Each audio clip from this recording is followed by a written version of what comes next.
Alrighty, hello, and welcome to today's stream. Good morning, folks. Good morning. Lovely Saturday morning here.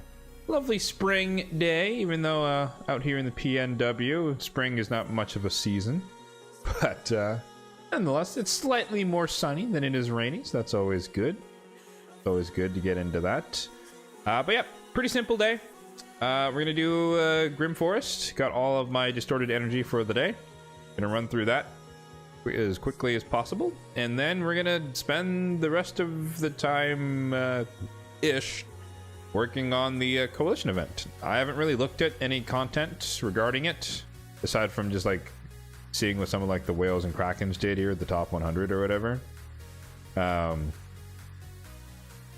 yeah, I just want to see what we can do in this thing, so I'll be kind of exploring whatever and all that entails. So if you guys haven't started yet either, you can kind of figure it out with me, so that could be fun.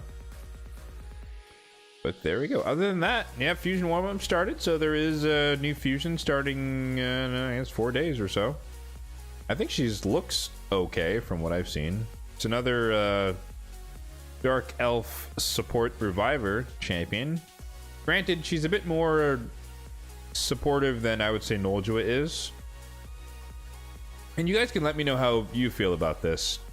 I appreciate, you know, champion diversity, but personally, I'm never as much of a fan of the utility revivers if they can't heal themselves. Because I feel like it always puts you in a weird box where,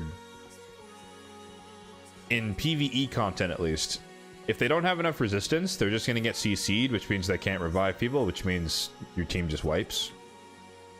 But then if you build them with a bunch of resistance, they don't necessarily have enough accuracy to do their utility. So I prefer like a support, or I prefer my revivers to be pure supports, so they just need resistance or nothing. And then my debuffers to be like pure accuracy, but I don't know. So I'm less of a fan of the utility reviver champion because it's just hard to do both stats, as well as trying to get them in like, you know, fancy sets and all that stuff. But anyways, I digress.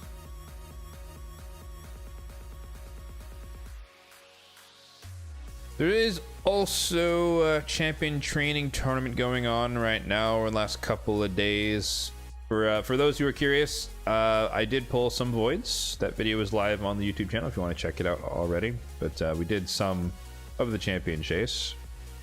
But yeah, champion training basically done at this point. Going for that 4-star basalts, 10,500. So kind of on the home stretch. I probably will be able to finish this tonight, if memory serves.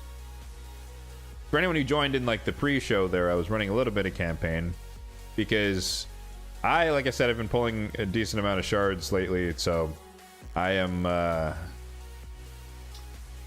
have too many rares, as you can see here. The giant army of rares here. Too many rares, so right now I'm kind of like churning through them in a power leveling fashion, which essentially means that I get 4 sets of again, my goal is always to make a 5-star chicken. That's where I think in terms of 5-star chickens. So we have 4 of the same affinity, taking them, or 4 3-stars that are going to become the 4 4-star chickens. And then in order to feed them, instead of leveling up uncommons and commons and whatnot and going through that whole shebang, basically we just come here to the new fancy system, and then we just pick a bunch of voids. Just because they're the same affinity, doesn't really matter which ones. Not a bunch, but specifically 12. Pick 12, throw them all up to 3 brews, and then we just feed rares into rares. And obviously this is a, you know, luxury, is only you can do this if you have a bunch of rares on your account, which I happen to have at the moment. But also, it is decent because you get to save a decent amount of energy because you're not running up all of the other rarities below in order to get them levels as well. So hence why I call it power leveling, so to speak. Gym stream when? Never? I don't know about that. I mean, first off, from a practical standpoint, I have no idea how people do IRL streams and what all the equipment that entails. But on a more realistic note, regardless,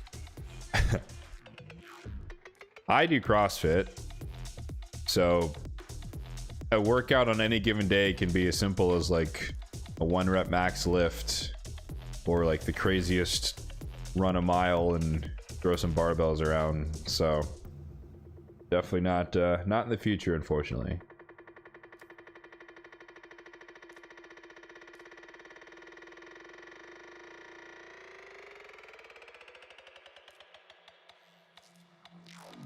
All right, chuck that guy in.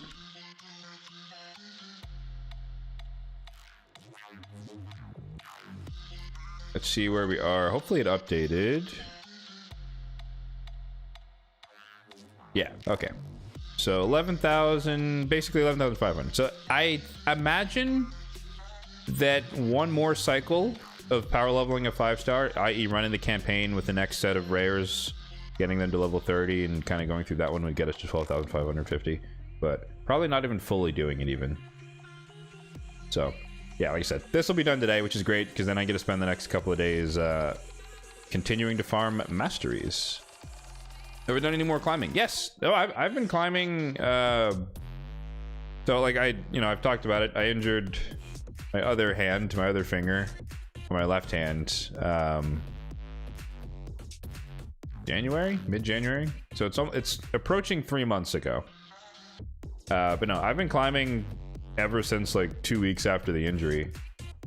I just don't use my left hand as much. Like now I use it a little bit, but it's very, very light, static loading. So trying to be as safe as possible. But yeah, no, I've been climbing for a good while now. Or I've been back to climbing, I should say, for a while now.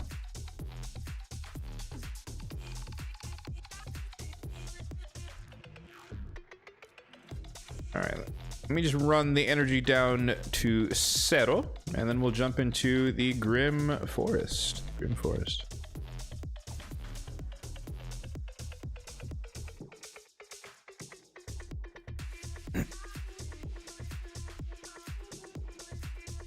I mean, I don't personally advertise it, but technically I do have an Instagram, and every so often when I feel like it, I do record a couple of boulders and upload it.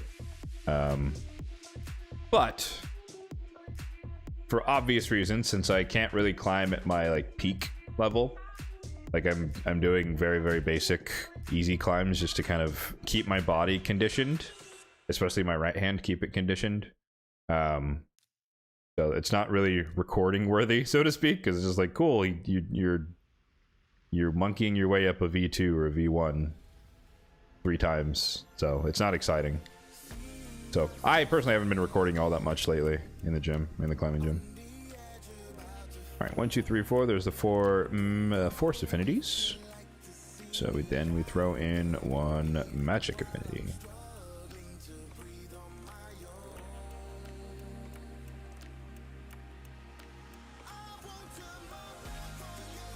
We've also got the lovely return of my hot chocolate for the day, which is always fun. Which, I don't know if it's warm enough to drink yet, or cool enough. Not quite. Not quite, just burn my tongue. Excellent. I kid.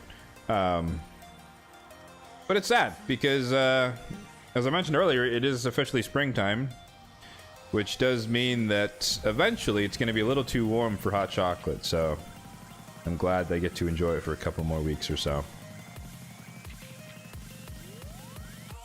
Reason being, of course, that the past month I've gotten 2 colds, so I've been drinking a lot of tea, but I haven't been drinking hot chocolate just because it's not as soothing. This is more of a sweet treat, if you will, once a week.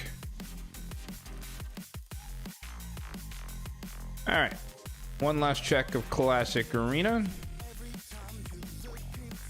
Only 1 easy fight, so we'll do that.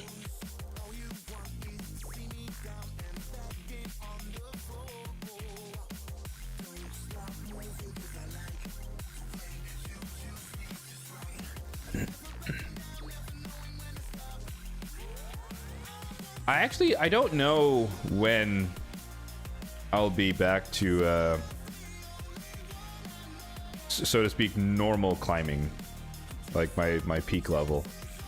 It's like I said, we're approaching 3 months since injury, which is kind of where, like, if you're like if it's a mild injury, at this point you're probably going to start being able to do stuff.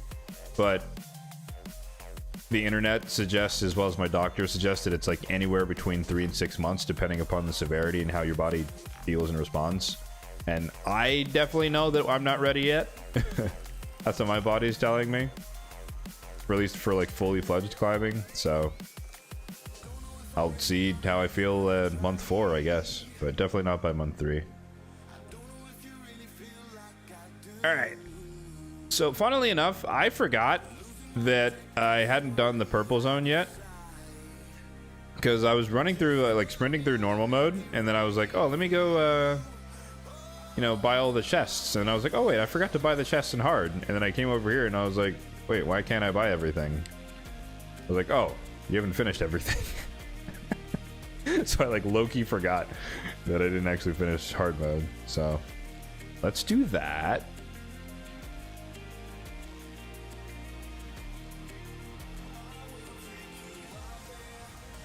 This seems sketchy without a reviver.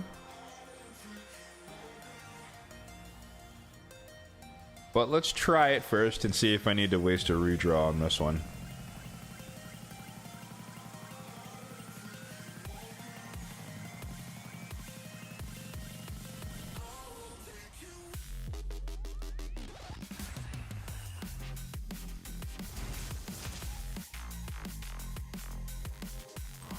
Alright, we'll do this. Big AoE. Oof.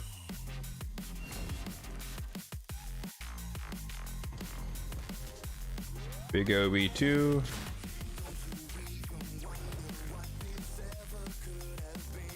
Oh, okay. I was like, I don't know if they're gonna die to necrosis. Apparently they are.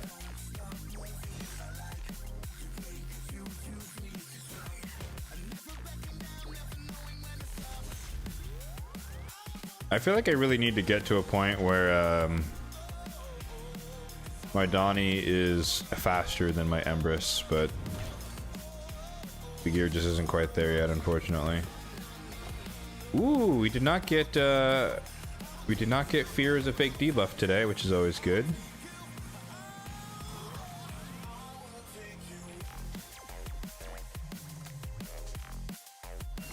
Let's heal up a little bit. Not afraid of Timid, but I don't want Arbiter to revive here. That's annoying.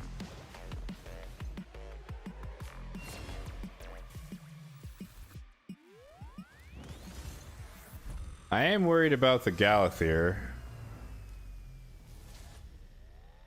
And the Fina, to be fair.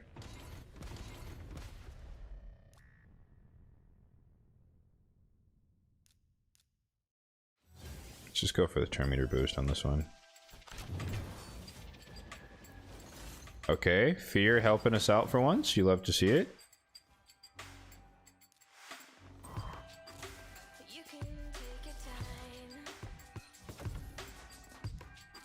Our Curios getting the stun there, super clutch. Reset.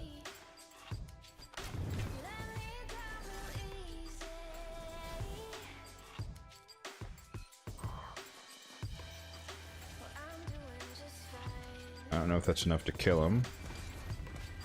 Not quite.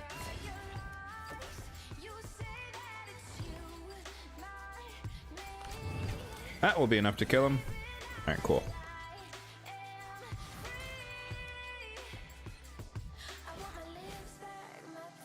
No reviver required. Alright.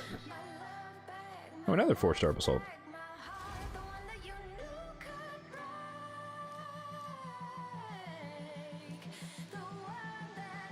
Marichka's always annoying. We'll do that one last, probably. 6-star polymorph Necret. You hate to see it. I like the lockout. I like the bomb poison. I did recently buy the 5-star soul from the merchant for my Nishak, so we get the... Well, I guess it doesn't matter here for lethal dose, but maximum lethality for my Nishak's poisons, so to speak. I guess Newt, Hilvy for revive, and Empress comes in again, I guess? Maybe we boost HP.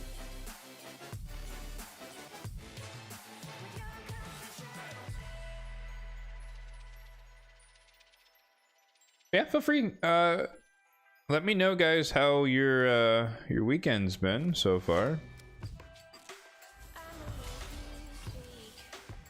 I'm not gonna spoil anything, but for anyone who is a big fan of the pit, I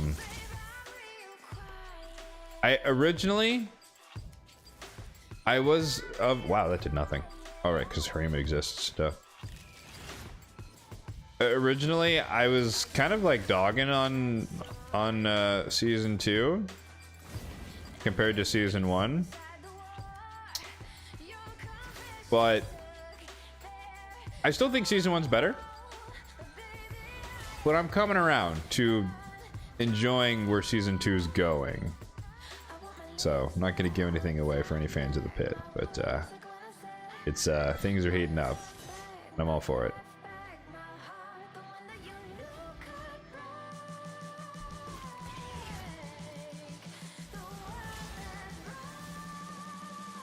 I think they... Okay, well, he died to Soul Reap. I was like, they should die to the poisons, bombs, and or necrosis, so we're good there. We don't want to lock them out because Glacé exists.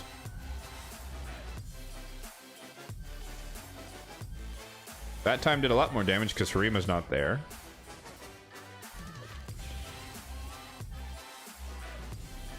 And I think we just kind of save our abilities for the boss here.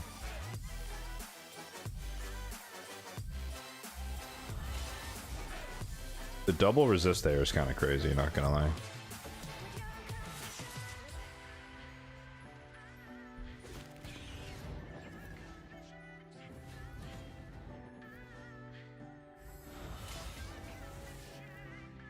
Damn, dude, these fears are working today. Where's all this fear procs when I need them on various other things? All right, so this is gonna be annoying because it's Nekret. So what we're gonna try and do, obviously, is kill Siphi. Please don't polymorph me. Of course.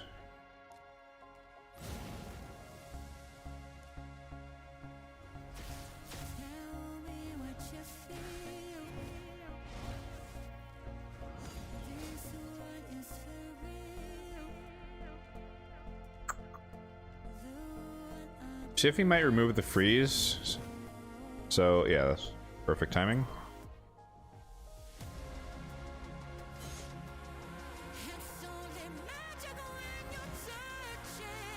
Yeah, Theodosia's passive is annoying as well, but it's a lot less, it's more tolerable. The main thing is Siphi's heal is like, because their HP pools are so freaking high that 10% of them is like basically undoing any damage you've done. So we definitely want to get rid of that first. Okay, 200,000. I really wish that we had gotten our bombs off.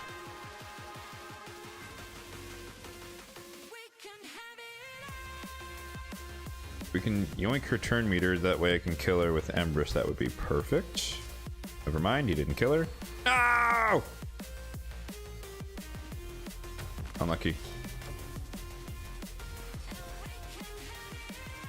So because Nekret exists and he has that protected buff, we're not cycling as much as I would prefer.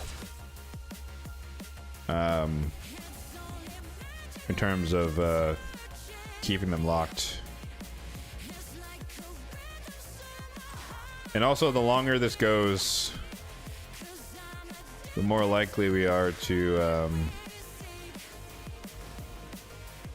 have a problem with Theodosia trying to reset their HP balance. Let's get rid of her buffs. Nightguard's gonna take 2 turns here, unfortunately. Or no, he didn't ally attack. Okay. Just take him out. Get rid of that.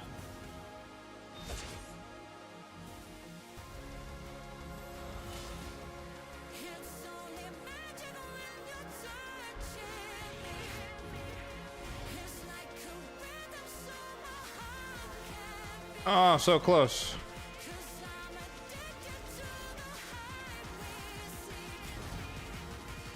No, he's healing. Oh, Sify died. Sify died.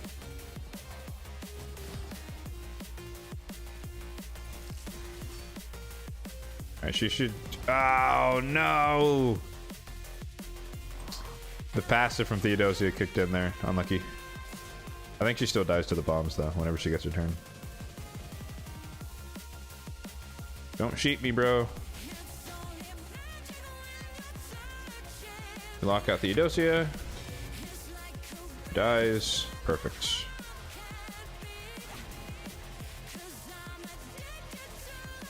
Awesome. Alright. Chaosaur! Trash. That could roll well, I guess. Res banner with speed and stuff, that's good.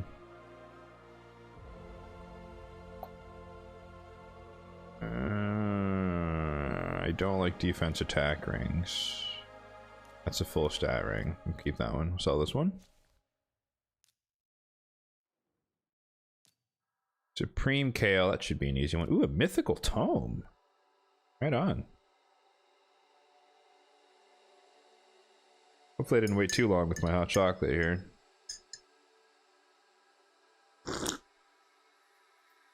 We did not. Perfect temp. Do we have a reviver? We do not. We have block debuffs. We do.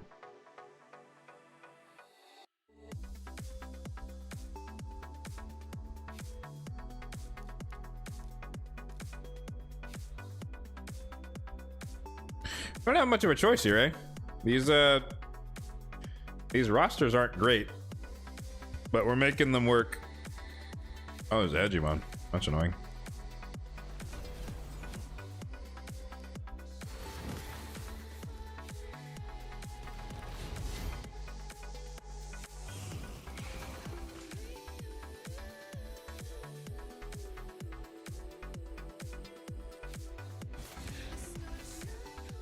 A relatively squishy wave.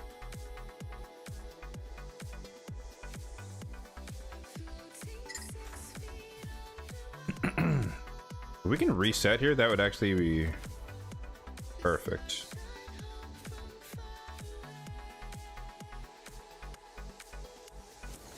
How's it going, Sky Blue? If you are interested in a takeover, that is the place to go. Fill out the form, and you have an opportunity to win for next month, or this month actually. Excuse me. I don't plan to build a 9-piece Mercurial set. No, I think 9-piece Mercurial is stupid and lazy.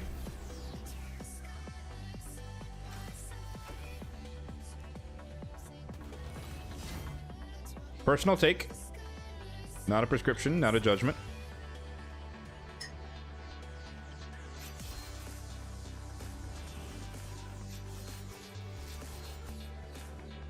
Thank you, Mother Sibylle.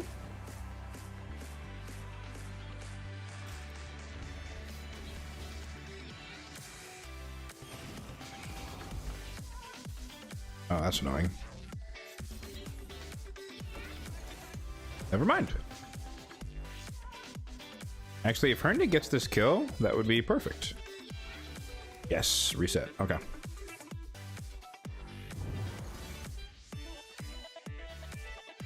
Oh. That's not good.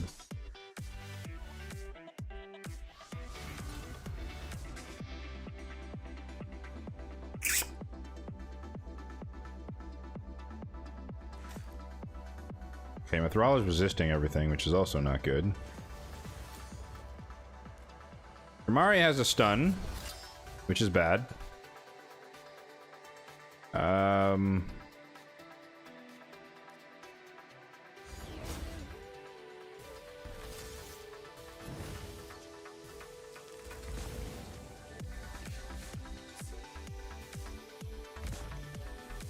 Might be in trouble here.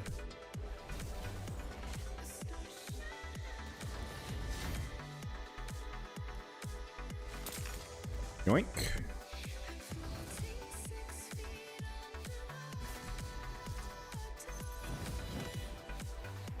Oh, she has a cleanse?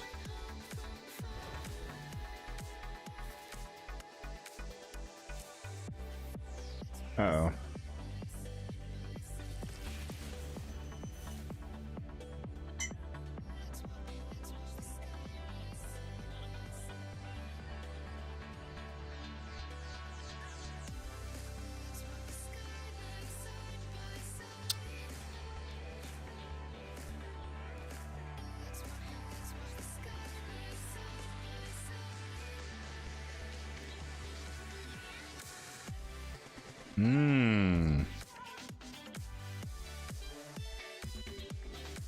Okay, I forgot she had a cleanse. I knew she had this, the AoE stun. Which I thought she would lead with the stun, but she led with the cleanse. Okay. We'll come back to this. My instinct is to redraw, but I think it's doable. I don't want to waste my redraws if I can actually do it. Compared to some of the other harder ones like this. Well, Freya's not that hard. She's just annoying. Is there any polymorph here? Nope. Alright, so we could... Excuse me. We could bomb him. Enemy max HP. Safety Protect. Empress. We have no debuffing for him here. I think the Saya would be handy here because she can steal buffs. And also freeze, of course. What do you think of the possibility of player increasing the custom ability? Is that a word? Customizability? I guess it'd be that word. I mean, how so? I guess would be my response. What are you thinking that they would add?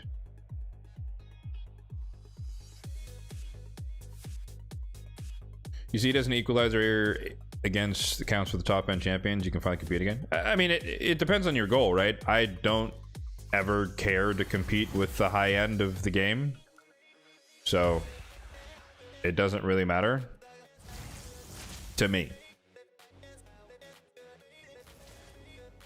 Oof, smoked him. Okay.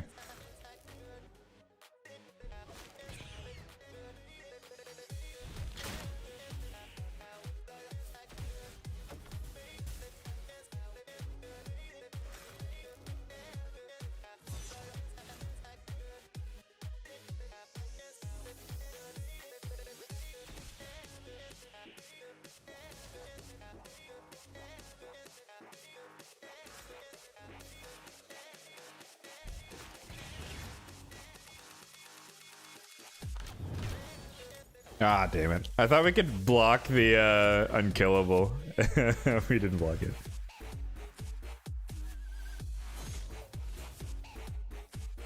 I was like, this sounds like Tut Tut Child.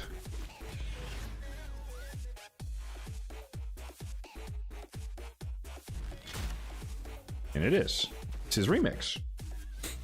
I know his sound. I know your sound, Tut Tut Child. Even though I feel like he hasn't made a song in a long time. So the annoying thing about Freya is that she's the boss, which means you can't stop her from cleansing.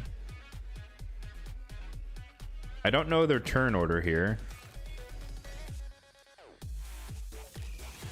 So we're just going to start with the bombs, because even if she cleanses off the bombs, we get the poisons, which cannot be removed. This is just free damage. We don't really care about the debuffs. Yep. Ooh, forgot about the block damage part. All good. Yoink. Thank you. Except it got resisted for no reason from these two. Excellent. I mean, you know, why do I build 500 accuracy on my champions, you know, when they can just get resisted for absolutely no reason here on these enemies who have much lower resistance? Feels bad. Don't hit him. Ow! Actually, I don't want to revive him, to be honest.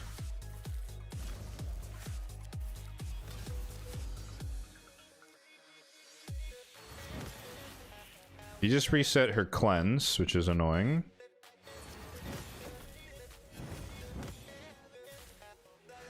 Actually, no, he reset everyone. So we need to kill Alaz here. Oh, fuck her passive. Damn it.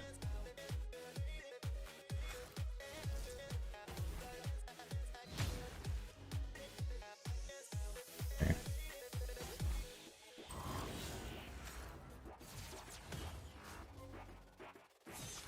Again, there's no point in reviving here. Oink, thank you. Steal that again. Pick up Nishak now. Horrendous timing. Well done, sir.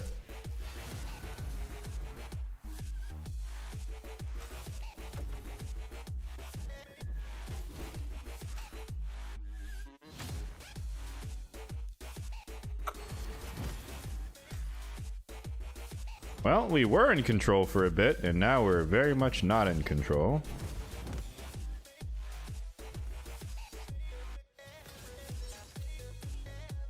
Jesus Christ. Stop. Give me a turn. Stop fearing me, bro. Alright, he's dead. Okay.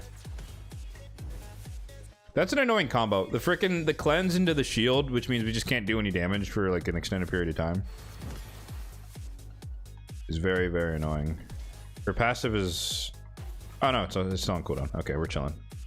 Alright, GG's.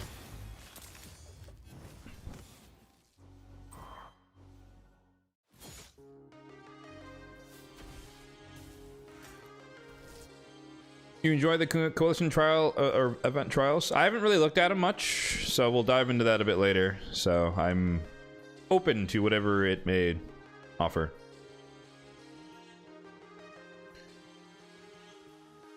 Looking for more account coaching, team building guidance. I mean, yeah, no. The takeover is effectively whatever you want it to be, as long as it's an area PvE. So I would still sign up if you're interested. Or if you think it's a short enough question that can be answered, you can just ask. Ask here. That's also acceptable. Ooh. 6-star mythical. Okay, that'll be fun. Gonna use that later. Alright, this is the important draw. What do we got for Marichka? That's not good.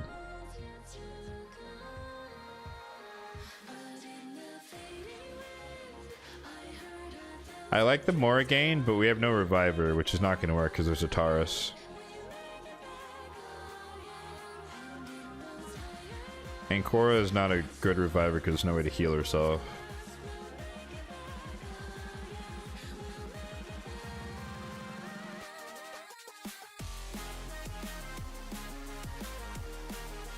Oh no, she has Polymorph.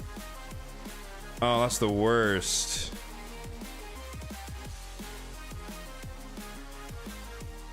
Okay.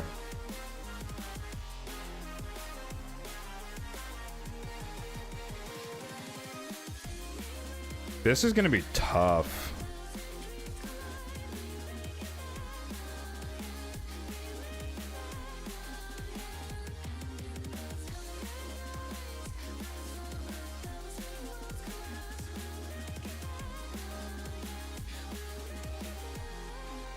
I don't even know if this is possible with these champions. We'll see.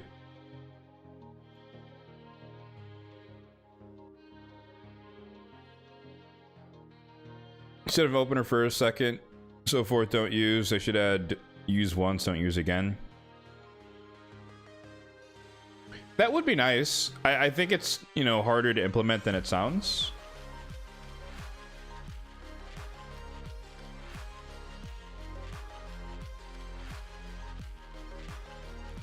I understand the sentiment, though. It would be nice to have an opener and use once, or not even opener. I guess just use once.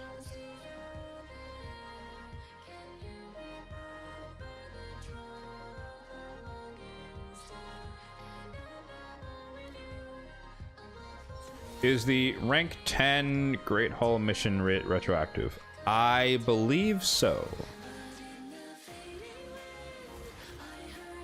Woo! Ninja smoking them.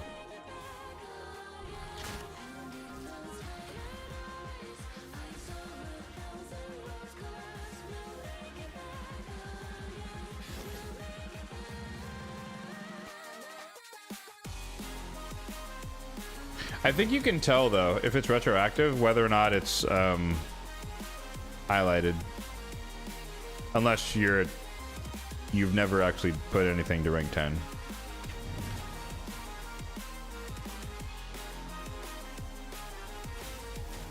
Unfortunately here, I have no way of preventing Elva from cleansing.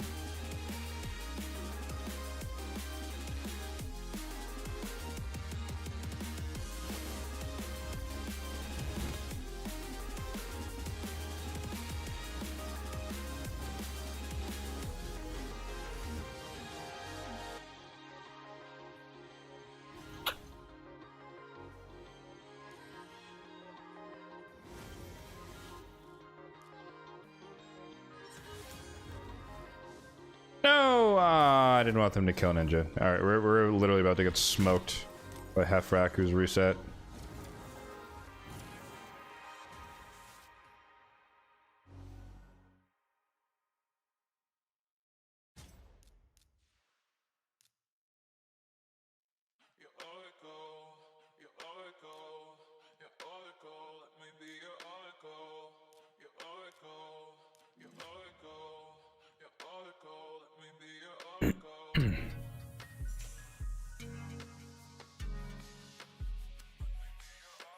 I mean, like, if there's no harm in waiting, then you might as well wait if you're, like, literally one mission away, right? Versus, like, if you were, like, 5 missions away or whatever, then it's like... Or, you know, you're on the next previous page, maybe it wouldn't make sense to wait. But if you feel like that's a really close thing to being completed, you might as well, I would say. Sleep over here. Just kill you because you're annoying.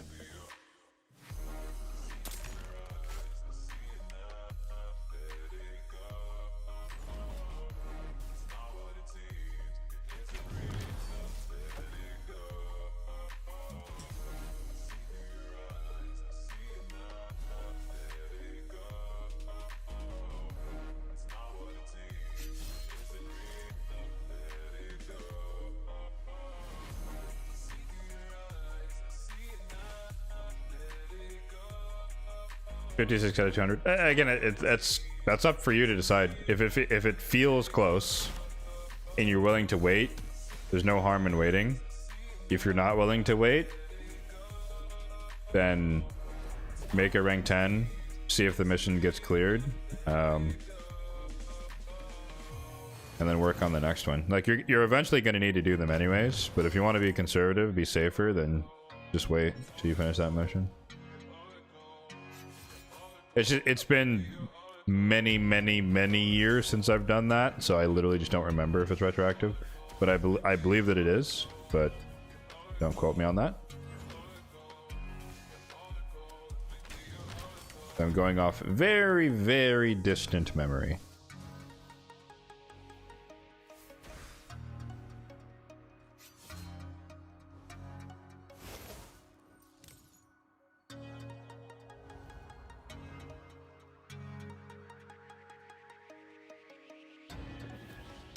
Damn it.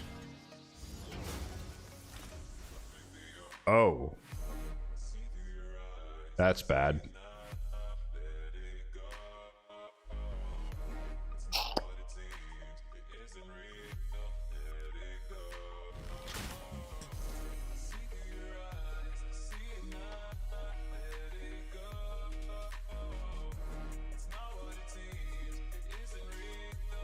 That's very bad.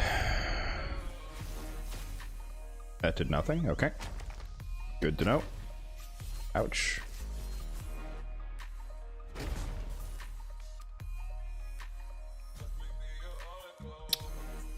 Wow. One fear and we don't actually get a turn before them, which is not expected.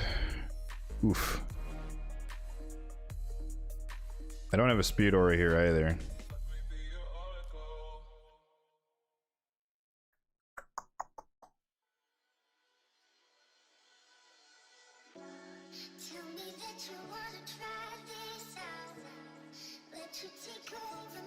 Ugh, this is, God, these draws are horrendous.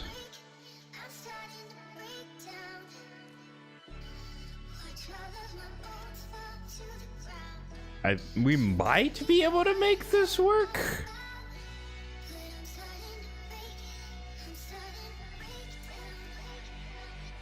I don't know. The key here is Carnage, though, locking out the Taurus.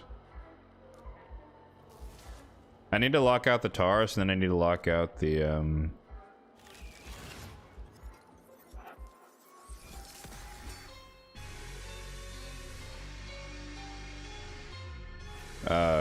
faction unity dude. I'm blanking on his name.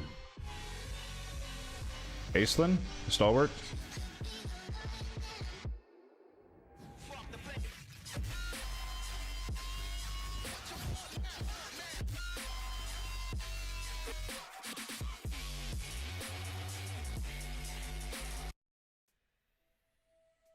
That is a horrendous remix, oh my god.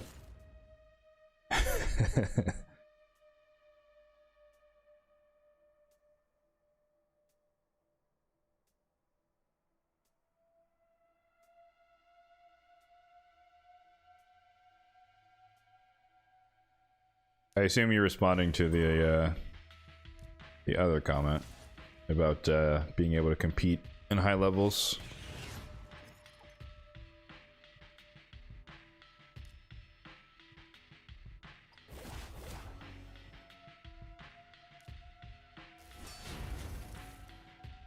I'm doing that so I could reset the turn meters, kind of reset the table here. Let's kill one reviver.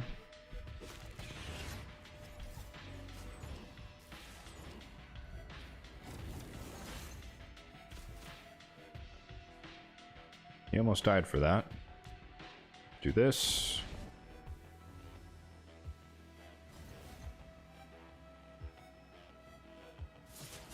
I mean, that's a fair question. I'll give you that. That is a fair question.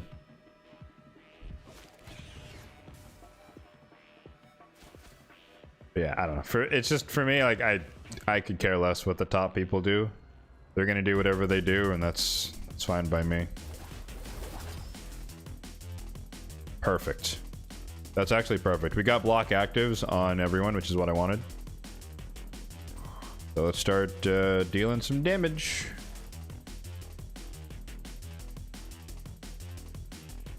Let's get her passive out of the way, because there's no way to avoid that, really.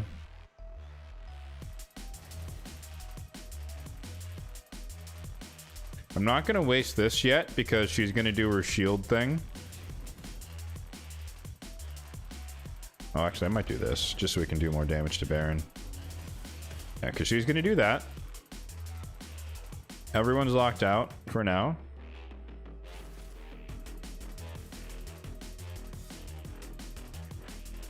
Might as well hit you, I guess, you know, without a shield at the moment. Don't kill him, please. Okay. Or do kill him, please. Sure. I'm gonna do this first. Actually, that was stupid because she's about to cleanse. Derp.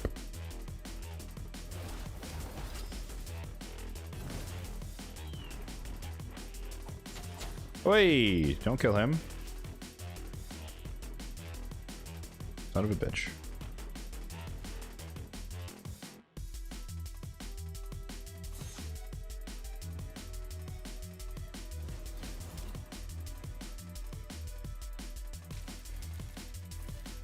What? How is her passive back already?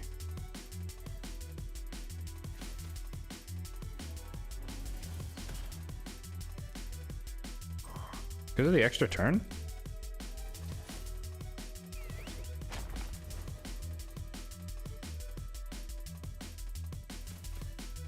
Oh, he didn't spread.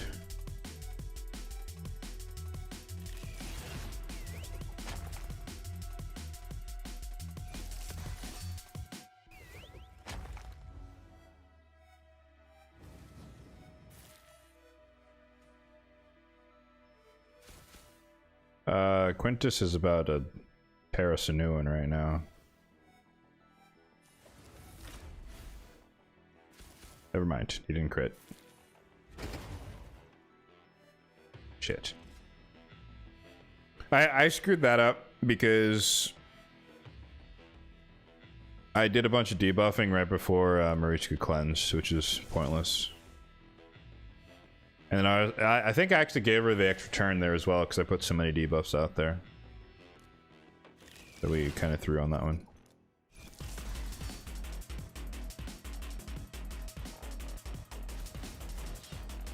Damn it, I was hoping he was going to remove the unkillable. Now he does.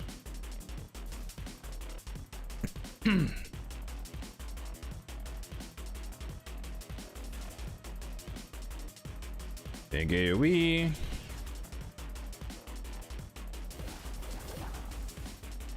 That's not good.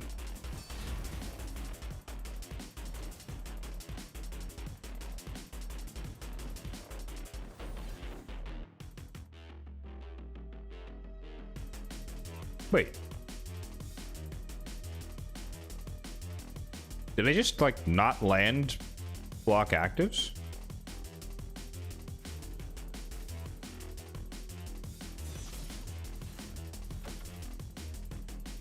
That's stupid.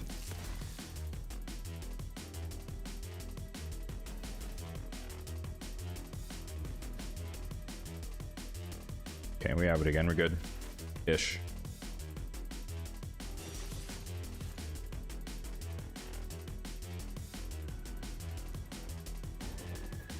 Ooh, that's not good. Okay, we got feared out.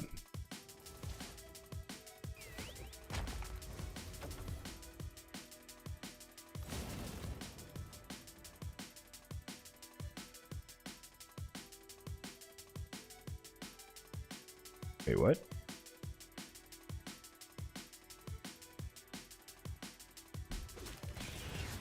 What happened there? Why did only 2 of them get the block damage? Oh, did it? It must have. It procced on Taurus, put the block damage on everyone else, and then Hilvi continued removing it. Interesting. Alright, let's see what Marichka does here. Okay, she goes for the cleanse. Ow. Ow.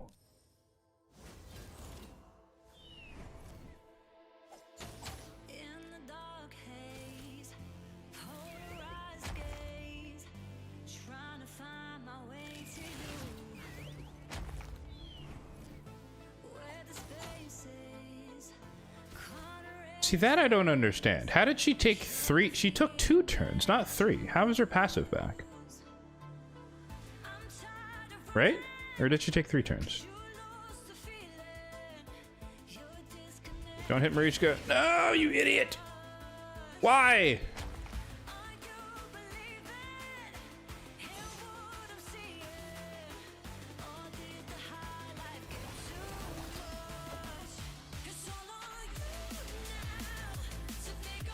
Resisted?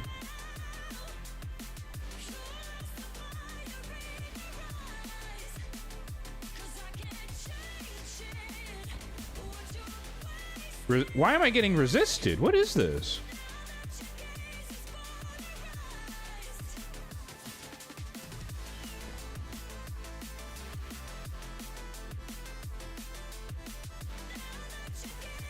What is happening?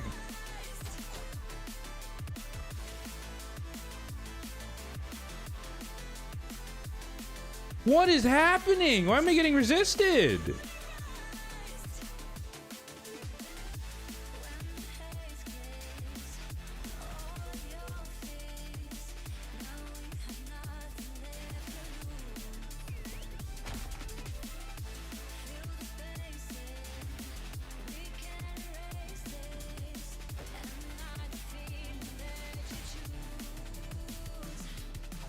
What the hell is going on here? I have like a ridiculous amount of accuracy. Oh, you bastard.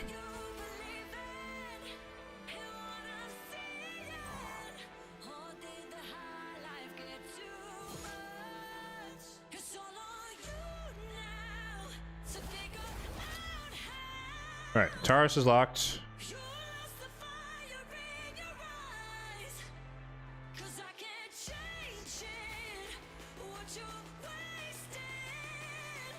Weird. I don't know what's going on here. Like, Carnage has like 500 accuracy. I don't know why he's getting resisted.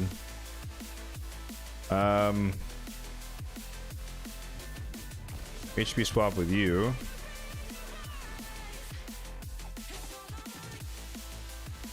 Please spread. Oh, he didn't spread. Damn it. I didn't want that shield out there.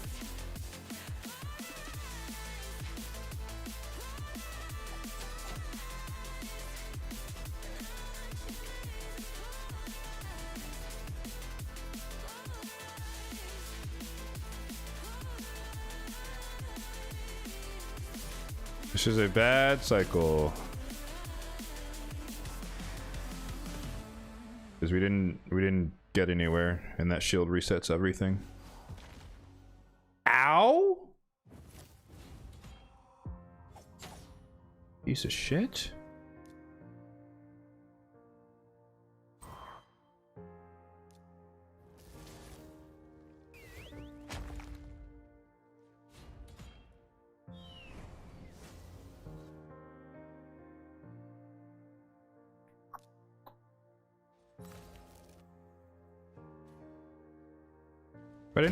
Why didn't her passive proc? Oh, he resisted the burn.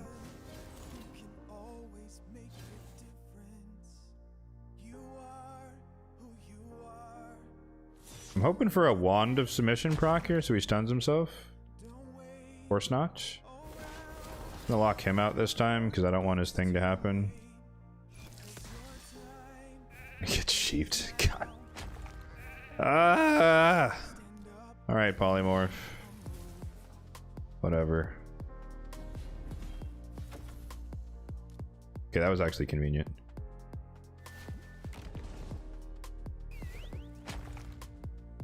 What the hell? Oh. Oh no! No, the healing! Oh, jeez. He was so close. Damn it. We almost had him.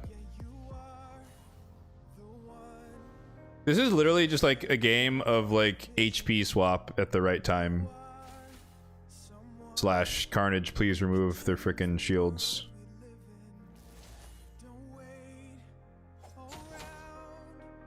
Spread. Oh. Spread. That's not what I wanted you to spread. I'm just gonna proc the passive because oh, never mind. I think Tomb Lord is not really doing all that much here. He doesn't have enough accuracy. Shit. Shit.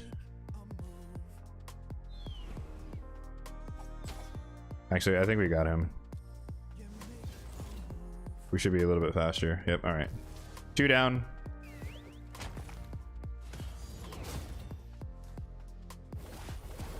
Alright.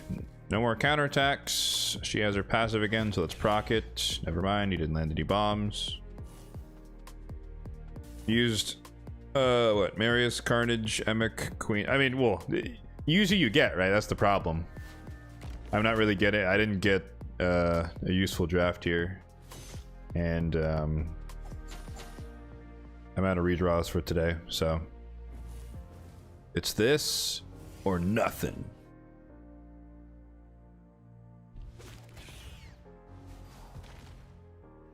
Jeez, that hurts.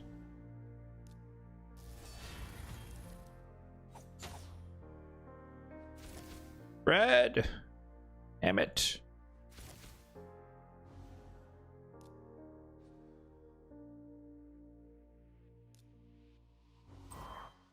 All right, we have 3 turns before she does the heal.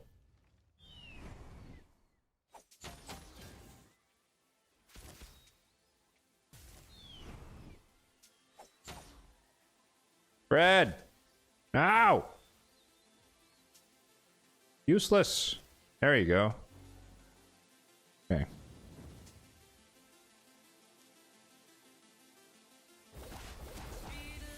I just wanted to steal his turn meter. So we have 2 turns. HP swap here. So now they're both low. Don't kill him, please. Do not polymorph yourself. Counterattack. Oh!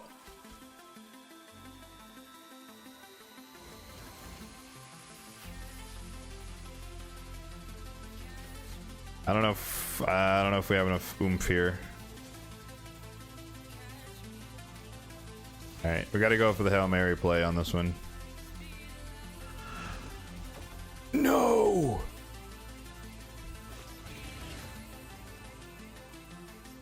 No. Now you land the bombs, dude. Oh my god.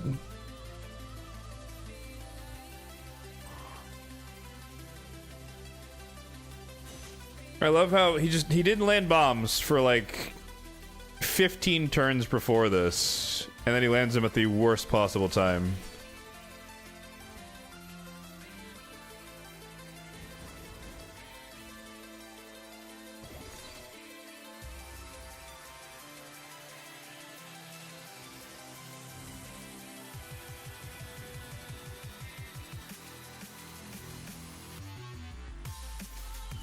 I need Carnage back in Form 1.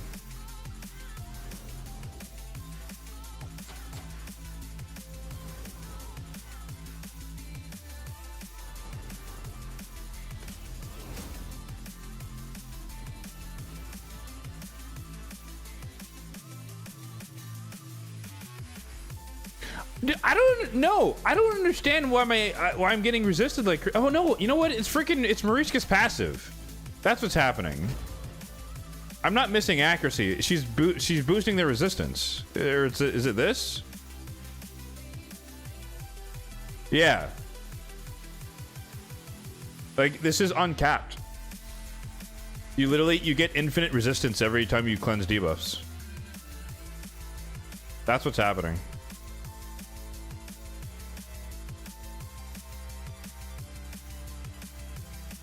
The problem is they gave me all fucking debuff damage champions here, so I don't even know what to use. Like, Allure's just gonna die. This is more poisons, which doesn't help me.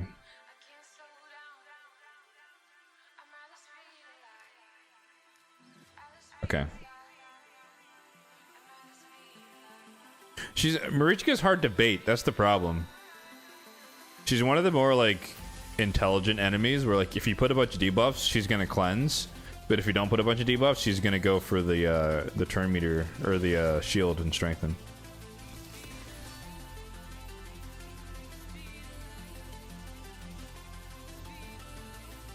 So we need to not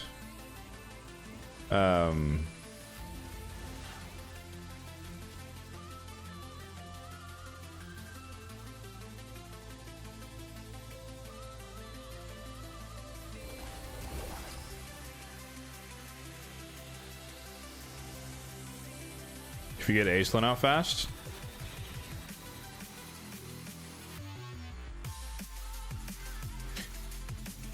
I don't know who's more annoying between.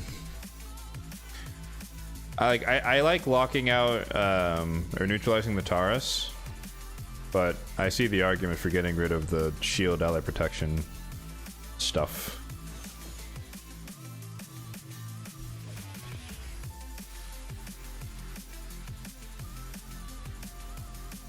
Only problem is we don't have our ability.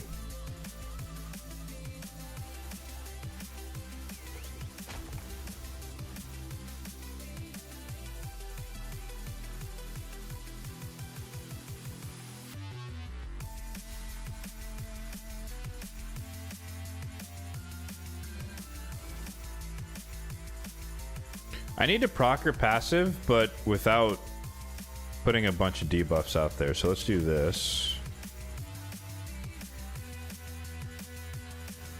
And then we'll just wait.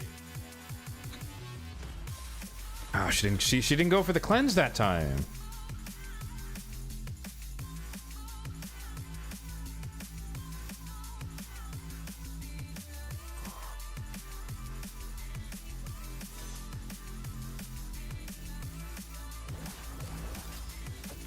We didn't lock out Taurus. Ow.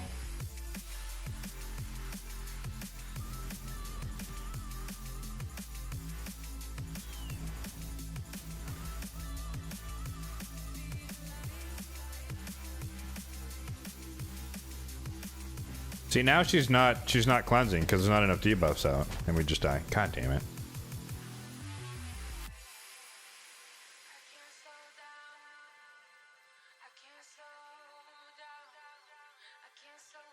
There's like, but earlier when they didn't have debuffs, she would just use it to turn meter fill. So I'm not sure why she's not doing it there.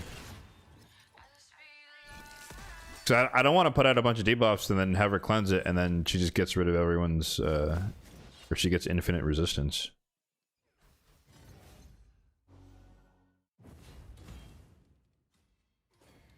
But I also didn't have Carnage's ability off rip, which is not smart of me.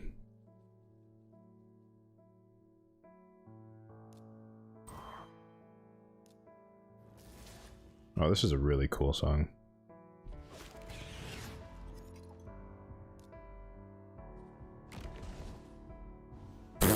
That's awkward.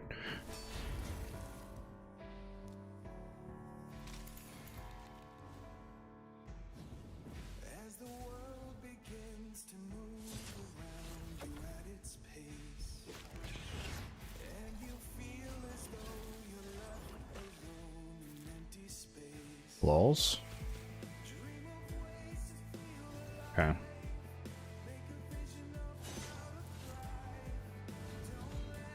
I'm glad that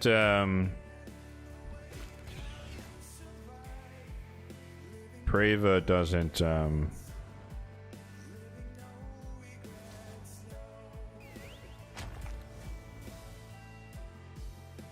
Okay, we got the 2 turns done. That might be good for us. That helps. She might go for the cleanse now. I was like, we're gonna get feared out here.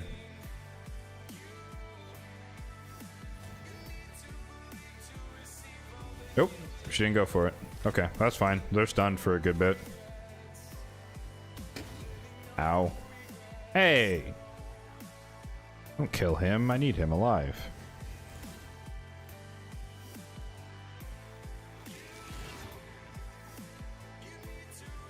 Wait, why is your turn meter so high already? Oh god.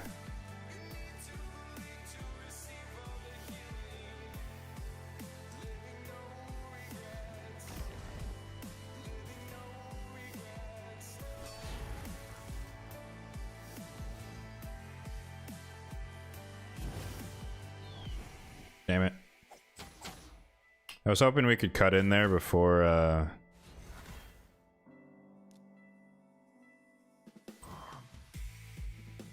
oh fuck, we don't even have the AoE. Okay, we got him down. No, they already have enough resistance.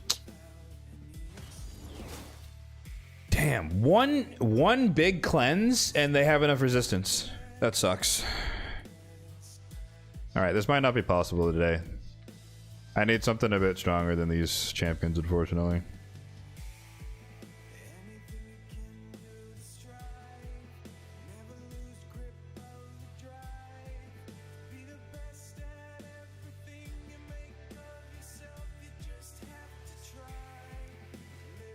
We might be able to make this one work, though.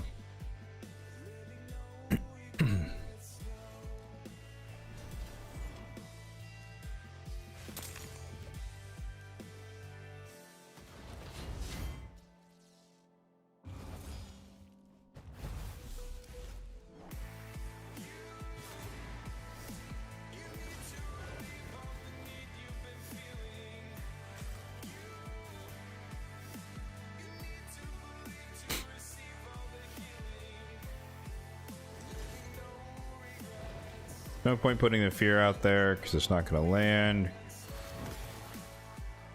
Arguably, there's no point putting the freeze out there because Sify could remove it, but whatever.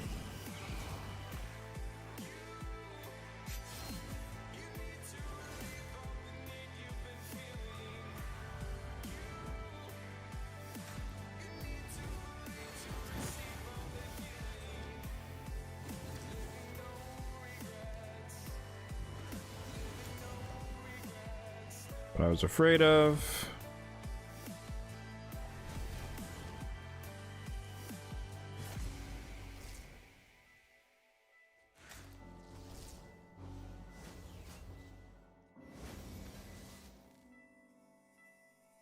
Shit.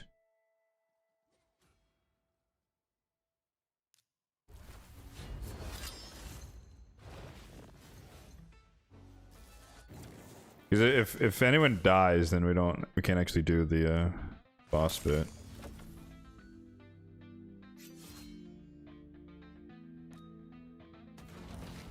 Oh, we weak hit on Duchess, I guess. Yoink. Thank you. Freeze.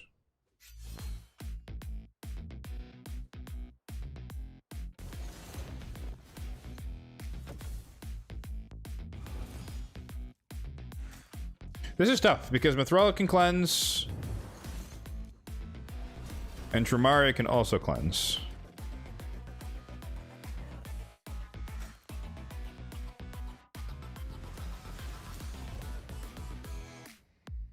So I don't want to waste anything that's pointless.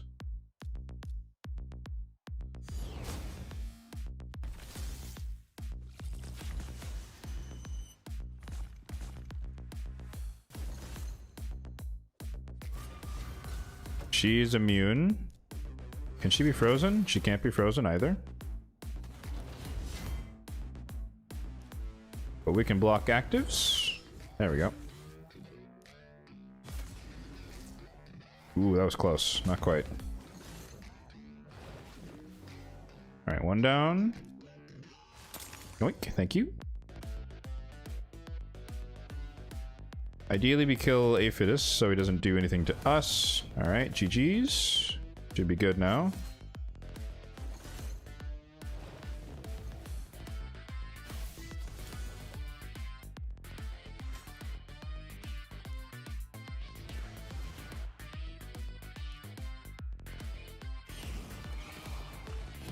Ah, Jesus Christ, she's petrifying us.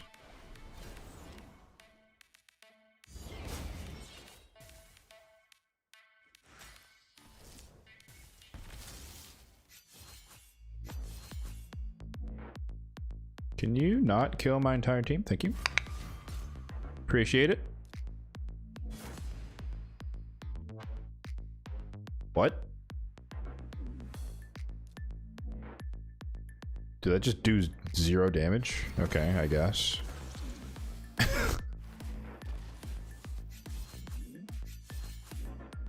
I guess it hit the shield.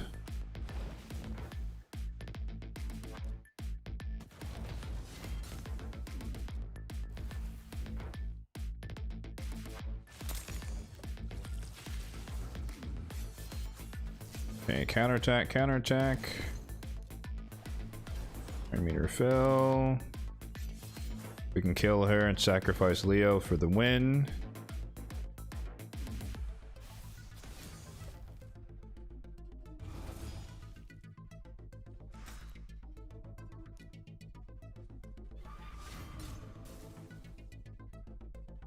%3 goes crazy.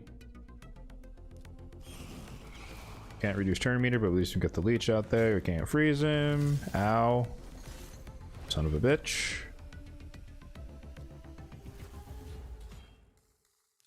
Gonna be in major trouble here if he dies. Okay, he didn't die.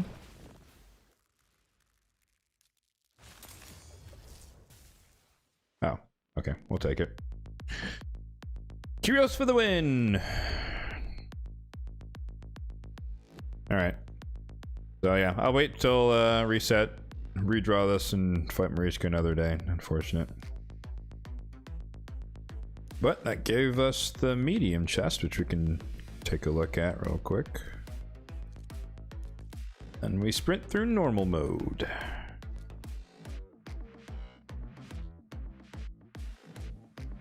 I think I'm basically done. I still have to do Lashun. But on normal mode, I think I've done everything else. Except that last boss, right? Yeah. I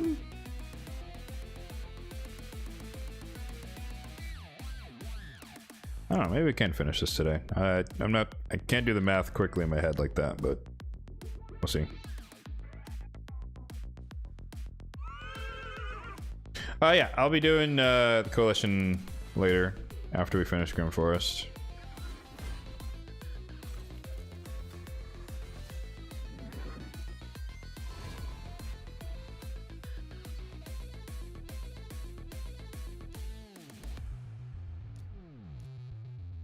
Ah, no Marius. Boo!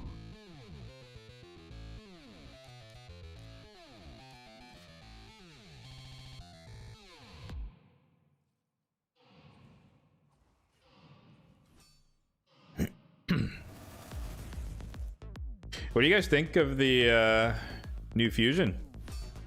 The lady.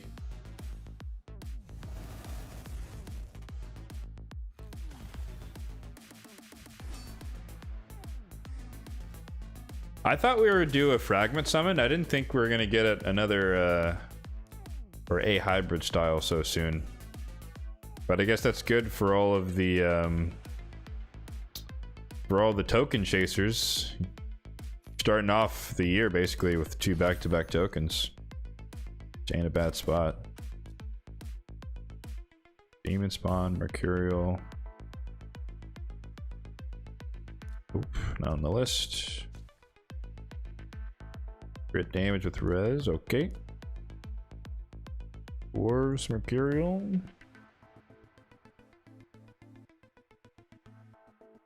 Nope. Arcanites, nope. I know, for all you 9-piece Mercurial Hilvies out there, I understand you're crying. Watch me sell that, but no interest. She's being slept on in your clan's Discord server? Meaning people are saying that she sucks, I assume is what that means.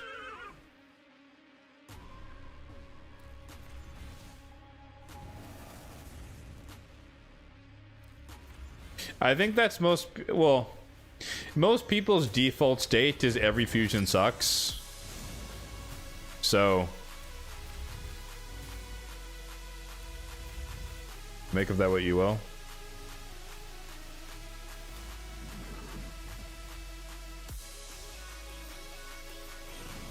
Useful for PvP, but you don't participate in PvP until Mercurial is fixed. I wouldn't get your hopes up.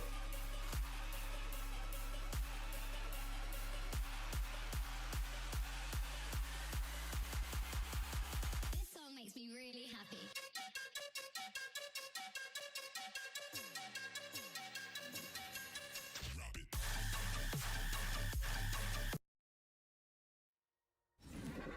That song does not make me really happy. Not sucks per se, just more so, alright. Okay, that's fair. They're lukewarm on her. I think she's an okay support. I don't think she's gonna jump into like meta PvP or anything like that. I think she's just gonna be a solid support for a majority of players. Just never a bad thing.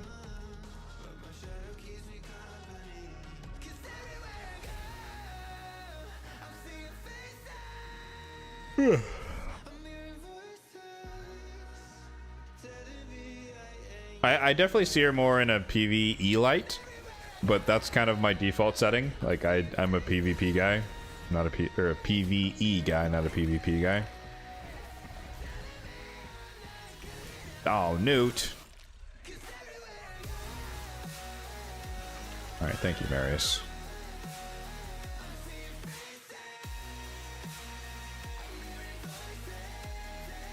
I don't like fighting Toshiro. Oh yeah, okay. We're definitely not going to finish this. I think tomorrow, or I guess later today, between the two rotations or two difficulties, I should have enough energy to finish it out, but I'm not going to worry about it. I guess we could fight the boss, just to make it a little more interesting.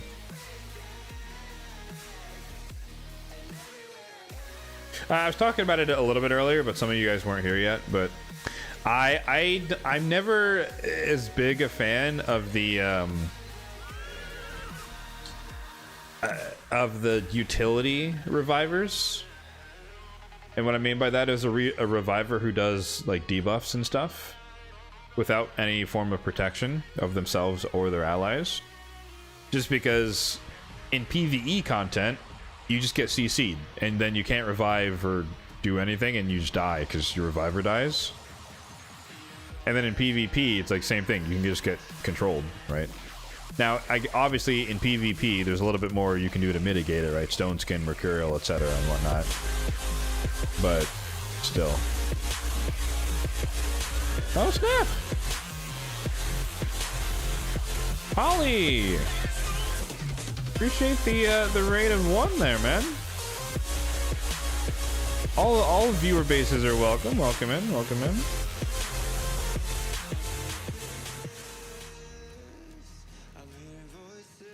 Give you a shout out there.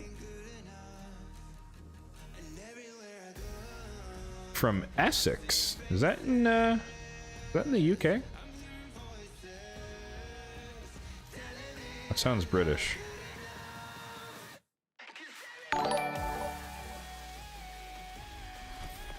Small chest, nothing.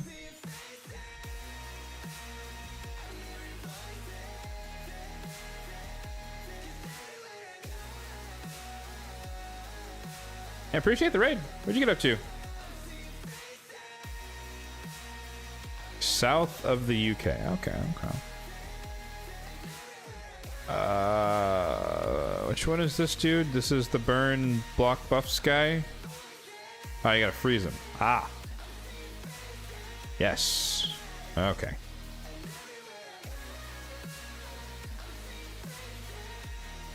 And he's immune to burn, right? Yes. So I probably don't want Ninja. I probably want Harima. Block buffs from the Ugo. Debuff from the Lydia. Freeze from the Cryo. Well,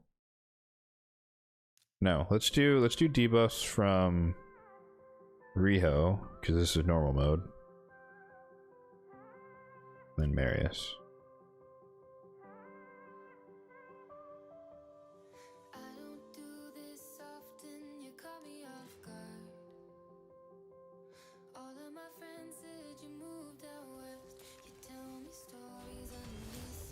Oh, we didn't land the freeze.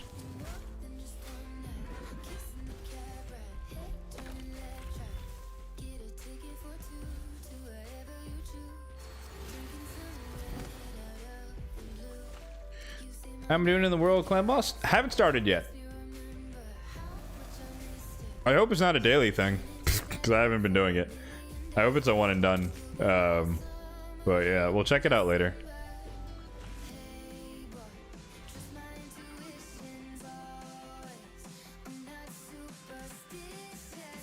Chaos Ore, Chaos Ore, Chaos Ore. Actually, never mind. I don't need any more Mercurial boots, actually. 5-star. Sell these. 5. Oh yeah. I mean, one for each difficulty, but like you have the golden run. That's all that really matters. So As long as I have a month to worry about it, I'm not like rushing into it to be the first to figure it out or whatever. So, but yeah, we'll check it out later today though, for sure. Or later, well, I guess in a few minutes here actually. There we go. We're down to 0. Good enough. Let's buy this one as well.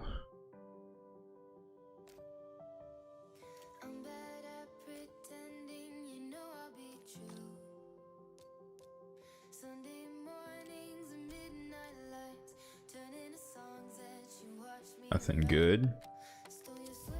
Oh, that's another, whoops, another good question. For those of you who have like a decent amount of souls in your soul collection, like what's like the soul of the highest tier for a champion you don't have, that like you actually want the champion, not like something useless? Like for me, like I have a 6-star Shuzen and I don't have Shuzen, like that would be valuable. I wouldn't mind having a Georgian, have a 6-star for him. And then I think 5-star Yumiko would be strong too with the accuracy. So like what's your guys' equivalent of like a champion you don't have but you have like a 5 or 6-star soul for him? It could be mythical as well. As I look through some of this Mercurial gear that we just got.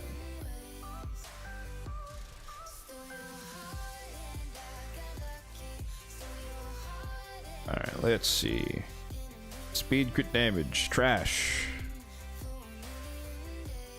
Speed res. That's a keeper. Double res, okay. Triple res. I tend to prefer a bit of a speed bias, but I'm not gonna complain about triple res. However, that does... no, we broke the game. That does mean that 5-star is a lot less enticing. For now, I've been holding on to the 6-star mythicals long term for re-rolling, but once I get like a good piece, I'm not gonna re-roll the top pieces of these. Time to go back on the anti-9 piece? No. I'm not changing my ways. I'm still looking.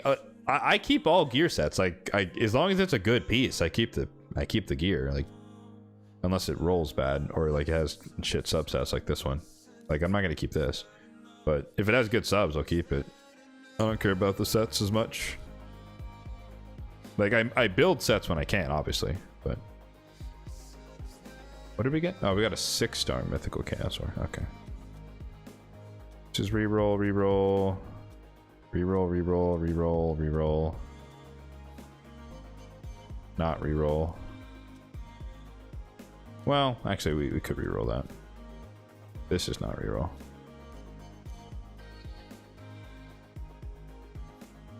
Perforator? What is that? Perforator? Or you mean Predator? 6-star for Gizmak and Grisor. I used to want Grisor, and I never got him, and then I just kept progressing on my account, and now I don't need him, which is kind of sad. When like a good solid void legendary kind of disappears. I think I have a 1-star soul for Grisor. Yeah. I might have bought that from the merchant because I was just feeling it one day and I was like, surely I'll get him. It's probably like a year and a half ago and that never happened. A 6-star Gizmak, dude, I would scoop that up in a heartbeat. This is my extra one that's a 1-star. Not that I ever plan to get a duplicate of Gizmak, but I think mine's a 3. Yeah.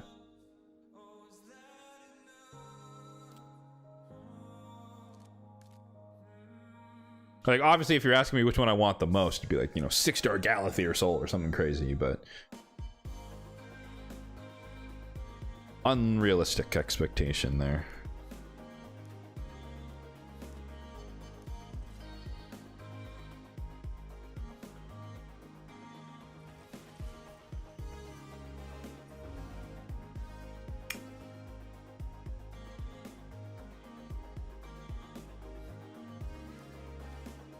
No, I don't know. I find I find stall metas and overly protective metas really, really boring.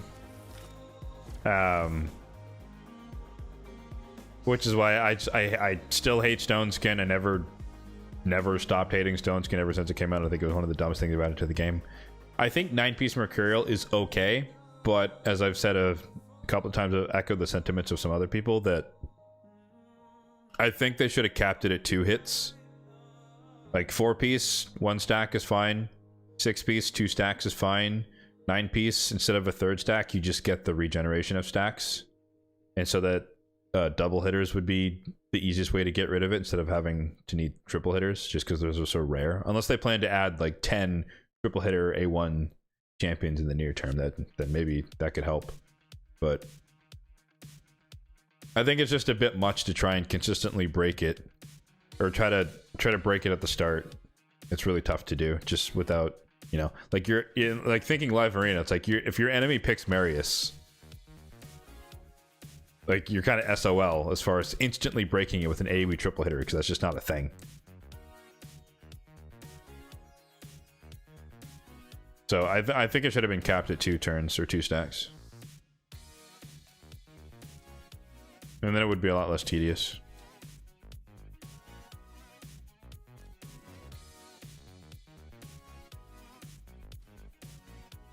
You sold 5-star Mikage because you thought he'd get her before. Wait, get her? Why would you? Why would you?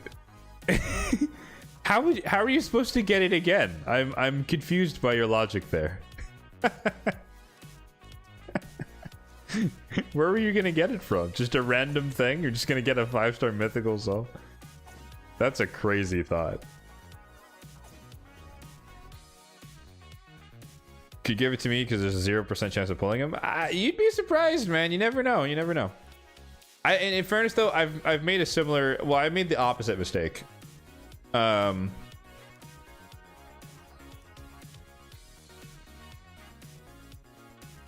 drop rates for mythicals are quite decent. They are for getting a mythical, sure, but getting a 5-star mythical, it's like 0.01 something percent.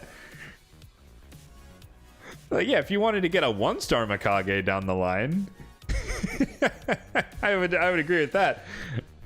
Nah, I'm just giving you shit. That's funny though. We all do stuff like that. But no, my example was my Nekret. I got him to 4-star. I got a 4-star soul for him, and then I think at some point I got like a 3-star or a 2-star. I forget exactly which. Something less than 4, obviously, or maybe it was 4. It doesn't really matter. But I was like, nah, I'm not gonna get another Nekret. That's crazy. How would I get a duplicate Void Legendary? And then I pulled Nekret like a year later. I was like, oh. So like I have Nekret 2, and he could have had a soul, and now he doesn't. In fact, I have 3 Nekrets, which is even crazier, but that's besides the point. So I'm not immune to the similar levels of idiocy where I was like, all right, you should have just held on to it, dude. Like if my new rule is that like if it's a soul for a legendary I already have, and I know I would never ever use a duplicate of them, then I still sell it. But for someone like Nekret, who I always wanted 2 builds, and I have 1 in shield and I have 1 in protection. So like I knew if I ever got a second Nekret, I would build a second one, but in that moment I didn't think that I would need a second soul, so shame on me. But yeah.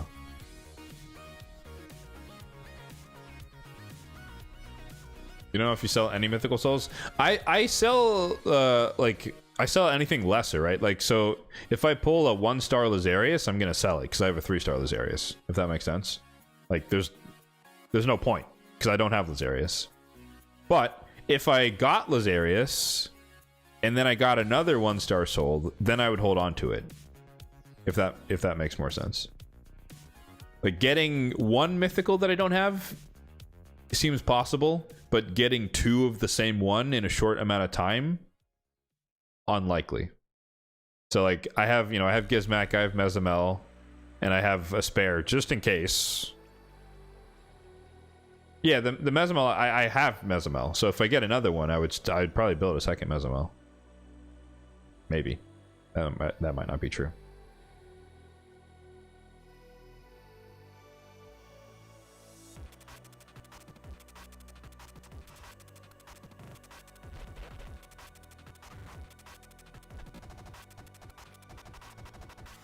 Hoarder?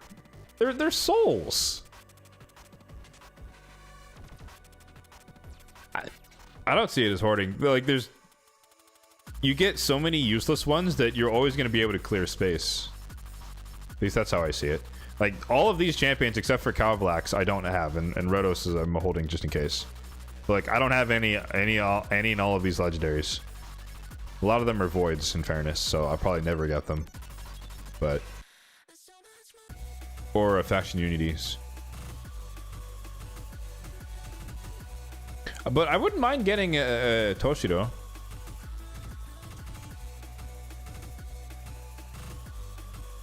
I don't know if I would use Calamitous as much, but like I've heard he's a beast in Hydra.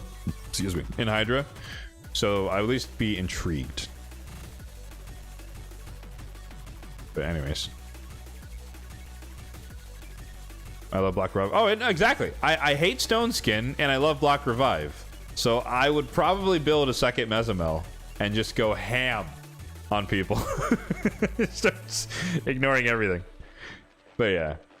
I mean, Mercurial has kind of put a little bit of a damper in that a little bit as of late. And so as I run into it more and more, I can't really get away with my my Mezimel Blitz. But not everyone's going full Total Guard, which is good, I guess, for now. Obviously, it's gonna keep growing with time, but we'll see.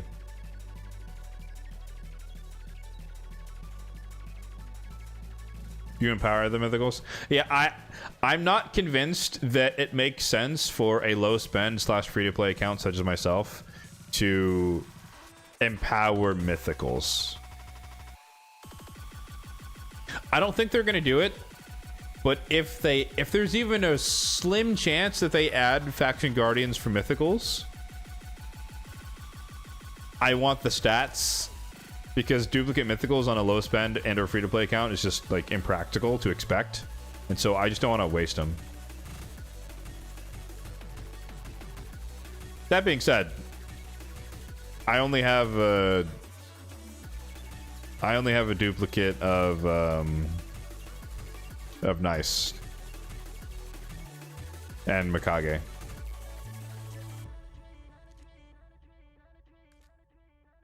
Nope, and there's no one else in the vault. There's no one else in the vault. You didn't see it.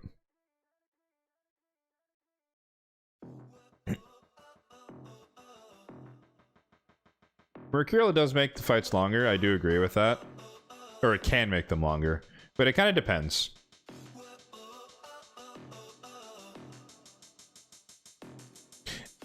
For better or for worse, though, it did give a boost to Lockout, which was already strong. It made it kind of like quintessential now, so... all the people without Fabian are kind of crying in their milk.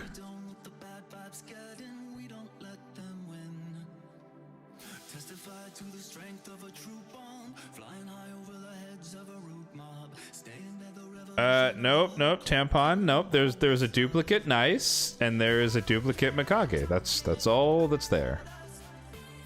That's all that's there. No, Stunna. No. Just a duplicate Nice, duplicate Mikage. No one else.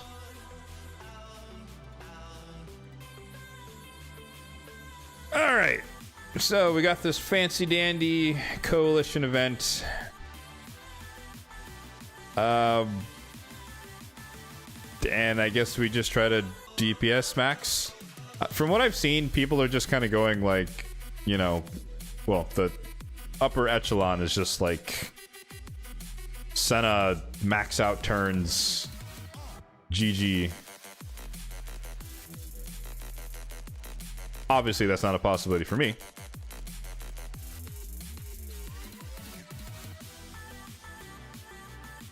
So, I don't know. I don't really know what my plan is yet. If I remember correctly, though, he's got decreased speed, block buffs, which is annoying. He's got the stun, turn meter drop, quad hitter, which is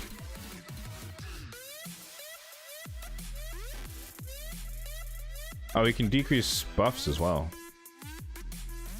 Okay, so I guess we want protection.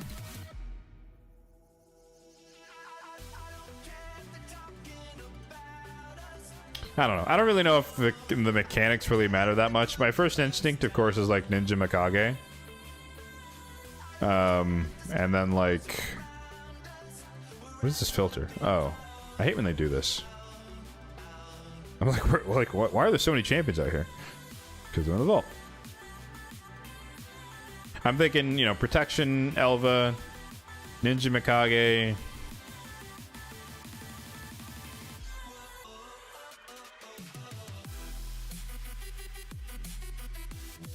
Probably need some form of decrease attack.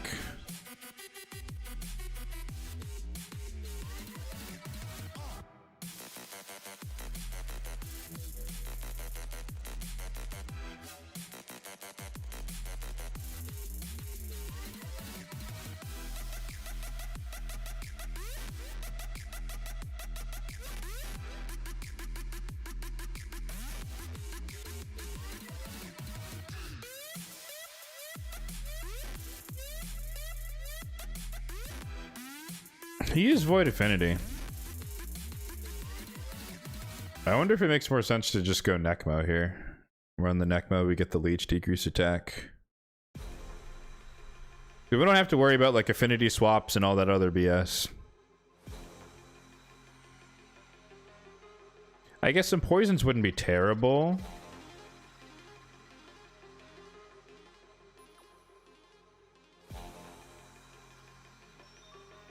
Newt brings weakened decrease attack. Is enemy max HP a thing though? Is that even worth doing? I feel like you're gonna get hard capped on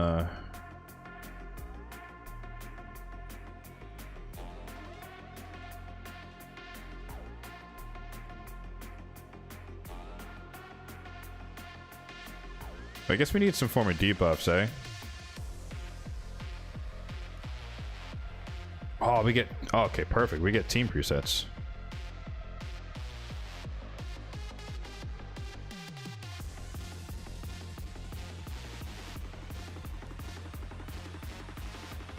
I need to change...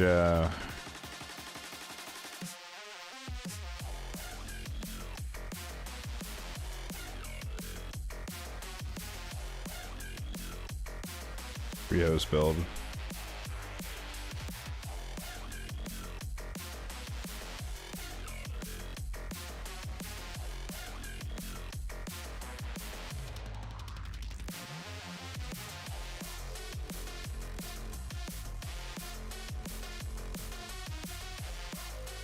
Alright, what did we have?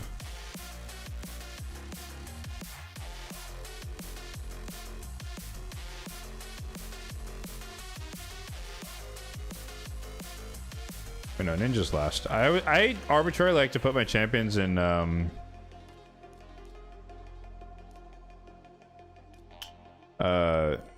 fastest to slowest.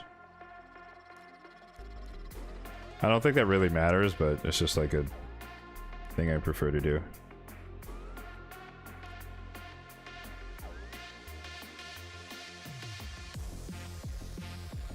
Oh no, wait, no, Riho's gonna bring the frickin' she's gonna steal ally attacks from Ninja, which is annoying.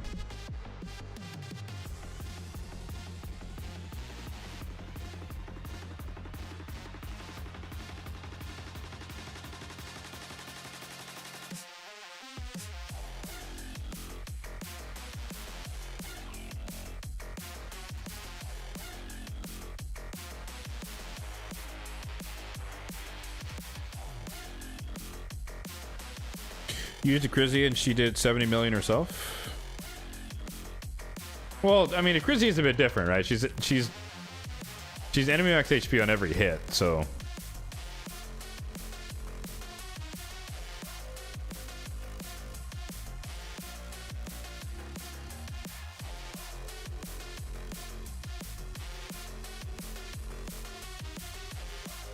Yeah, I was trying to not use Lydia.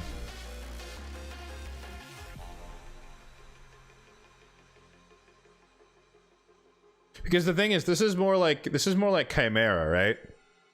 Where you want to take as many turns as possible ahead of him.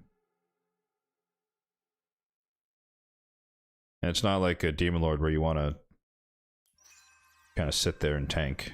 What am I going for? I'm going for ECMO. But the other problem is you can't die, right? Because if you die after turn 20, you get block revived, right?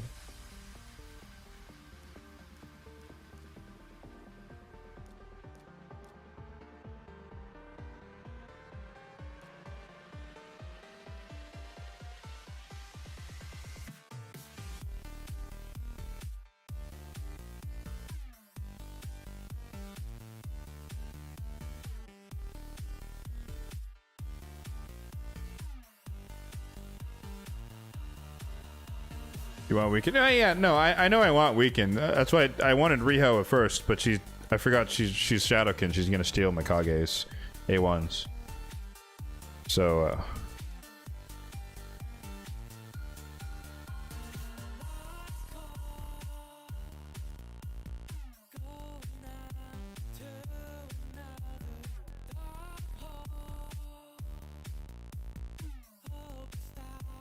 oh, dude, Whisper would be dope.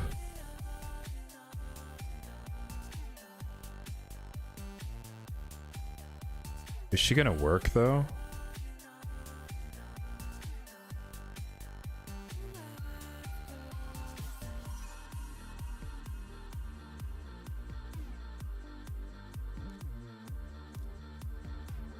That might be a bit too aggro, but it'll be interesting for a first cut.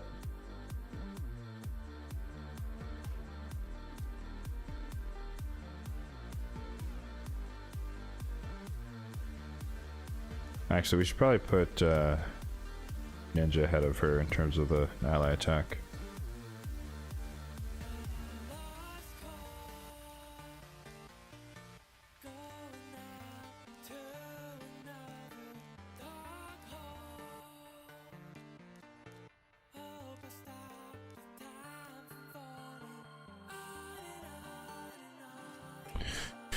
Alright, let's just see. I have no idea how hard he hits or anything. Oh, Jesus, we're on 1 turn speed.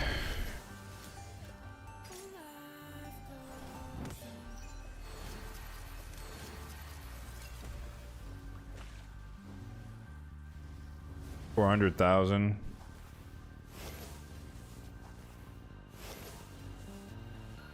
Sure, Ninja, just don't play Decrease defense 3 times in a row.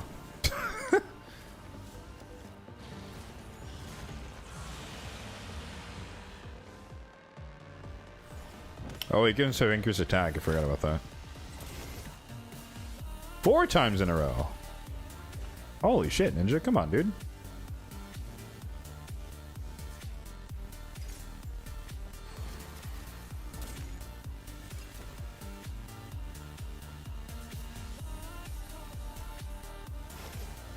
There we go.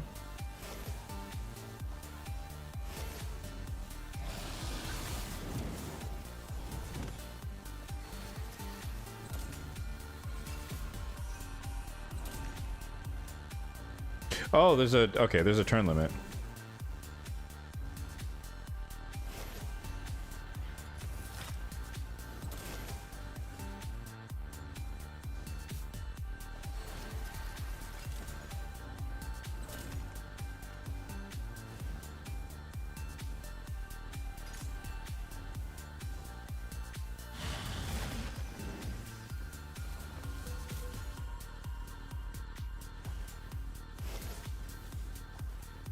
I wonder why he went for Necmo there on the stun.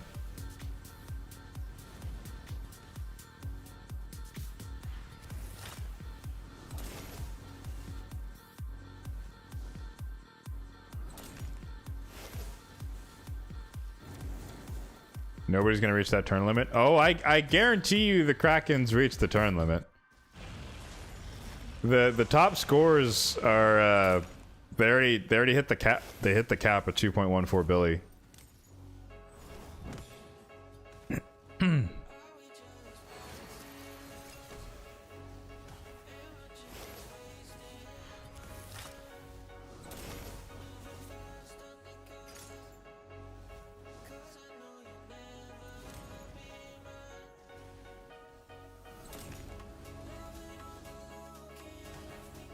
Just use more mythicals. I don't think this is the content for a bunch of mythicals.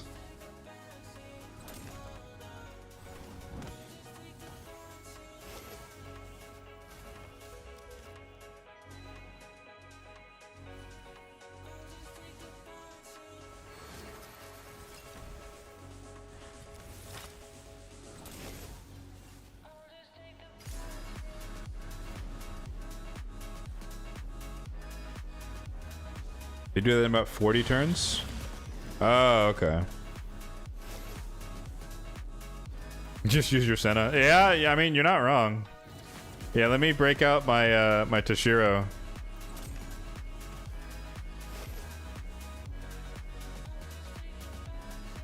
That's the thing, though. Like, we were talking about it earlier, but, like, Loki Heike, my, the 5-star soul for Toshiro, if I had him, he would do work.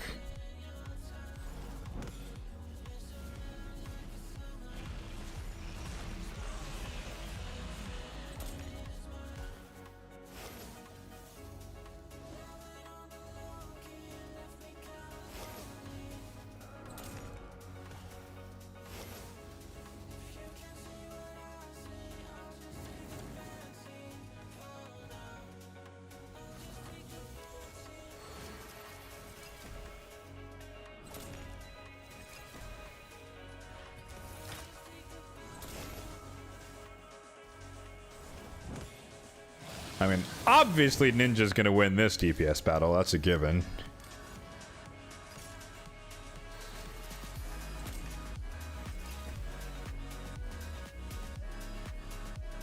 I guess my main curiosity here would be, or no, does... I don't think there is an ally attack champion with a weaken, is there?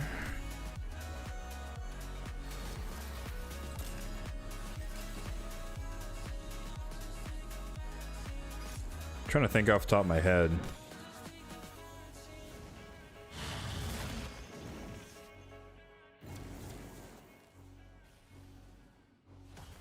I don't think there is.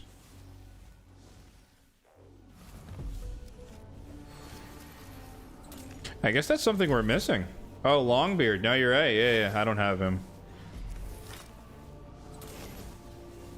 Don't have Longbeard. Mikage, it's in her alt form though. You're not gonna drop Mikage into alt form when you need their ally attacks.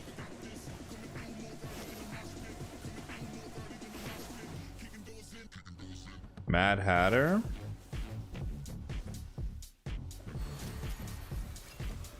Well, Necmo's bringing the decreased attack though. If I was smarter, I would also try to get block buffs in here as well. Pop off Whisper. Pop off Whisper. Let's go. Oh, shit. Oh, my God. She can't be stopped. All right. We see you. Holy shit. That was crazy. That was like 9 turns. Surely not. She won't do it again. Oh my goodness. 4? Oh, okay. Oh, jeez.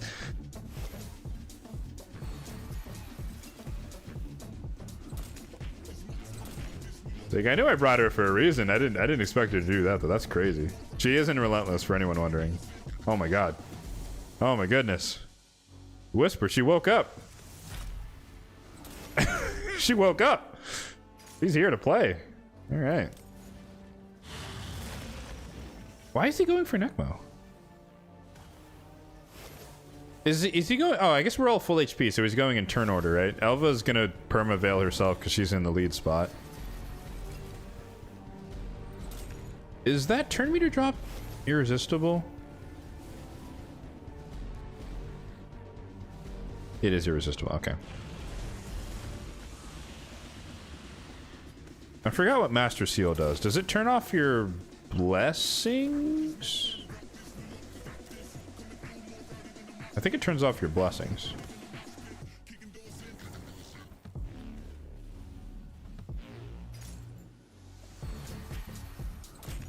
Yeah, well, sorry.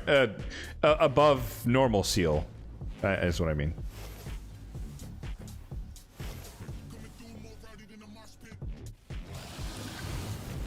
Ooh, okay. Starting to get hit.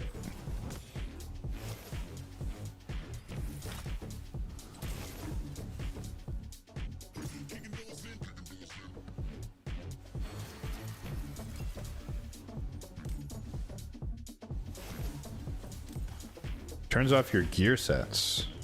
Oh, yeah.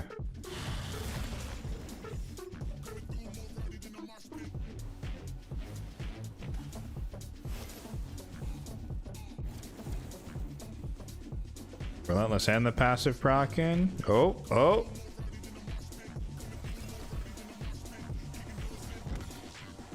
The funny thing is, despite all the damage that Whisper's cranking out here, she's probably still going to do like half the damage of Ninja or something, or even less. They're not really on equal footing, but they do both have 6-star Crushing Rend.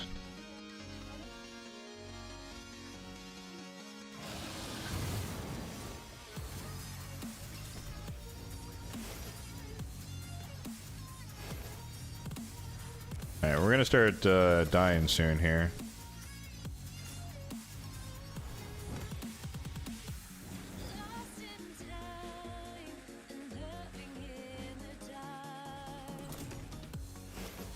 Oh shit, I should have put... No, never mind. I was gonna Whisper in the lead spot, but that's only dungeons.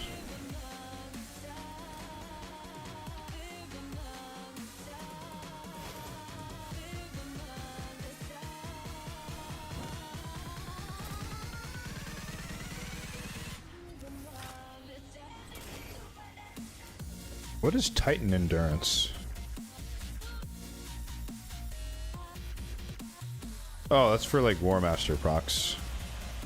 Oh!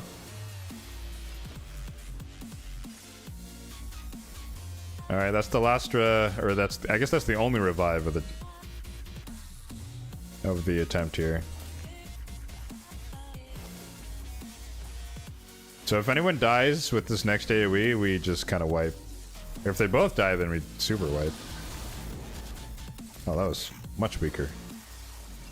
Okay, I guess his first AoE is the bigger one here. Her entire rotation does as much as a single A1. Well, I mean, you know, like I said, they're not on equal footing, right? He's scaling with he's scaling with damage here. You know what would be interesting?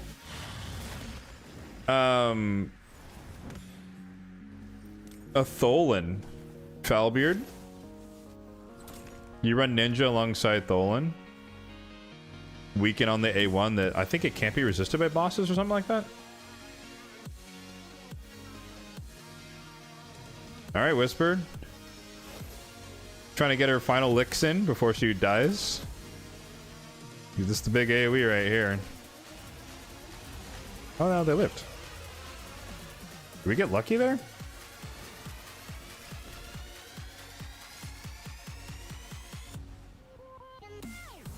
Or is, wait, I thought the first AoE was the stronger one.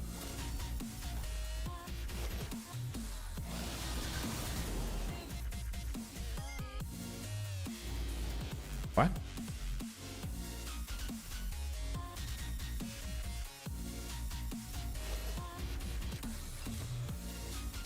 Why did that attack from like 2 turns ago or 2 cycles ago do so much damage?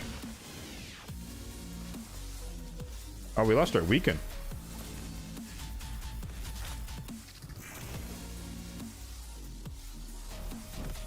Oh, right. Doesn't he increase his stats or something?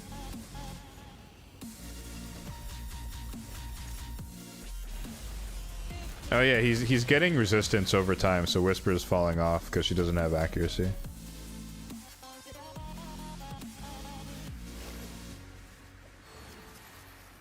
I mean, it's inevitable. We should be wiping soon. I don't know when it's gonna happen, but like this is not a resilient team at all. This is just a heavy DPS team. Oh, we got the weekend. Never mind. Am I full of shit?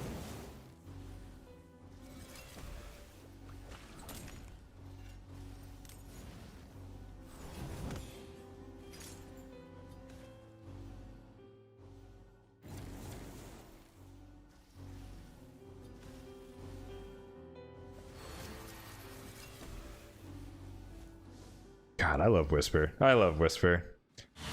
I hate how long it took me to really embrace Whisper.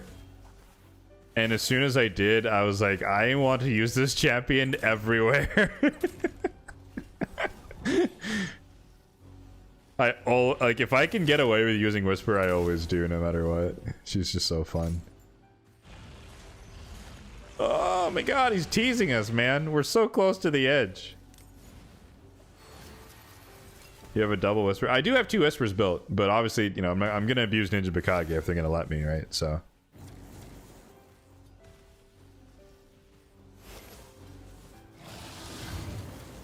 Oof! Alright, see you, Whisper. 1 down. Okay, so next AoE. Oh, no. Okay, Ninja's getting resisted now.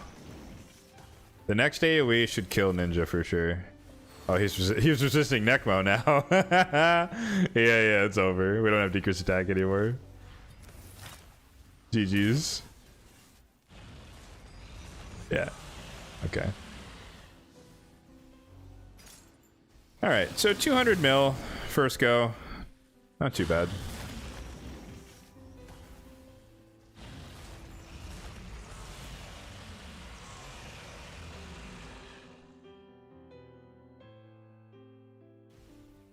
Yeah, not even half.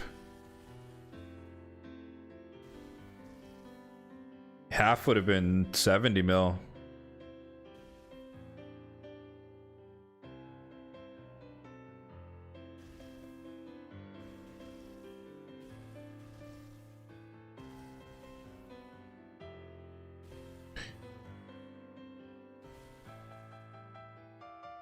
Does the Whisper have per shadow? Actually, I don't think she does. I don't know if I have a spare one for her because I prioritized it on Elva and Mikage just because they're Chimera, high level Chimera champions. So I don't know if I have a spare one for Whisper. But yeah, that's what I'm saying. Like it's on Mikage, so like it makes more sense on her as a priority.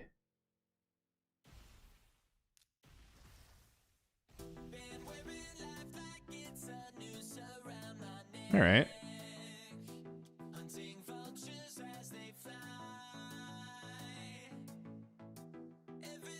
That seems like such a low amount of reward, though, no? Is 200 mil that good?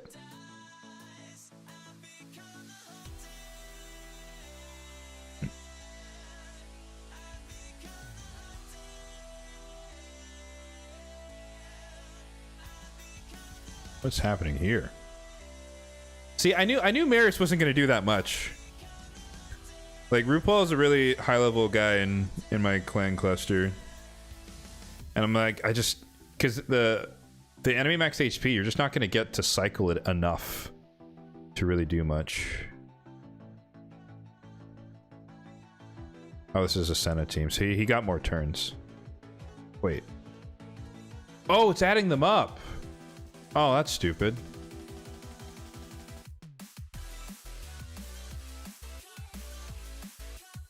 Yeah, no, okay. I want to see what people did for just the first one. Obviously, it gets harder as you move up, but 110. Am I the winner? Did I just win? Wait. 149. There's your Mad Hatter Ninja. 142. God damn, 142. No, that's about the same, actually.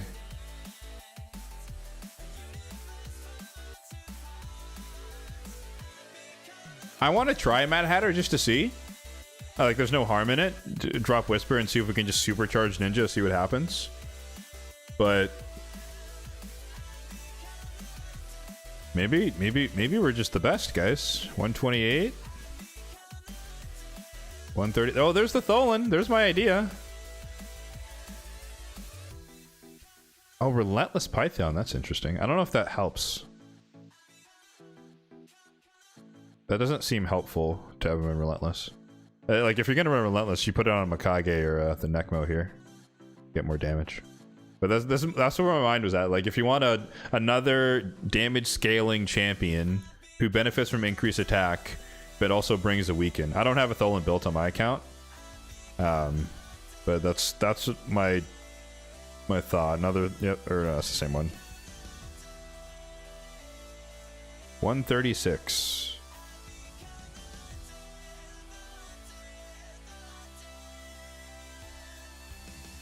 What is Python doing at all? Oh, you need a healer, reviver, or cleanser, right? You know, otherwise you're gonna start eating debuffs like crazy, especially as he scales up. The same reason I run Elva on my team.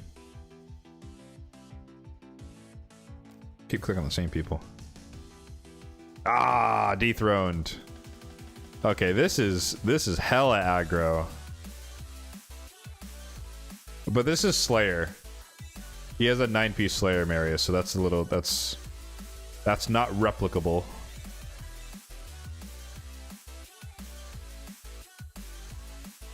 That's a Senna comp. It's not comparable. This is a... well, it's not Senna, but this is an Androck comp, so that's also not replicable. Alright, so they're way ahead. But for, like, normie teams, that's not a bad start. Alright, I'll collect everything but energy here.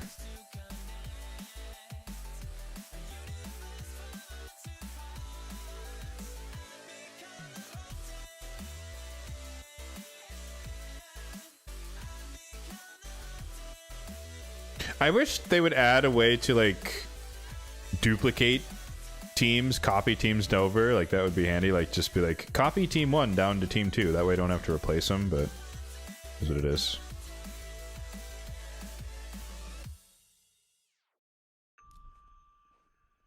So my Hatter is actually in the vault. And he is somewhere down near the bottom of the legendaries.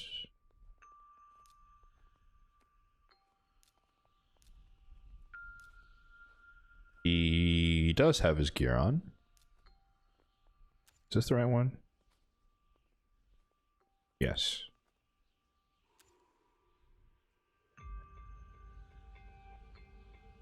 That's helpful. I'm not going to do it, but I do think in this case, because he's in Merciless 4-piece, you'd be better off with a Relentless Mad Hatter for sure. And my ninja's in 6-piece Merciless as well, for anyone curious. I'm just gonna call this Battle 1. Is that what they called it?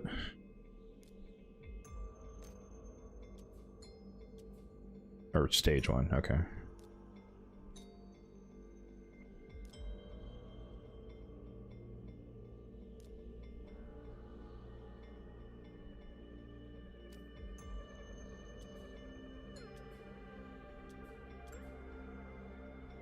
Oops. Just in case we actually do better, I want to take a screenshot of this.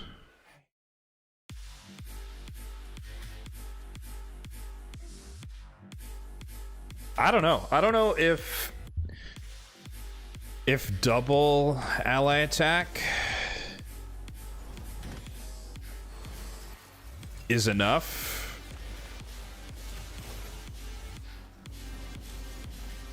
to make up for essentially we need to make up 60 million damage from dropping the Whisper.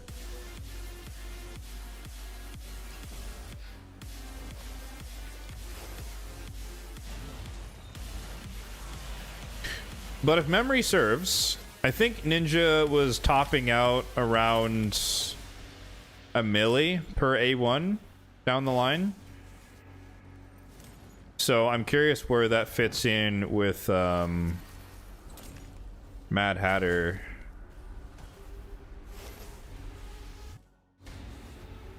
Or Mad Hatter's A2 down the line when you get the damage boost.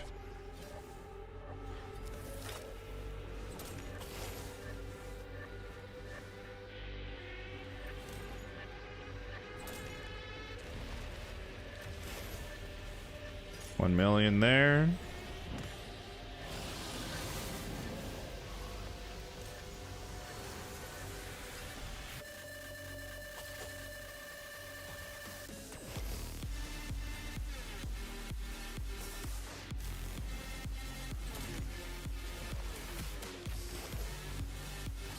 We didn't have increased attack. Wait, how do we not have increased attack? We have 2 buff extenders, don't we?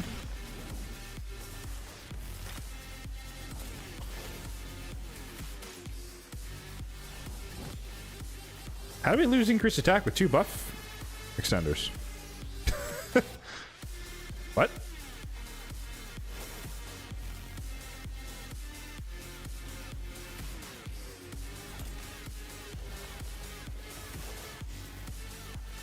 $1.3.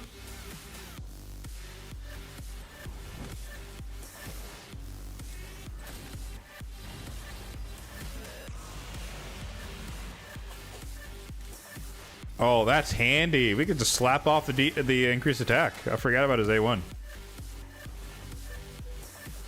All right, shout out Mad Hatter doing work.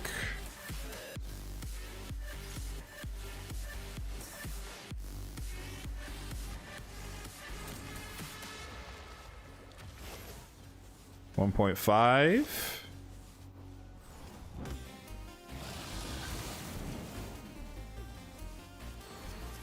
I think Ninja's close to maxing out. One mil there. This is an ally attack, so it should be a little bit less. 1 mil. And wait, how did that do the same damage?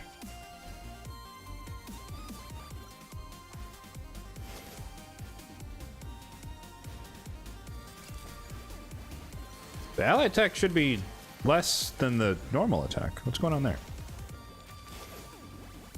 1.6.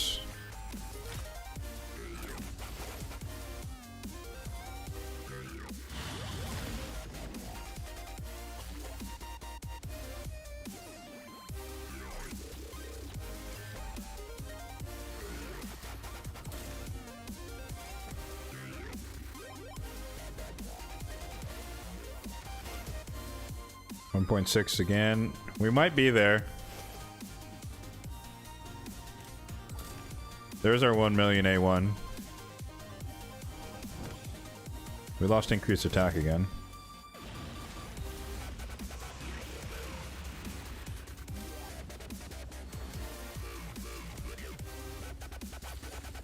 Maybe that was happening during the last fight. I just didn't notice. I don't like, obviously Whisper gives it to herself, so that's a given. But maybe Ninja was losing it. I just didn't notice last time. Oh no, he's not full. 1.8. 1 mil. We are capped out on debuffs, so we're never gonna get above 6 with this team, at least.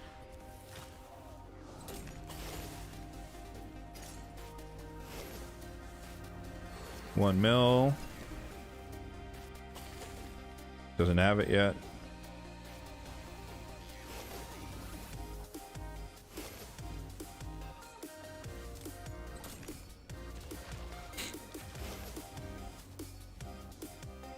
$1.8.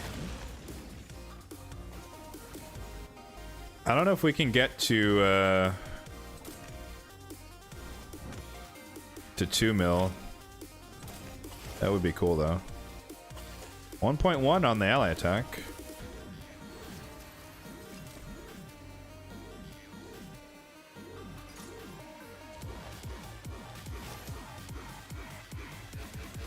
Oh, that was a low roll, 1.5.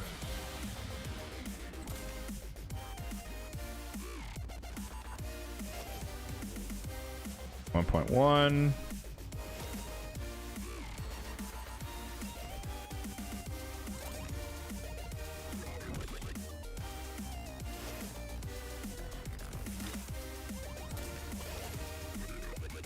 $1.1.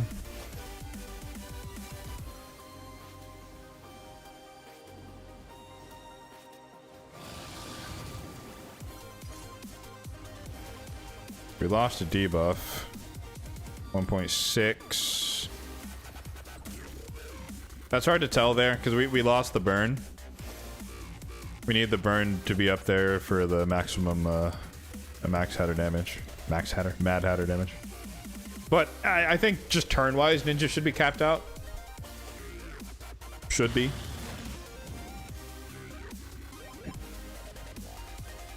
Resisted, unlucky.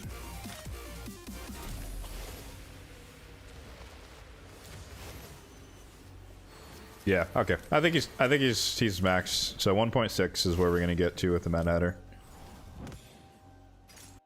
Bonus attacks. So let's see. We're at 12 turns.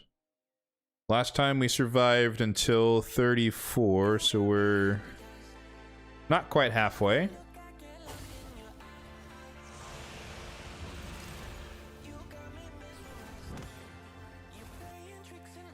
Put this on the other screen here, so I can see both. So yeah, we did 211 last time,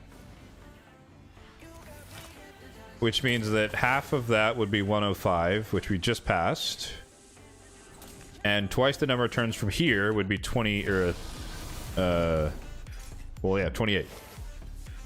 I think we do more damage. Assuming Ninja doesn't die randomly early somehow. Oh, there's a 1.7. We might have just rolled high.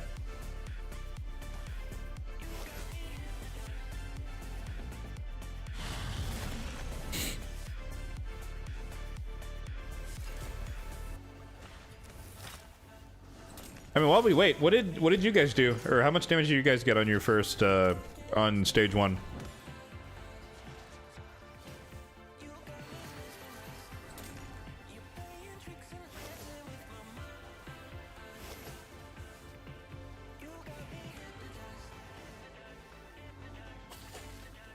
You got 1 billion?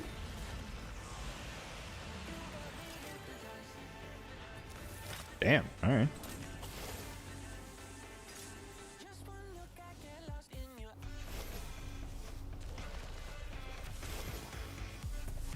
Ooh, 2 mil?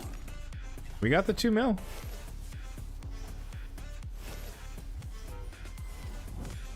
$220 million, same team I'm running right now. Okay.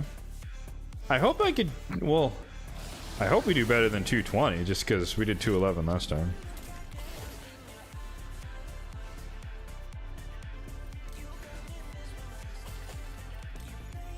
Actually, you know, some other thing I found interesting,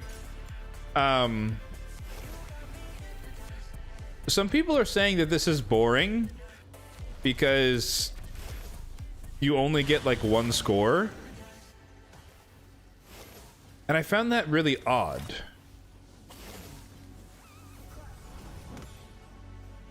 Cuz I'm like, I don't want another daily thing to do. Like I want to just kind of do it once or iterate and see if I can beat it, do my best, and then kind of move on. How do you guys feel about it?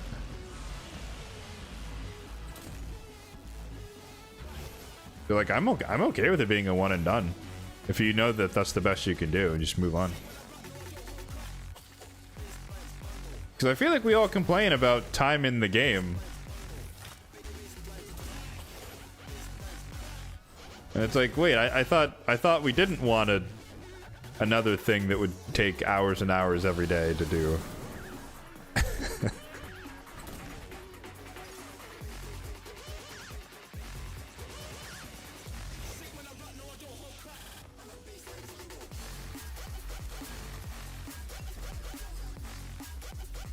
If they make it a monthly thing.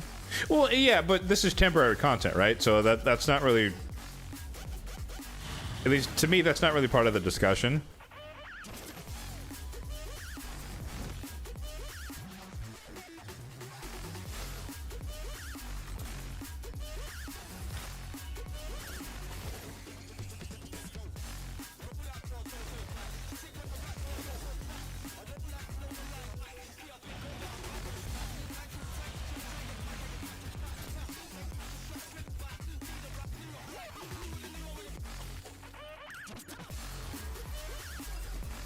Yeah, I guess this is RNG at this point, right? So whenever Ninja gets hit too hard, he just goes down. Like, we're gonna keep Deeker's stack up, that's not really a concern.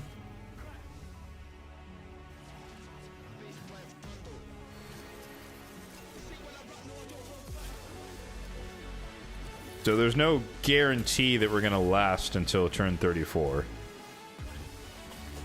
We're losing our debuffs.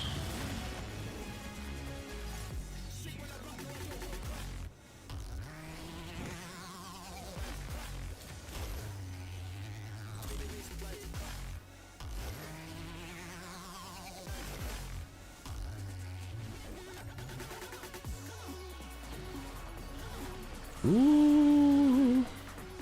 Close.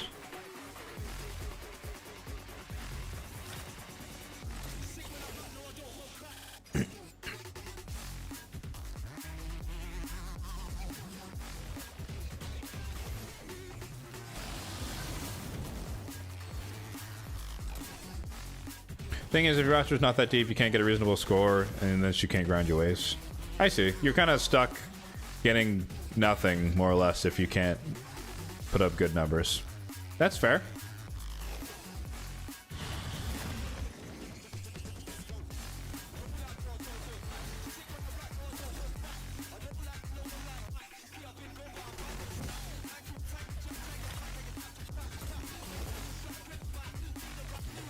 This is also I don't know if there's a really good champion for it, aside from Donnie. But if there was a good, like, cheat death mechanic type thing, that way, like, at least your first death, you would kind of survive.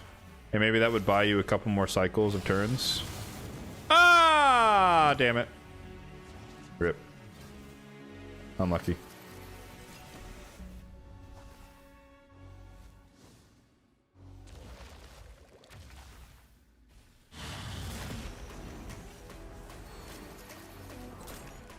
Yeah, we did less.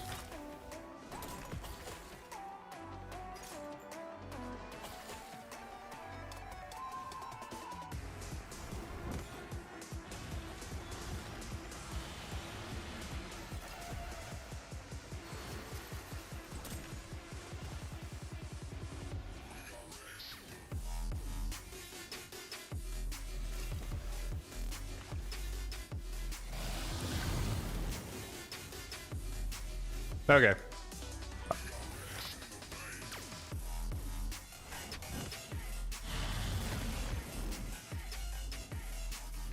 I got one more idea.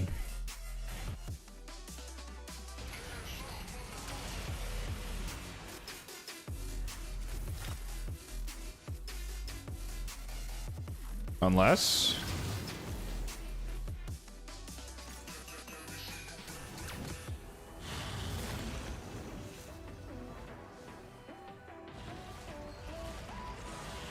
if you have a 6-star ninja, you want Crushing Rend.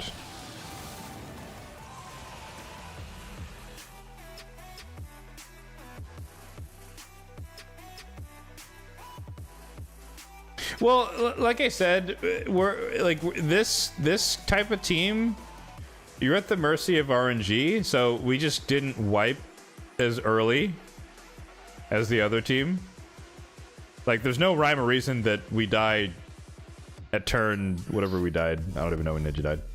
Like, there's no reason for him to have died there this time but not last time, because he's the same, right? And there's no additional protection on the team, so he just got unlucky crit or something at the wrong time. He did more damage though, obviously. We were on track. We were definitely on track to win, and if he made it all the way to where we made it before, he would have done more damage. So, like, this is a thing that, like, I could let it run 5 times back to back and eventually it would work. But at the moment, he lost.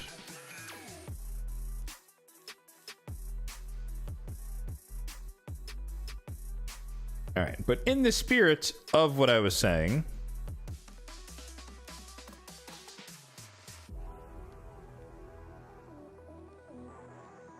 let's see about dropping the Elva. Oh, I'm going way too far down. Let's put in the Donnie and see what happens. This is more, so essentially we're sacrificing the later bit of the fight for the earlier bit. So we're going to be starting off resisting stuff anyways. And then we're going to be focused more so on dealing damage up front. I think we open with the A1 actually. Let everyone cycle through and then we can start doing this.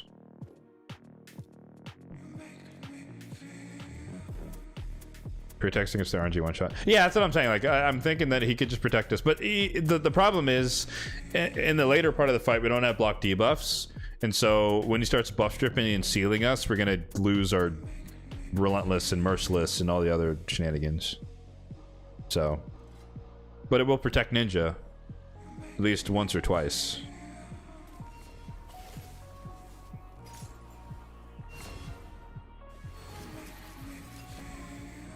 He's still purging him? No, but Elva had a protection set on. So that he wasn't able to remove the 9-piece protection. She wasn't able to remove them most of the time. That's the difference.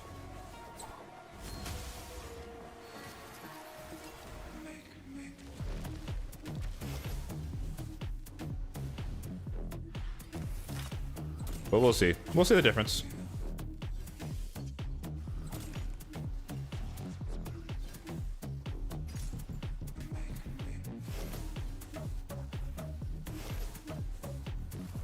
After this, I'll move on to stage 2 because I think we're done here. Wait, is the Master Seal protect or irresistible?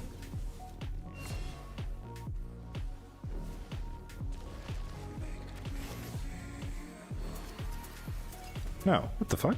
Okay, that was a 3%. Donnie has literally the most resistance on my entire account. For him to get Master Seal, no one else is crazy. He has like 800 res.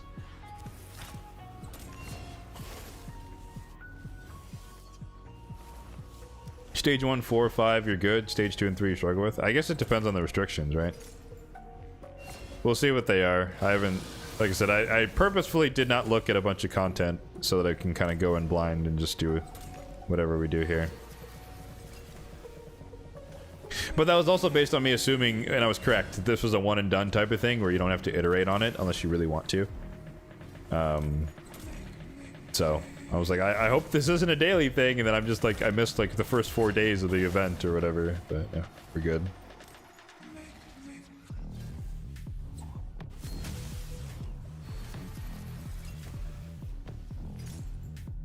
Do I have Operdin? I do not.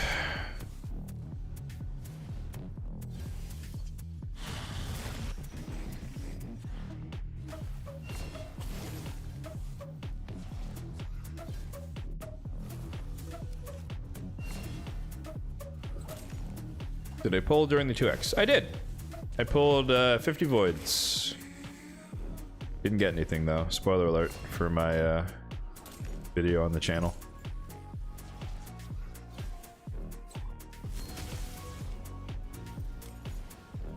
Nope. Opening Clan Father was a fusion during my brief hiatus back in 2022. Where I took 3 months off of the game to reset my life. So I don't have him. And contrary to a lot of other people's experience where they pull fusions they've skipped, I've never pulled a fusion champion that I have missed or not done. All 5 of them. I'm 0 for 5 on all the champions that I've missed since I've actively been playing the game.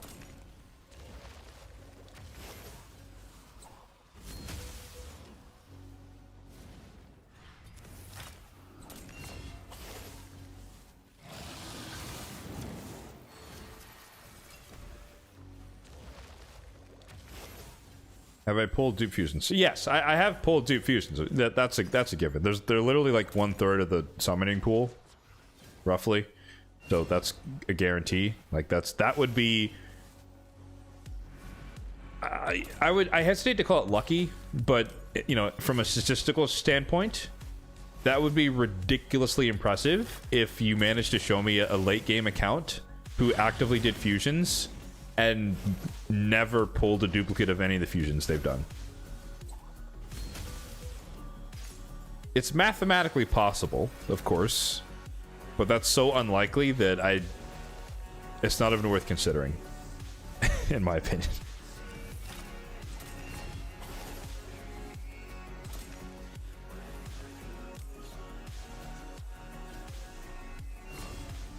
Taking a break when Wixwa came out, so you know, yep.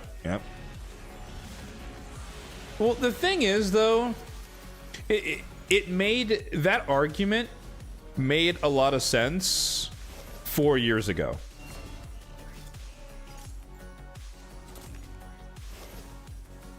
But now there's too many champions in the game for that to make as much sense as it used to.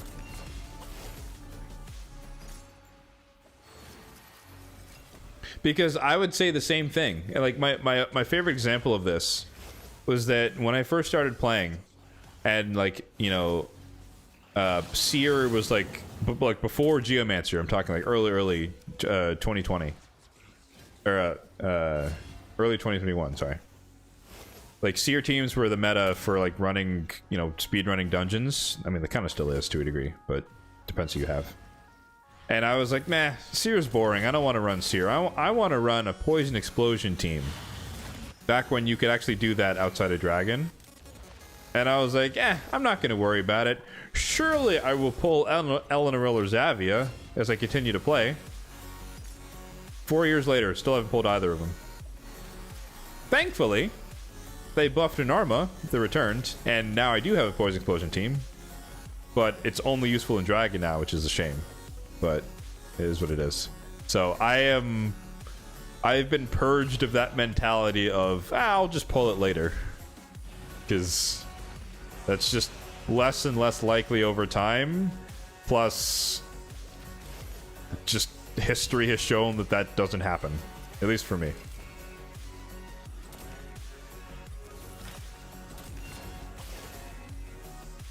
Everyone did get Ezio, correct. Yeah. I think he's less clean. Because his poison placing is the Poison Explosion ability. So if you, or when you use his explosion during the waves, you don't have anything for the third wave. Assuming you have a single reset. So I think it's a bit less clean, but obviously it still works.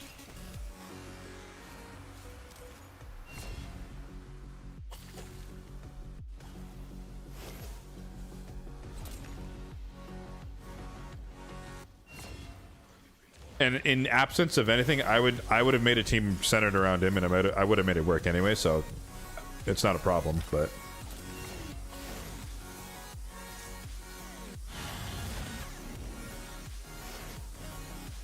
that's why I still use Narma, because she can blow up the waves. And then she can place her separate poisons when you get to the dragon. So it's a little bit cleaner. And when I say clean, I just mean time/animation efficiency. So you're not wasting animation time doing Ezio's A2 or A1 at the start of dragon. You started off by placing poisons, which is what you want.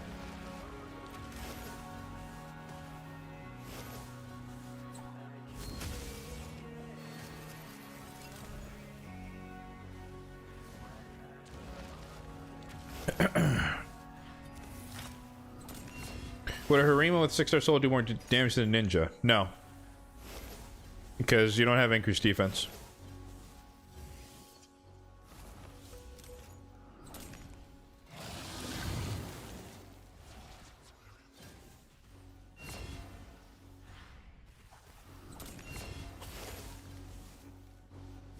It would do damage, but not more damage.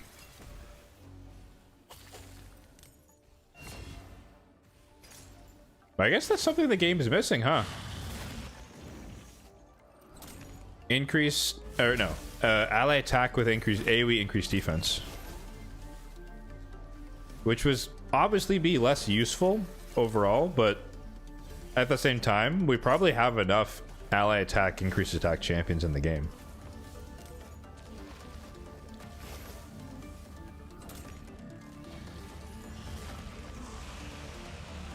Oh, Patrick? Well, the ally... I guess effectively you would get it because it's his turn, then he would ally attack, or his turn would start. He would place increased defense, and then you would ally attack. Fair enough. But you know what I mean.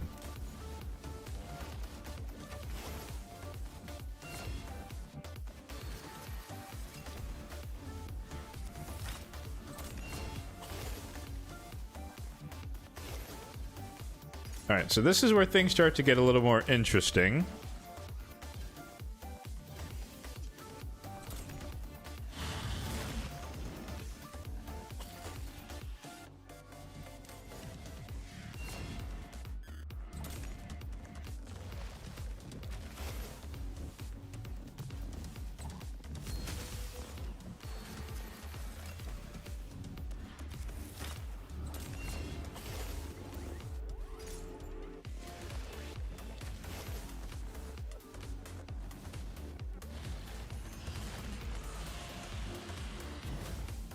Oh, perfect cleanse. But yeah, so this is the part I was talking about where, like, near the end of it, we're gonna start getting the seal on us, which is gonna turn off our... It's gonna turn off my Relentless, turn off my Merciless, turn off my... well, I guess that's it. Yeah. That's what everyone happens to be in.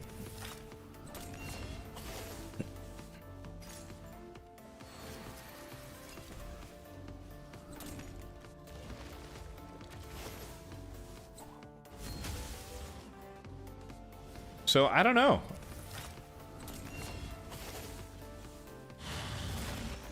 Because in theory, if he hits Ninja... Or no. What does Donnie's passive do? It prevents the deaths and then it brings your health up, right?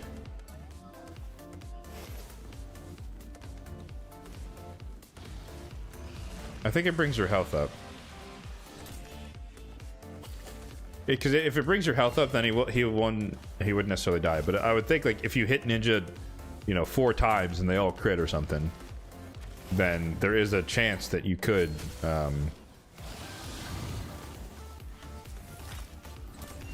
die, maybe.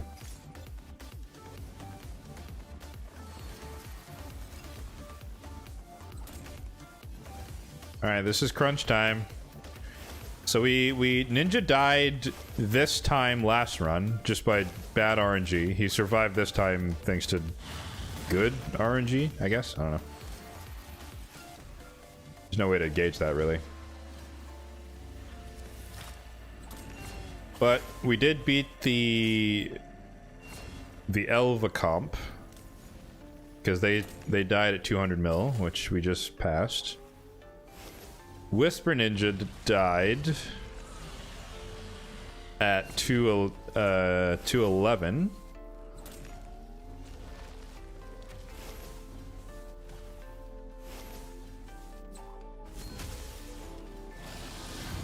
Also, this block buffs is really doing a number on my increased attack staying up properly. Or actually, no, he might be removing it. That's probably what it is.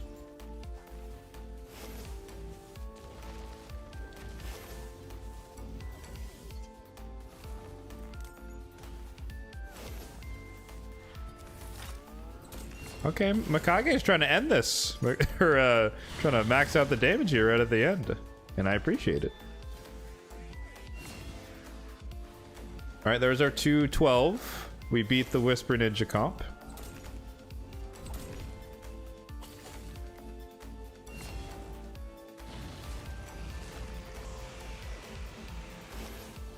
We have not procced the passive yet.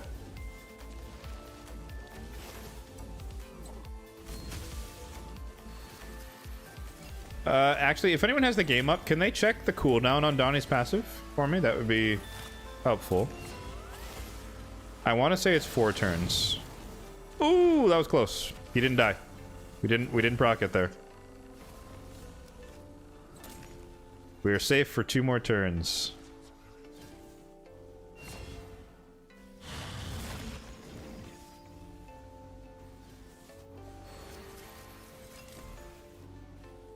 The reason I ask, I'm wondering is if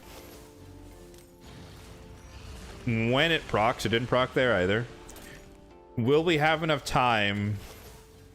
Obviously, he'll heal himself to full because the leech and whatnot. But will we have enough time for me to cycle back around such that he wouldn't die again? That procced it. Okay, so Ninja just died. I don't think so. That's 1 turn on Donnie. Obviously, here comes the stun. Hopefully, it doesn't kill anyone, actually. Ah! I jinxed it. That's actually bad. We just lost our leech. GG's.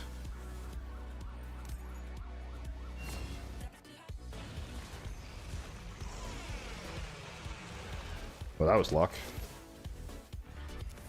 Oh, he turned off the mastery. He turned off the mastery. That's funny.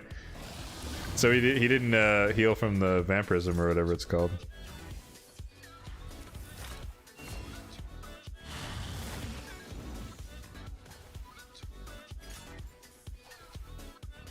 All right, Donnie, you got it. Carry us home.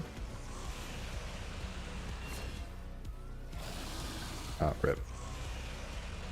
Do I have Grand Oak? I do not. I do not.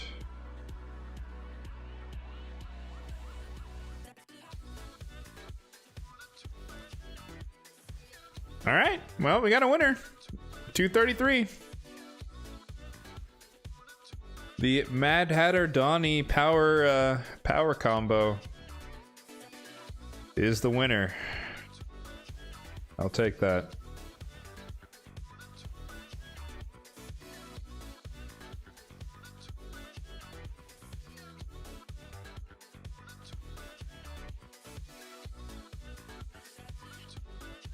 Grand Oak instead of Elva. Well, I did Elva for Donnie, so I don't know where if I had Grand Oak, I'm not sure where he would fit in on this team, because Mikage is obviously better for a ninja.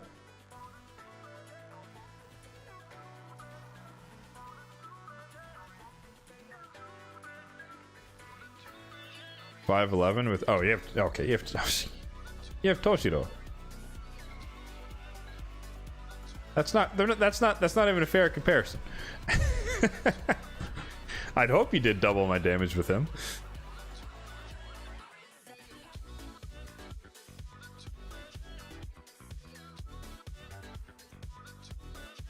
Oh, you used... Okay, you did double... Or no, you did triple ally attack.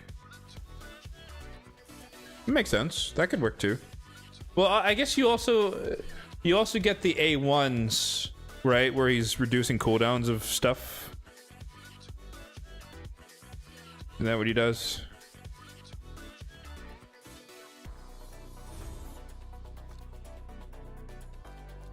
I think that's what he does.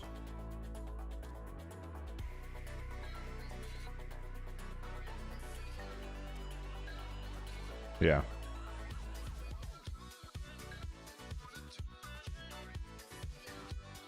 Your ninja's a 9-piece? Ah, dude, I want 9-piece merciless. I don't have the accessories.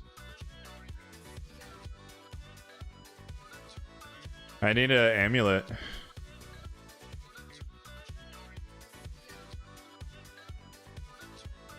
Well, a crit damage amulet.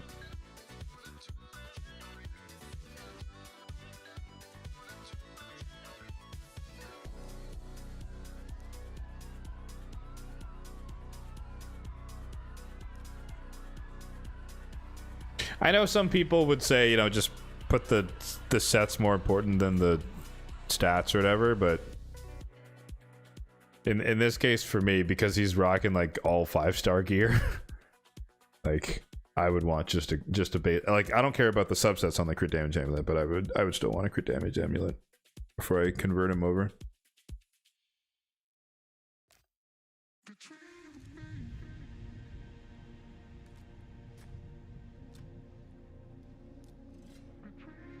Use Teox? Oh, you got Teox. Okay. Yeah, Teox Toshido would be with Mikage is crazy.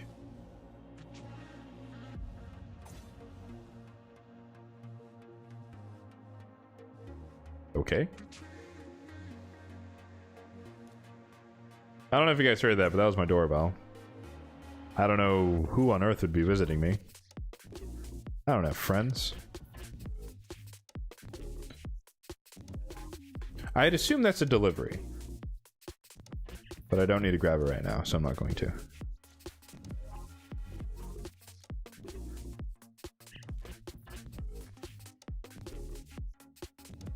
Where am I going? Where am I going? We're going to the events. Nice. I like how I did more damage. I mean, I guess I only did 20 more million, but that extra damage did literally nothing. I don't think I can get to 20,000 though, right? Unless you get more points per phase.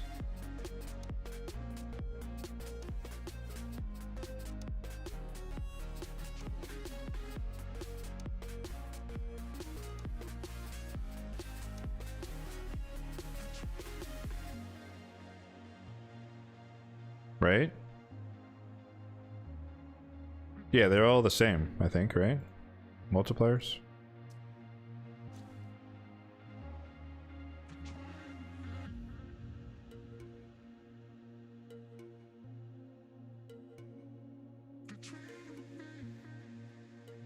Oh, no, these okay, these numbers increase.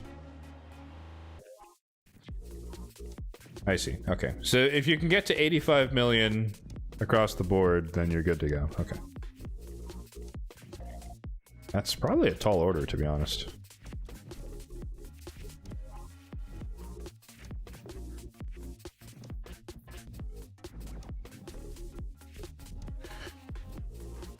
Is there no... I guess the stages are just more restrictive.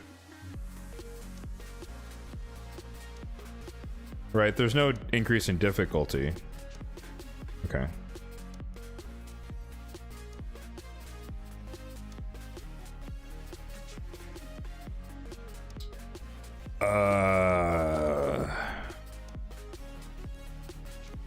Sacred Order, Lizardmen, Undead, Sylvan.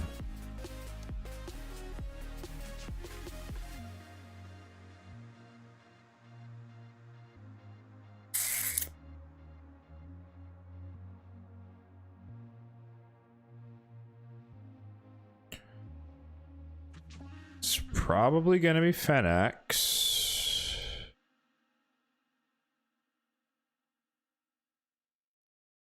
I don't think I have ally attack here, aside from Necret.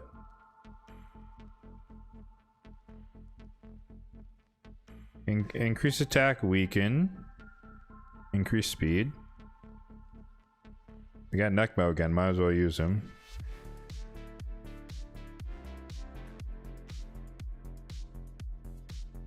I wonder about the value of Donnie here. Because we're not really resetting anything. Let me just double check. Am I missing?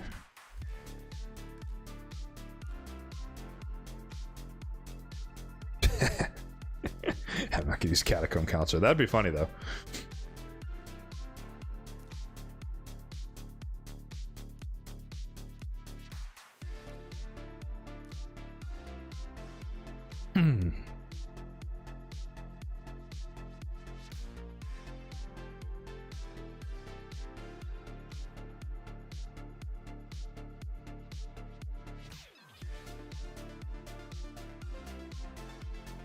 You want the cleanse and the turn meter? Well, I was thinking of just going like Deacon and Elva.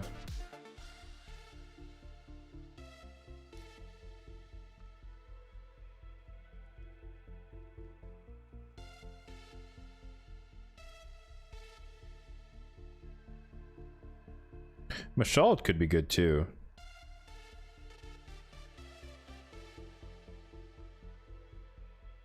I don't think it'll be better, but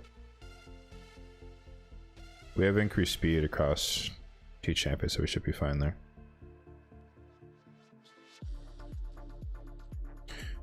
No, I don't have any ally attackers here. I guess this is where Grand Oak would come in, right? Like, I could use Necrat, but that's not really effective just because he's going to put it on random places.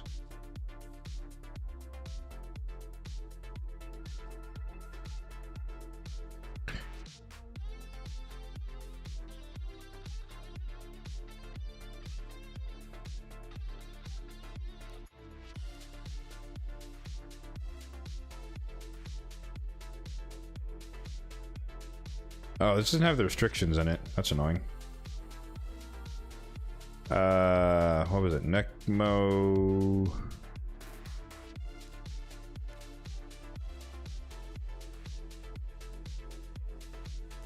Necmo Estrid. Deacon.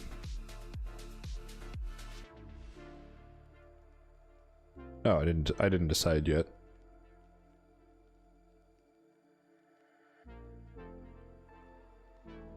I mean, I guess following the same logic, Donnie is better by default, just because you're resetting all the turn meter boosts, which would get you back to attacking more.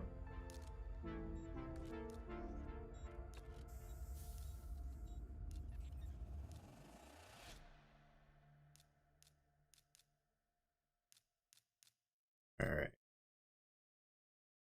Stage 2.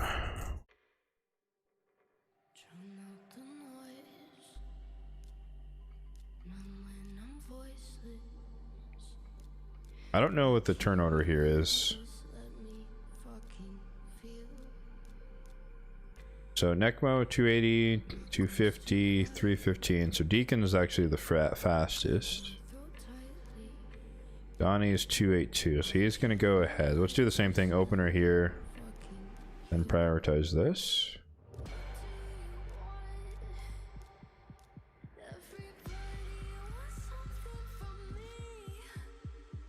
This should be demonstrably worse, for sure.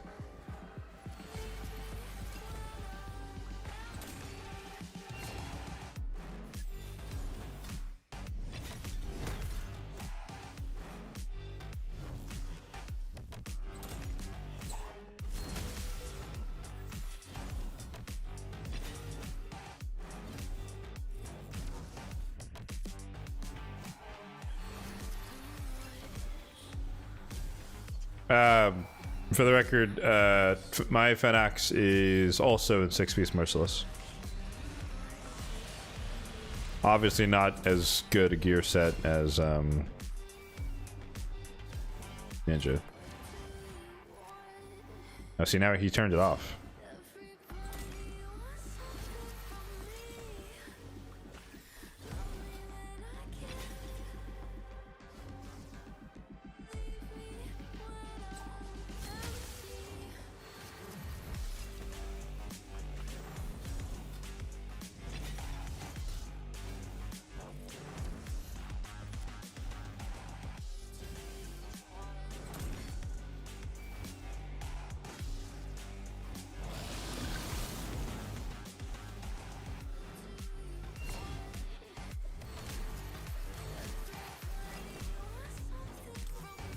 I mean, yeah, who are people using as their DPSs on stage 2?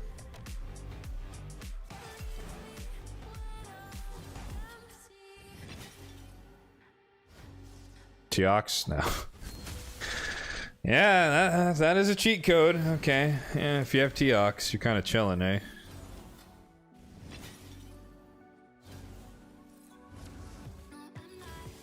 Teox Fenax. Okay, rephrase the question. People without Teox, who are you using?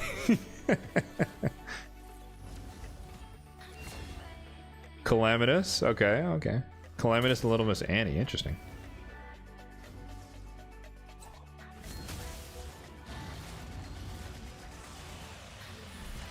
Dracomorph? That's different.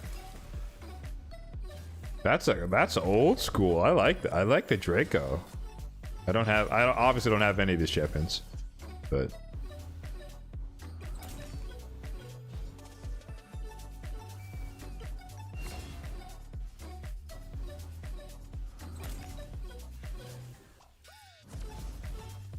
a topic of discussion that usually does come up,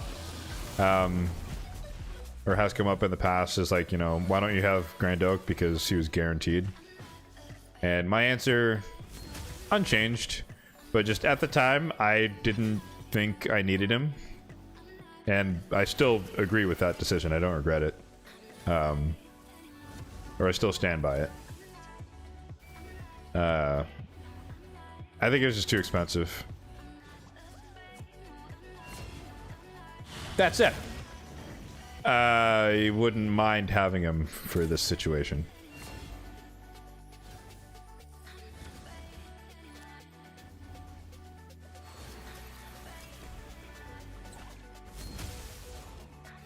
Yinchenza and Fanax. That's unique. Obviously Void Legendary, but still. How does she work again? Is it her A1 that's the ally attack?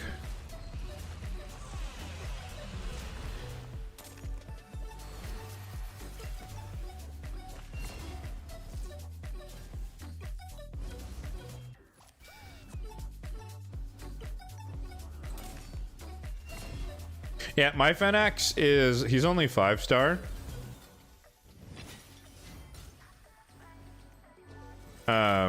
So I guess effectively his Crushing Rend is off right now, because we already got our 2 hits in, so, but obviously you get the stats, so the extra attack and crit damage does a lot of work as well. Argonite? No, Yinchenza, or however you say it, is Sylvan.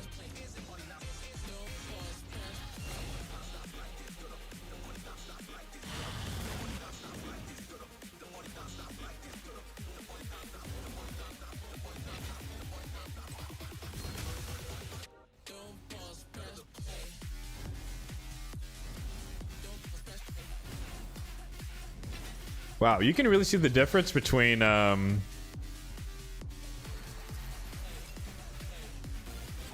Smasher proccing and not proccing on Fanax's A1. Let's see if we can see it here. No, they procced on both of those.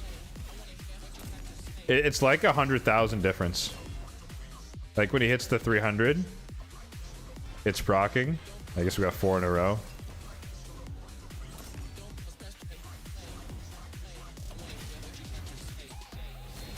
Eventually he's gonna hit 200 something, I think. 289, yeah.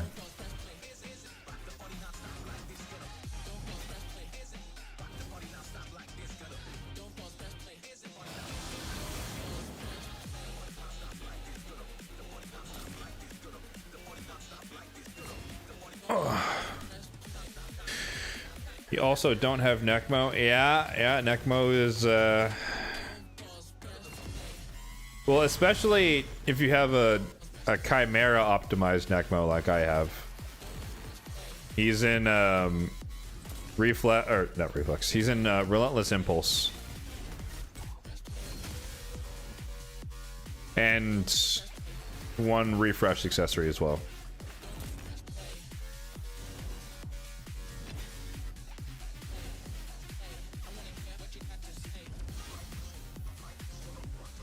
That was one of my proudest days, where I got the last piece of Impulse to make his build work.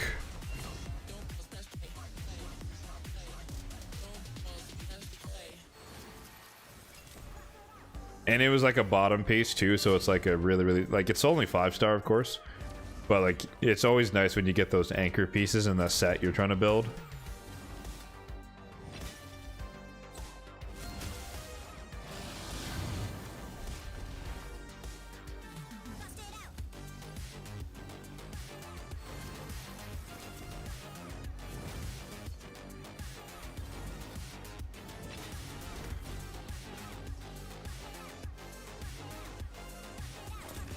I guess we're also getting the benefit of the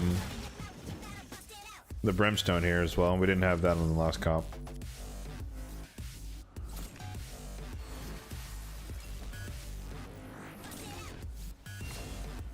Fresh AC on a hot day. Yeah, no, same thing, dude. I love it when it's like you get that piece and you're like, that's it. The build's done. I already know exactly who this is going on. I know some people don't operate that way, but like for me, I kind of have a generally speaking, a good idea of who's missing what. It's not 100% accurate. Okay, I'm not a freaking genius, but generally speaking, I kind of know like, oh, this is that person's piece. Let me go check if it fits. And for Necma, I think I forget exactly. It might be like a defense chest or an HP chest, but it was like it double rolled speed accuracy 5-star, and I was like, this is it. I'll put any weapon or whatever top piece on him just to get the second piece, but I was like, you just finished the set for me. We're done. Same thing for my Rectored Wrath. When I got her into Reflex Impulse, I got a chest from Live Arena that was like an actual chest, HP percentage chest, that was double speed, double resistance, and I was like, okay, her build's complete.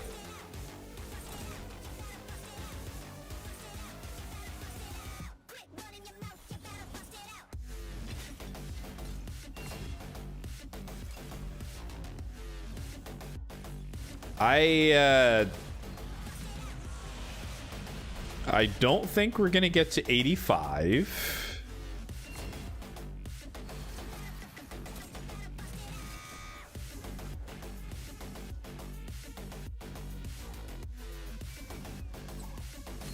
I think that's a given.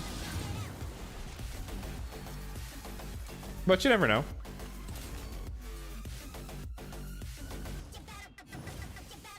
Oh, that cleanse was clutch right there. But this is where he starts to ramp up, right? No, don't stun the DPS. Ah, man. That sucks. Oh, okay, Donnie. Donnie, my clutch meister, dude.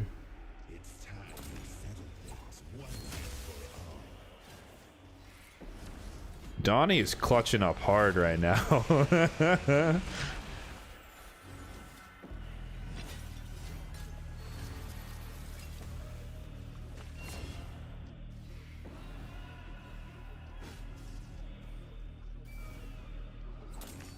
Found out your 5-star Blessed Fenix dot damage or 6-star Little Miss Annie.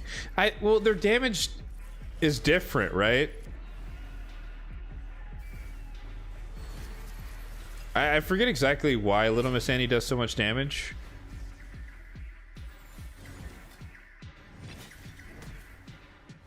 But I think Little Miss Annie's problem by comparison is that she kind of has that one like money shot nuke.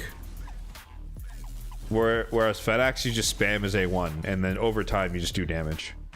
Versus Little Miss Annie, it's like you have to get back to the money shot ability in order to actually execute.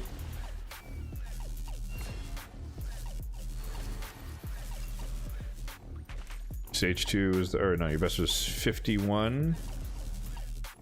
Yeah, I don't think we're gonna get much further than this. Okay, Donnie procced right there.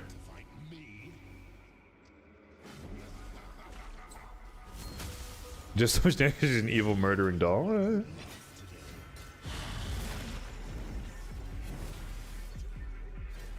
Alright, this is the moment. Pretty sure we procced Donnie's passive already, so if Fanax dies, it's over. GG's. We might be able to squeeze out like 64 mil or something, but we're definitely not gonna get to 85. Oh, not even that. Okay. 63 it is.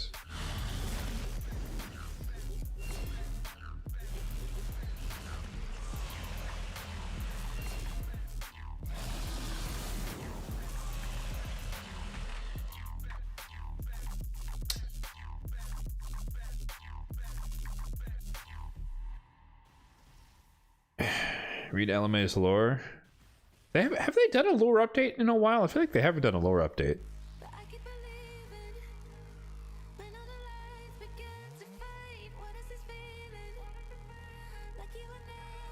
Yeah, I don't think I could do any better than that, unfortunately.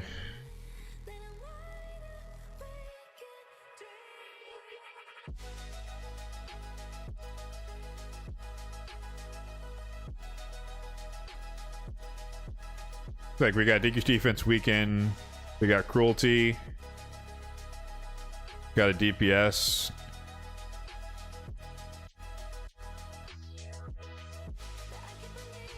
Unless, I don't know, are people running poisons at all?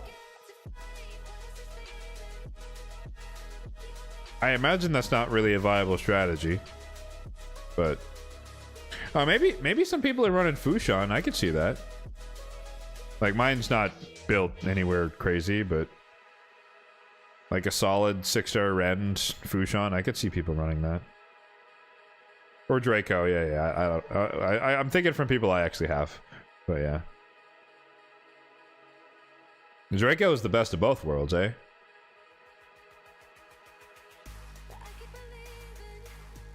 Like, you know, again, it's old school, but like,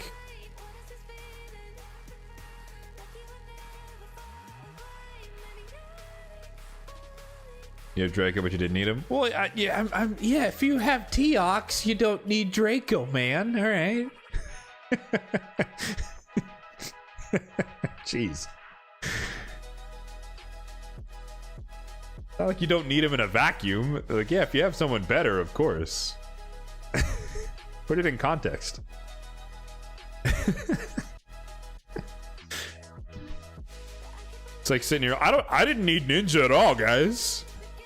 It's like, yeah, because you probably have Toshiro. That's why you didn't need Ninja.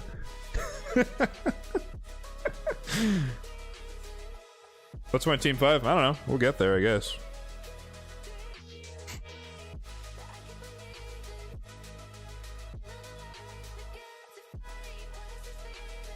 I guess there's not really a reason to go in order, right? But since we're doing it, might as well.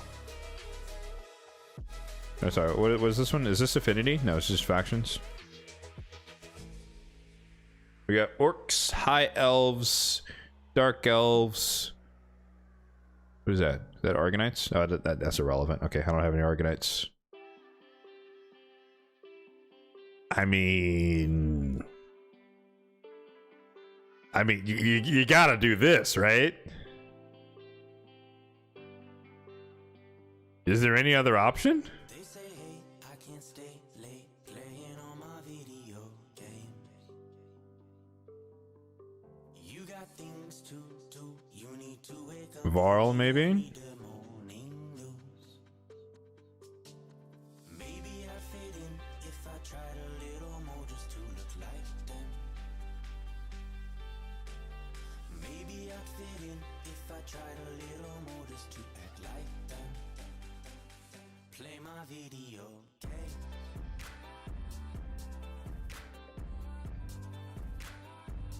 Play my video game. Ooh, wait. Lanicus. Is she booked? Play my video game. She is booked. Does she have gear on though? They say, hey, I can't spend all my money on my deadbeat friends. They need things to do. They need to go out and look for jobs, and you do too. Good enough? Maybe I'd fit in if I tried a little more just to look like them. Alright, so we got Maybe Packmaster. a little more just to act. Well, Play my video game. since we don't have a speed boost champion from the looks of things, at least so far, I think we actually run the Crocat Aura for this attack.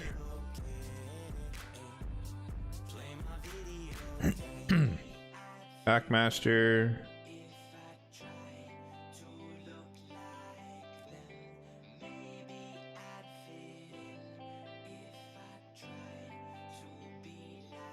Where's my Varl? Varl.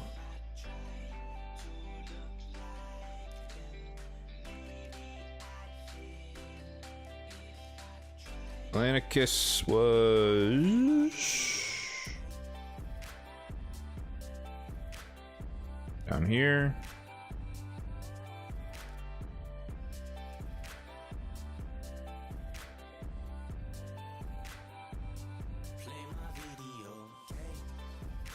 Probably do want the turn me to fill. Actually, you want the block buffs too. Do I care about this? I don't think I do. So we just go for the double ally attack and then block buffs. You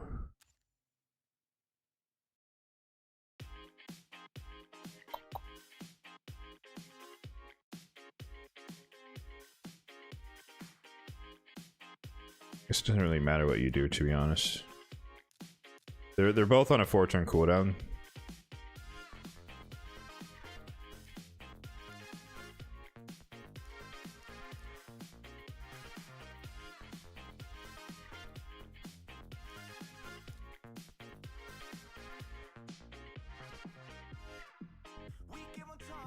Cassandra showcase? Definitely not. My Cassandra's not even built.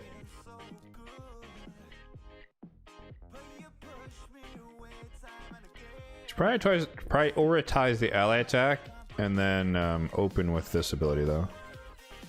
I don't think we have a buff extender something going on here, right?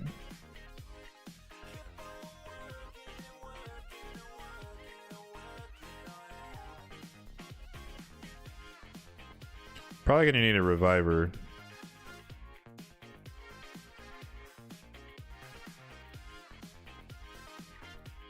So I guess we're going Galathir on my account.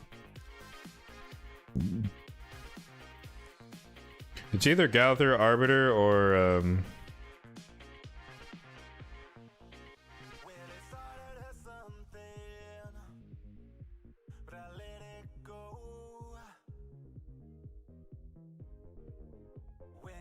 I mean, yeah, it's Galathir, Blind Seer, or Arbiter, and I don't see any reason to not run Galathir here.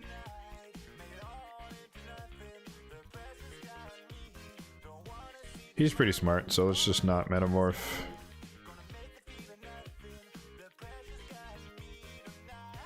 Sataj 3, if I can type.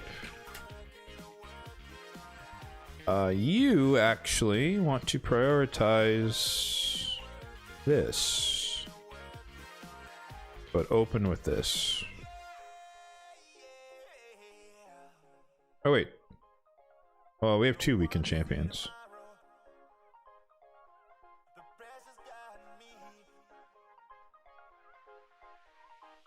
That's fine. Packmaster Shaq has decreased defense on his A1, and he's going to be using that a decent amount, so it should be fine.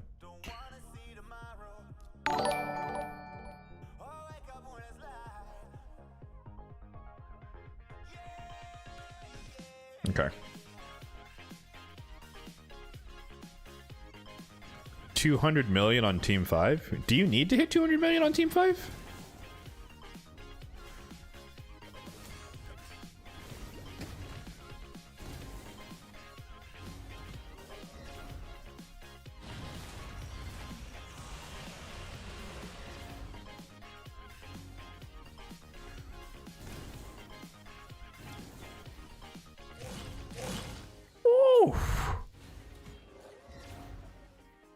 Get him, doggy.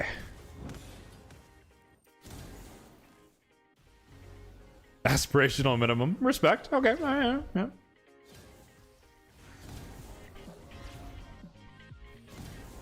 Only downside of Landicus is that I think she brings in 3 allies, not all. So. Annoyance. Slight annoyance.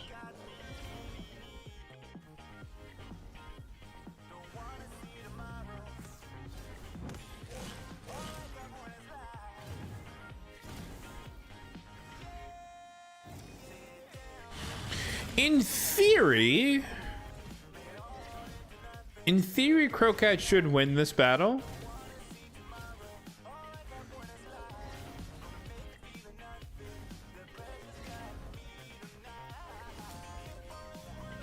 I guess that's the end of the sentence.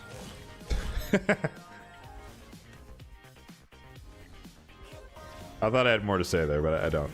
In theory, I think Crocat should win this battle, but I'm curious to see what Varl does by comparison.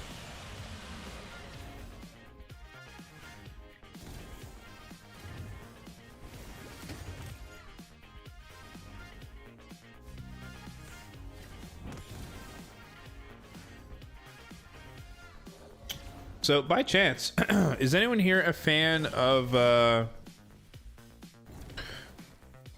Avatar? Either The Last Airbender or Legend of Korra? Because my algorithm was feeding me a bunch of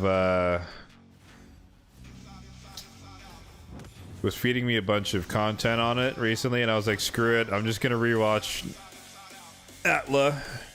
So I've been binging that this past week, and that was a wonderful experience. Probably like the 5th or 6th time I've watched the entire series.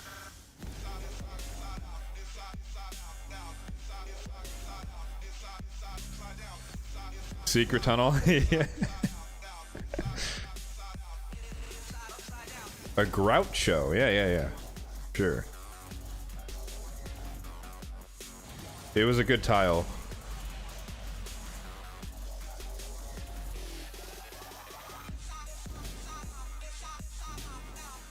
Woo, 1 milli. But no, Crocat's doing 1.4.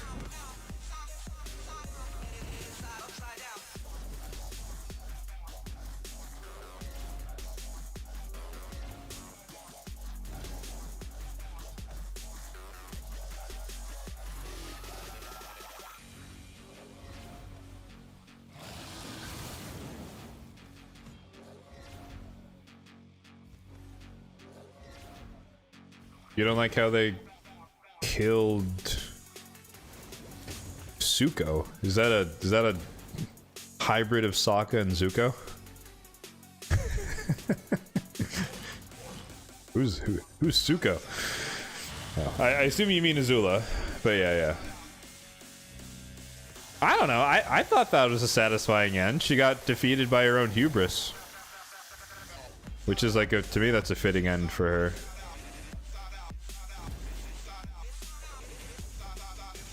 I guess spoiler alert, but if you haven't watched it in the past 20 years, I don't know what to tell you.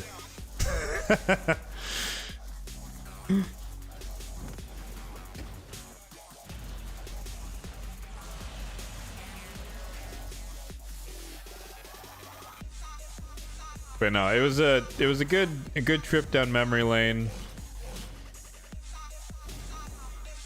Definitely got to see like my favorite parts, and what I always find funny is that I feel like every time when I'm about to rewatch it, I always say to myself that it's like, I don't know, maybe I'll just skip book 1 because it's a bunch of filler, and then when I actually go watch it, I'm like, wait, that wasn't filler. Like some of it is, but majority of it actually isn't. It's relatively on beat the whole time. But for some reason, like in the back of my mind, I always keep thinking that book 1 is a bunch of filler. At least the early bits of book 1.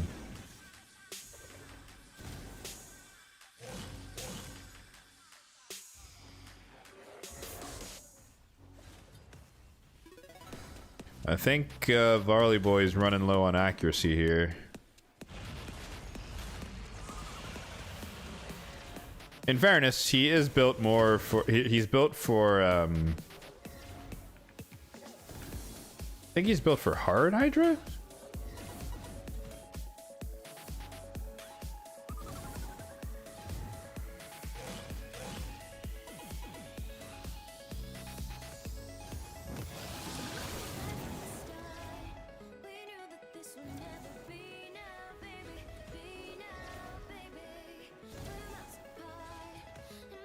Only problem here is that because he's not really landing the decreased attack. Oh. Maybe you just got 3% resist. Never mind.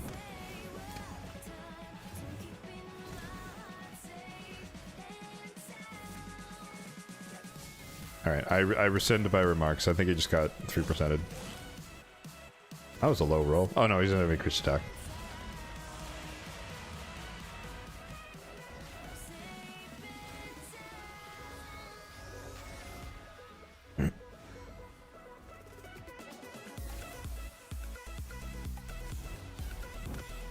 $115 million. Oh no, dude. We're not getting to 200 mil. Like, people are gonna start dying after turn 20 very quickly. Oh, did we lose our leech? How did we lose our leech?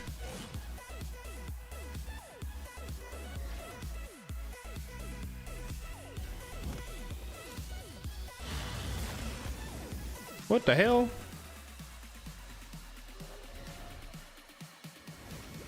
He must have gotten like a back-to-back proc of Merciless and then gone like 2 turns in a row. Or like he went like A3, A1, A3. And then he didn't actually place the A2 for like 3 turns or something like that. That's what, if I had to guess.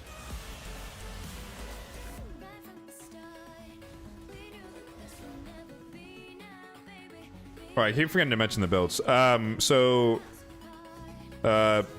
is in Relentless. Galther doesn't really matter. He's just high resistance. Crocat is in 6-piece Merciless for Hydra. Varl, I think, is in Savage or Lethal Perception. Again, for Hydra. Packmaster is in... He's in Cursed Retaliation. So if you're wondering why Packmaster is randomly counterattacking here and there, this is because of the retaliation set, so 50% chance. Well, we got the 85.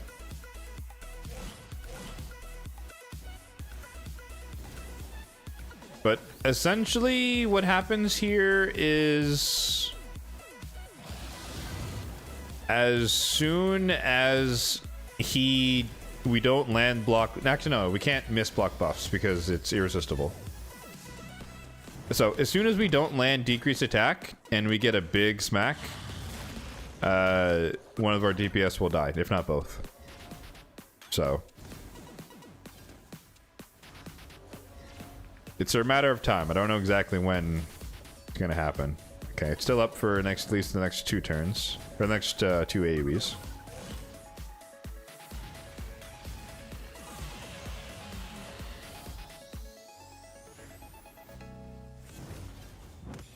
Yeah, okay, I need... So... Potentially a Perched Shadow for Lanicus. Or sorry, for Whisper. Long term. If there is also another spare one, a Perched Shadow for Lanicus would probably make sense. Obviously, I don't use her much in other content, but... I'm thinking long term, you know, assuming you have a couple of spares lying around.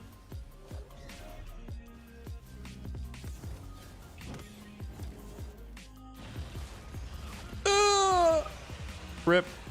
Rip, doggo. That should be it. Yeah, he resisted Deco's attack. GG's. Catastrophic failure, as expected. Alright, not bad. 108. We'll take it.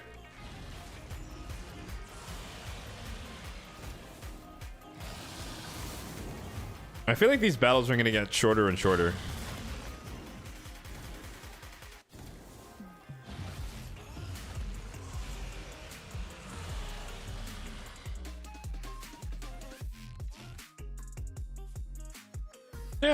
Yeah, about double damage.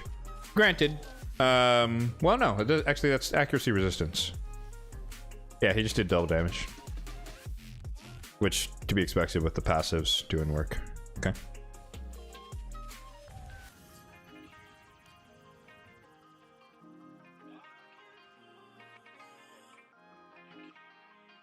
So we blew that one out of the water, at least relative to 85.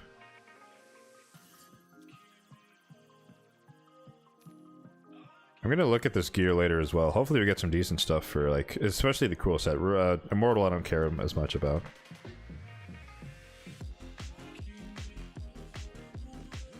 Just make sure I'm not missing anything, like, you know, blaringly obvious. I think a lot of people probably are just going to run Xenomorph for this one, right? The people who don't have Varl and who don't have Packmaster and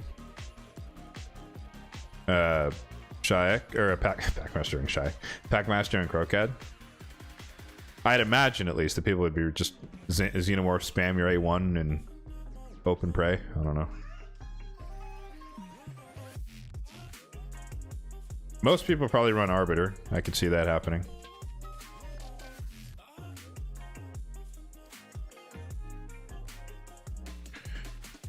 Alright, what do we got here? Bannerlords, Skinwalker, Dwarf, Shadowkin. But only Force and Spirit.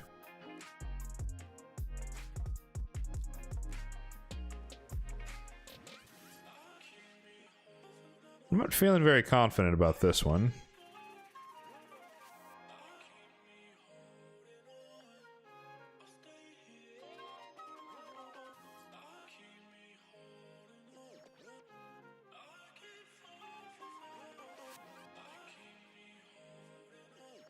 I mean, I think the first thing is obvious.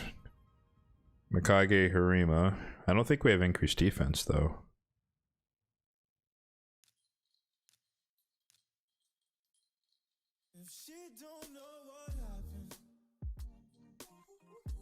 I mean, I guess you could run Kyoku. But he'd have to crit you for that to happen.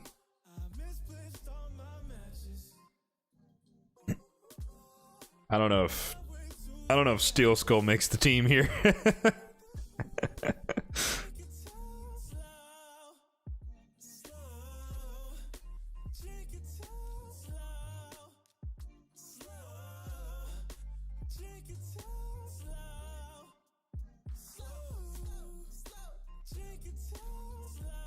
Jeez, I don't even know, man. Decrease defense. Oh, we got Stag Knight. Oh, bet.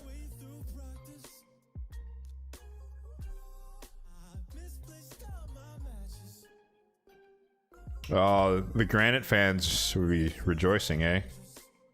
He's perfect for this. Blockbuster, he's like the Ugo, right? Blockbuster, decrease defense.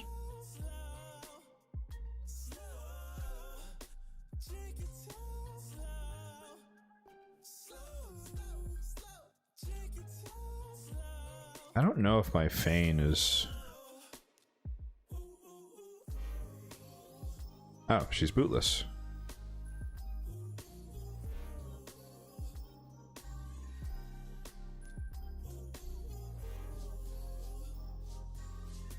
I don't know if I could keep her alive, to be honest.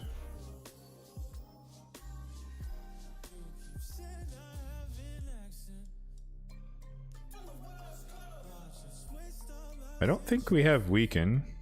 Again, like if I had built Tholen, like I think your best combo here, Mikage, Tholen, Granite, and I think you're kind of off to the races.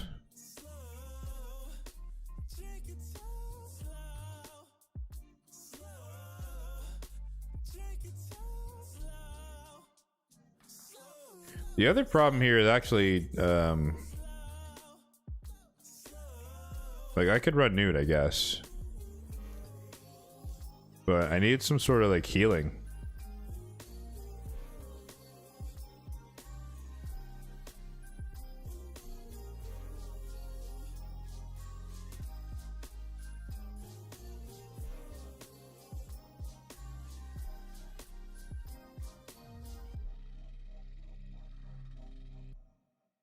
I'm not blind, right? There's no leech here.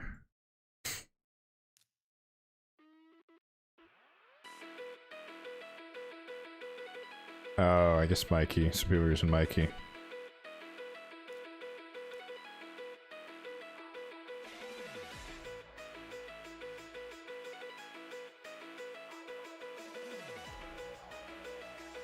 I guess you could run Helvi. Block damage isn't really not really protection though.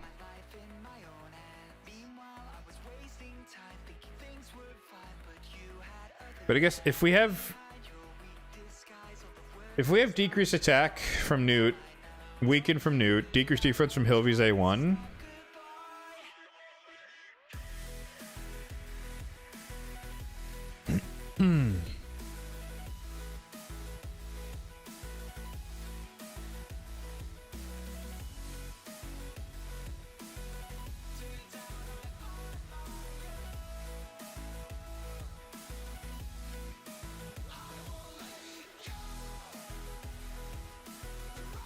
Use Lugan? Oh, I don't have him. The Tiger? Rigash? I don't know.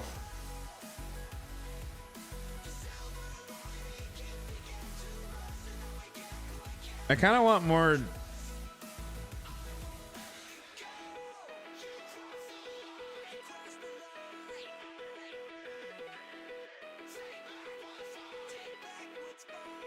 I'm kind of tempted by the Nishak. I don't think that's the way to go. But like if we could just like stack him out with poisons.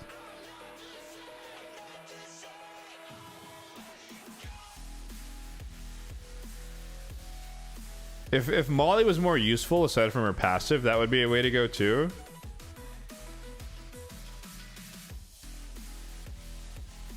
Like instead of neck mode, helping us get more turns, but that's contingent upon him hitting us, which we don't really care as much about him hitting us.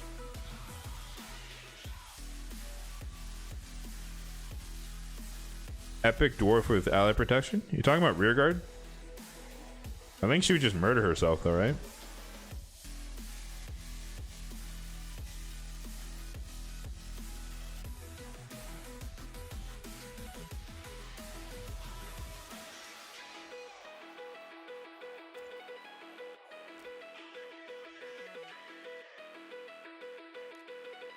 Might run the Morag. I don't know. I'm a lot less confident in this one by far. Oh, I didn't set the freaking AI. Hold up. Hold up. Hold up. Oh my god, we did terribly.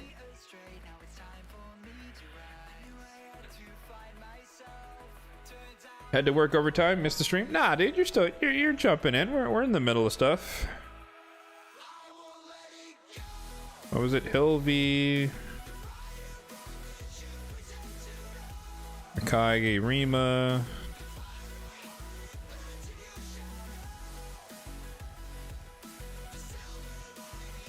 Newt.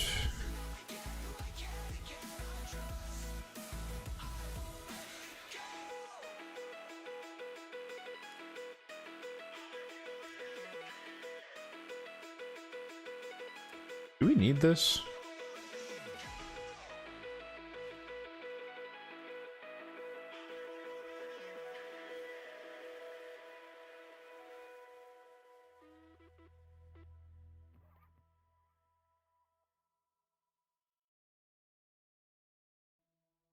I guess it would be useful to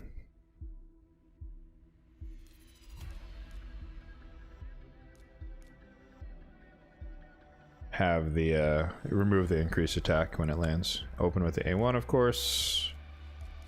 Don't transform. 1, 2.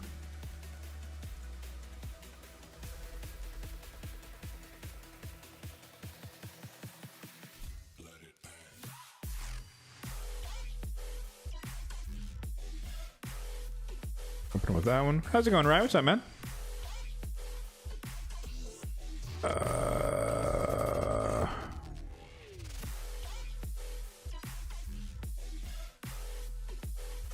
Try this. Open with this.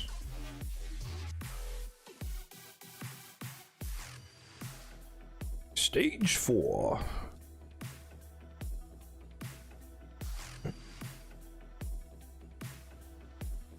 This one was your best. Wait. How is this possibly your best? Stage 1 you have every champion. By definition that should be stronger, no?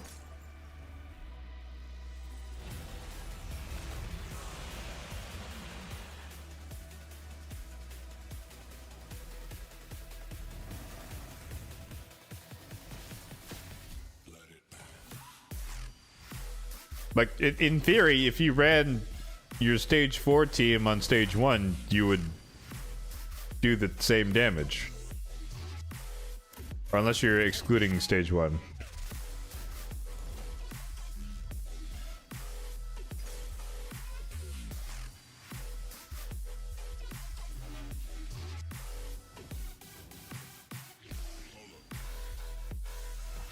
This is one of those situations where I wish I had multiple newts, because this is my well, it's my only one, but I have, like, he's centered around Scarab King, and it would be beneficial to have a Merciless or Reflex newt here. Goes well. Now I'm chilling, man. We're trying out some new content, freshly released content here.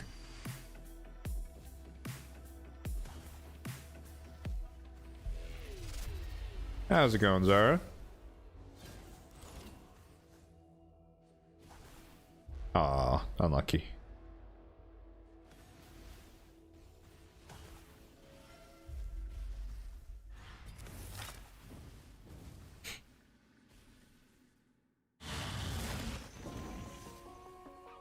Maybe if they were gonna add an increased defense all ally attack champion, what faction would it be part of? Lore-wise, that sounds like a dwarven thing, like a kind of a tank type thing. But it obviously could apply anywhere.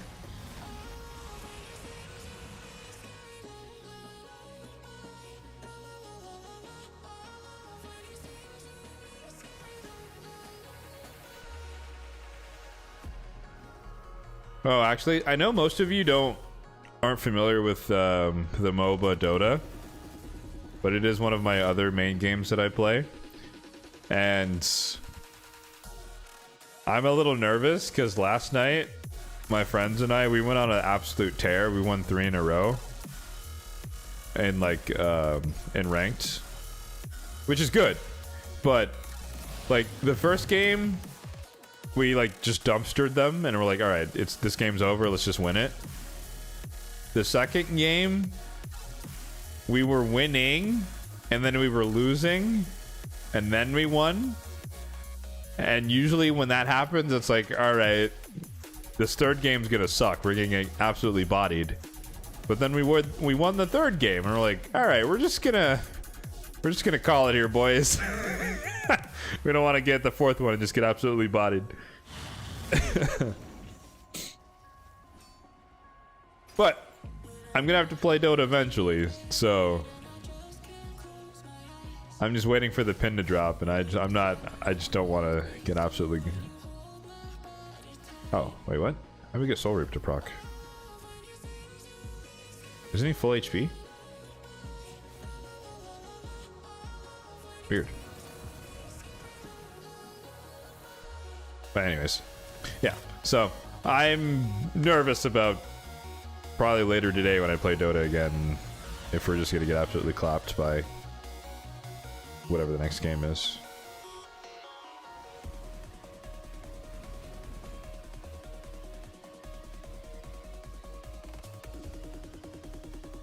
Oh, they said it works? Oh, okay. Alright, I'm not gonna argue.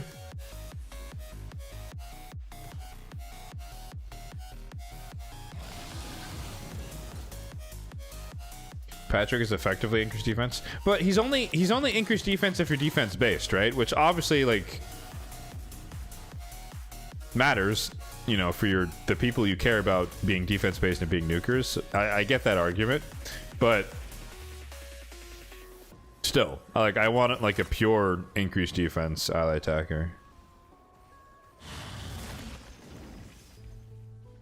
Because basically all of them are increased attack and then something else. If anything, they're increased attack. So I feel like they should diversify a little bit more and make someone increase defense just to change it up.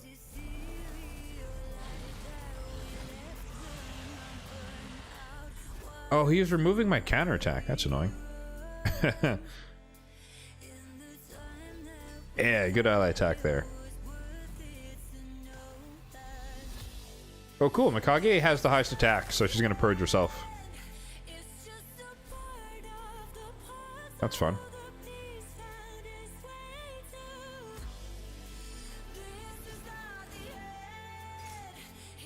The event is hard. Yeah, we were talking about that earlier, how it can be a little, well, it can be a lot difficult, I guess, for earlier game folks.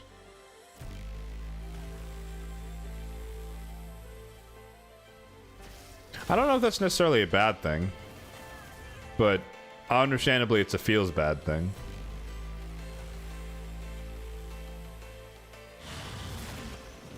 Dota's fun, you haven't played in years.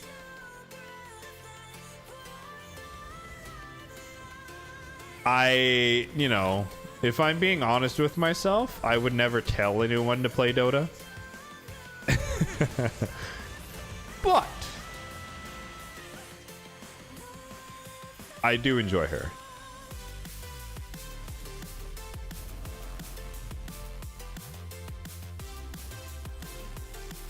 God, I feel so naked without Leech. This is so weird. I'm so spoiled by having Leech on my teams.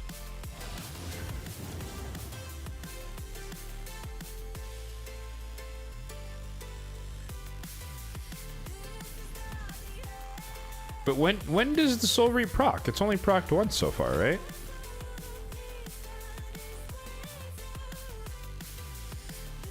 Never tell anyone to play Raid either. Based.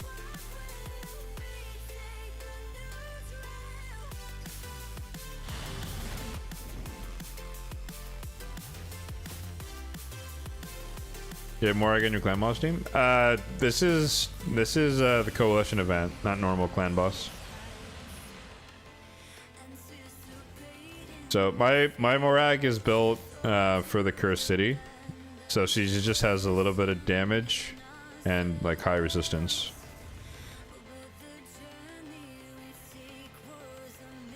Never tell anyone to play Raid either.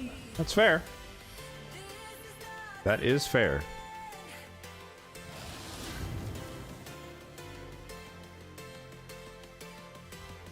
Oh, rip Mikage.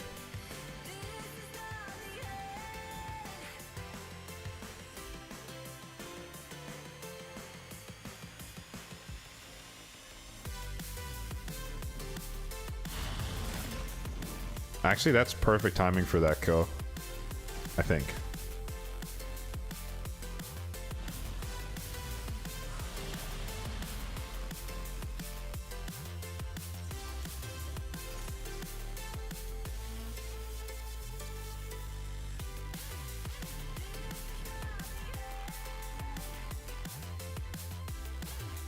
Is Morag a good champion? She's not bad, yeah. She's niche, in my opinion, but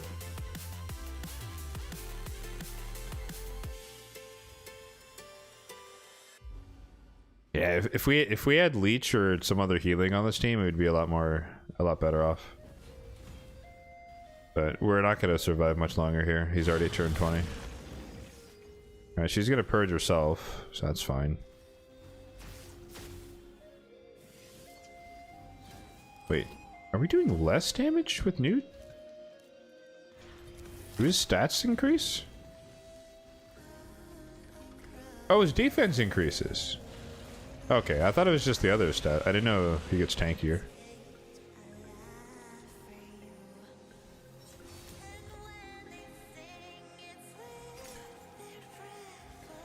Soul Reap should only proc once. Oh, well that's stupid.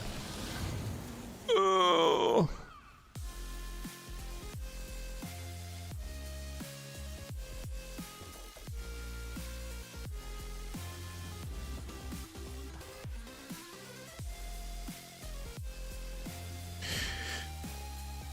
I'm not... I'll look at the damage before I pass judgment here.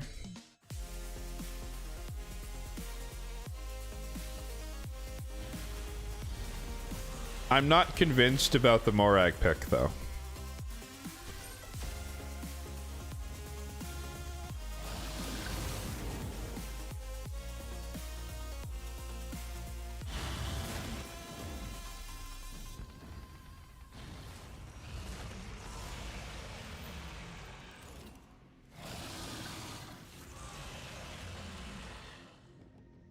4 million.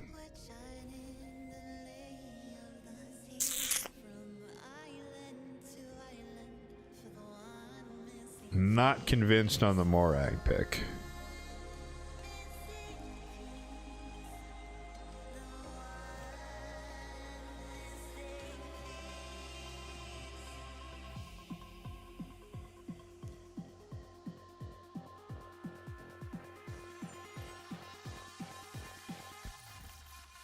I don't have Mikey 6-starred or booked, and I don't intend to. Unfortunately for him. Sorry.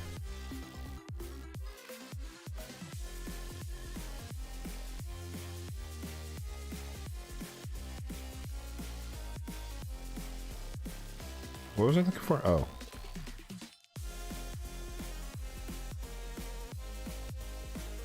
Oh, I guess I could run Melga.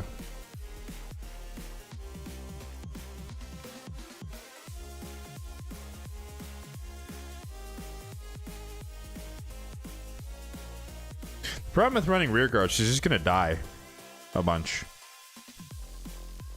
But I guess, like, if she keeps other people alive, then she did her job. Maybe.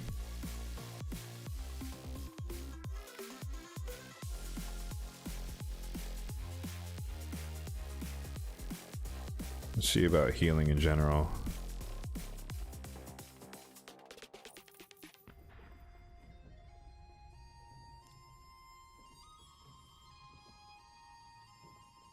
Maybe we do run the Steel Skull.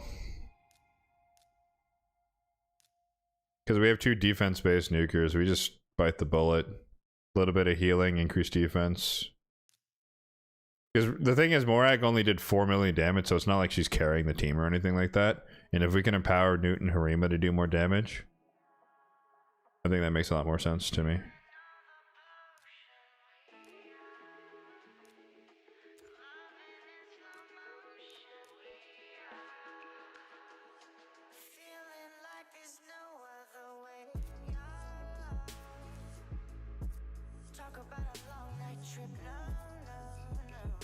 Do you think you should drop Morag from your team? I mean, if you're early game, I'm not really sure it matters one way or the other. I think you just kind of keep progressing through, and eventually you'll get a, well, in theory, you'll get a better team long term. Use Mikey? I can't. He's not 6-starred, guys.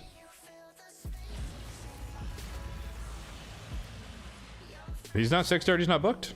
I can't use him.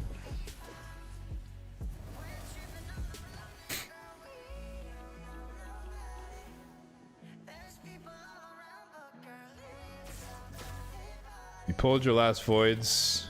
Oof. Oof, you hate to see it, man. That's rough. That's rough, buddy.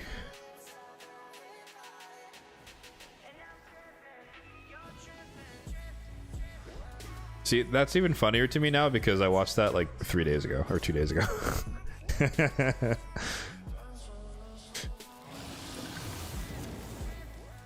It also is one of my Twitch redemptions for that reason.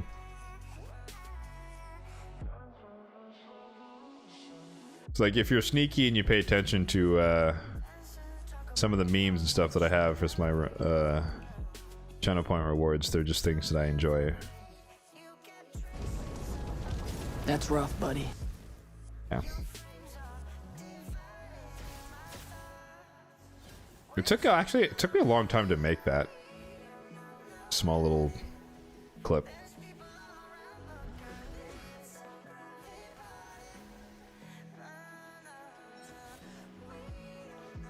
Trying to 1-key Nightmare, you're short 6 million damage. I mean, you know, without knowing your full roster, I can't just like throw out champions off the top of my head and say, oh, you should do this. Right, but in general, generally speaking, your best bet to break into Nightmare and Ultra Nightmare is nested ally protection early game. That should be your goal. Whether or not that's possible depends on who you have. So,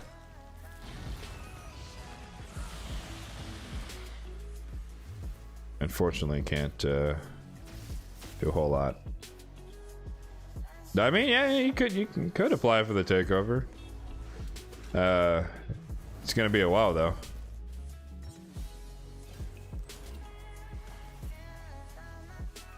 It is 20 days away.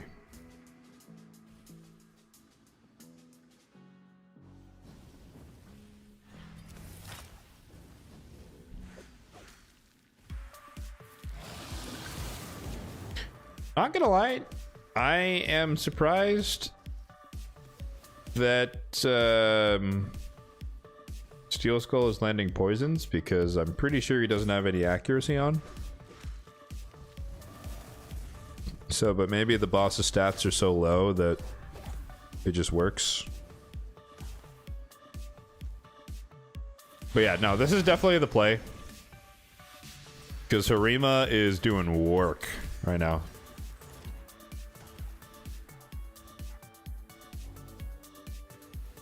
Well, whenever she gets increased defense, she is.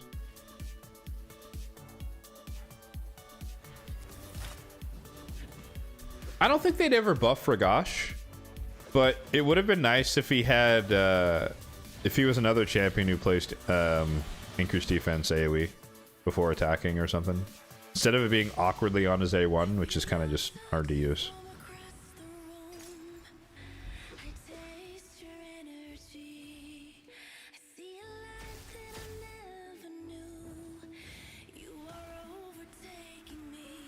I must say though, low-key, I was surprised to see that Newt did like 80% of Harima's damage. Granted, she didn't have increased defense, so there should be more of a gap this time. But still, I was kind of surprised that they were so close, which I guess bolstered me wanting to replace the Morak, who wasn't really doing all that much. I was just thinking, like, you know, ally attack thoughts, but in this case, the ally attack comes after you have the right buffs and debuffs, right? Not before. So, makes sense. Alright. I gotta take a leak.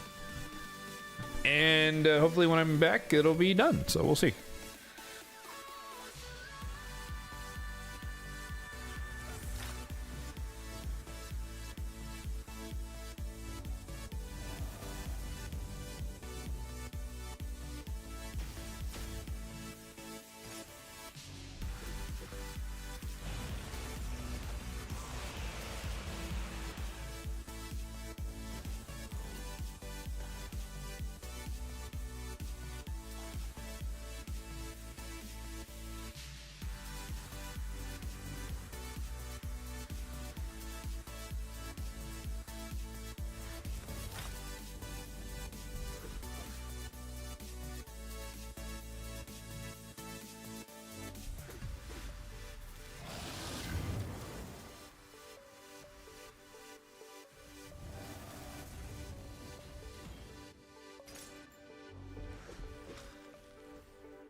How we doing? We haven't wiped yet. That's good.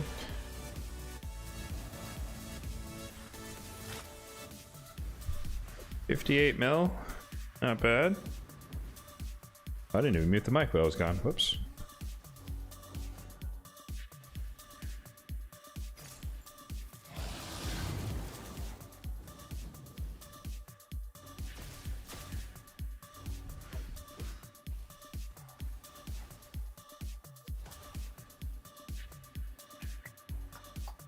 Well, we're not. Okay, no, we're doing okay.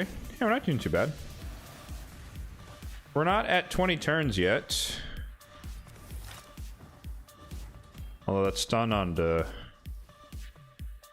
Steel Skull is a bit unfortunate.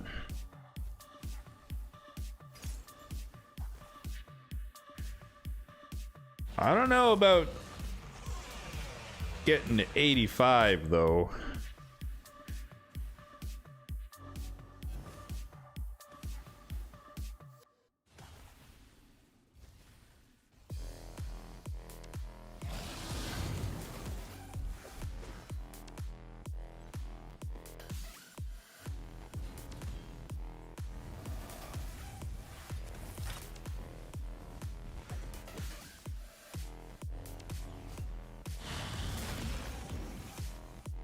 Oh, the block buffs is unfortunate, eh?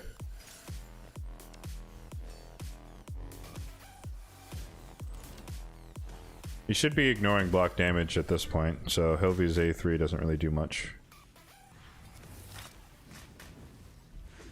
Okay, Mikage trying to help us get to the end. I respect it.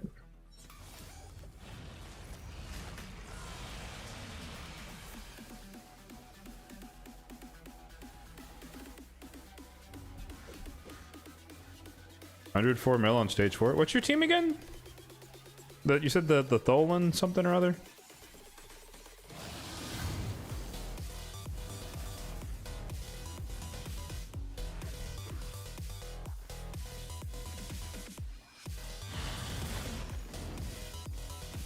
Okay, there we go. That's a good stun. Stun the DPS. You don't want to stun the supports.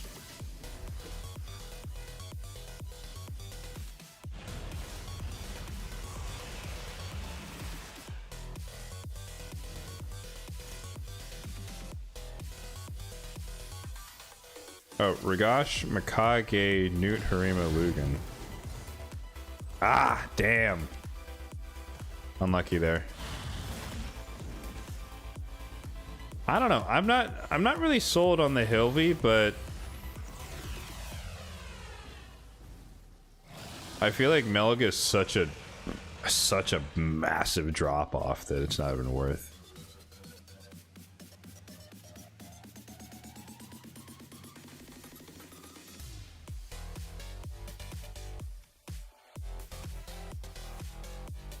I guess the real issue is just not having like a real cleanse here, right? Because the block buffs kind of screws you up.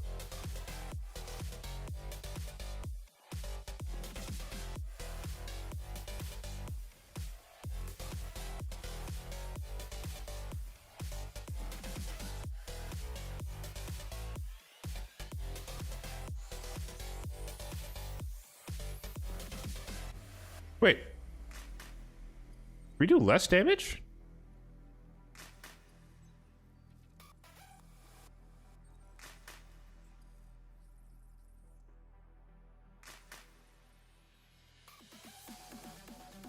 How'd that happen?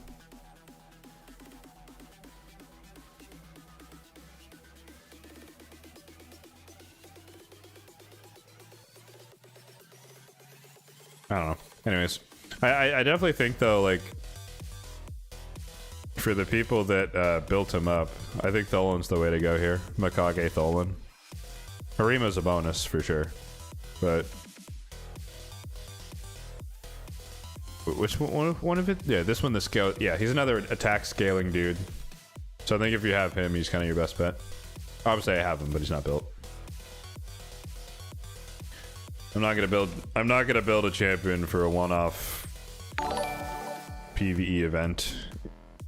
So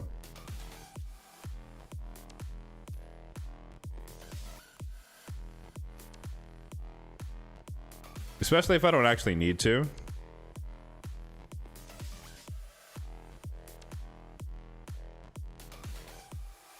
Is this showing me the multiplied number?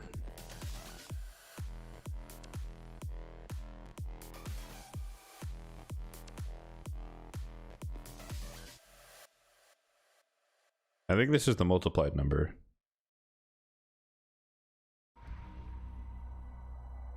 So yeah, there's no way I'm getting to 20,000.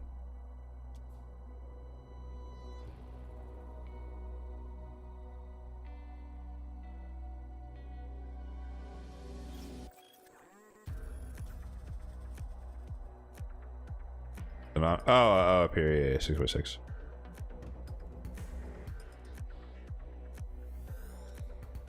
I mean, I guess missing 1,000 is kind of a big deal, right?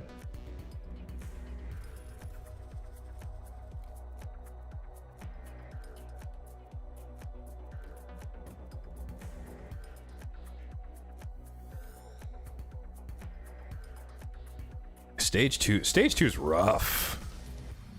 Like stage 1, I think we kind of capped out. I'm fine with that one.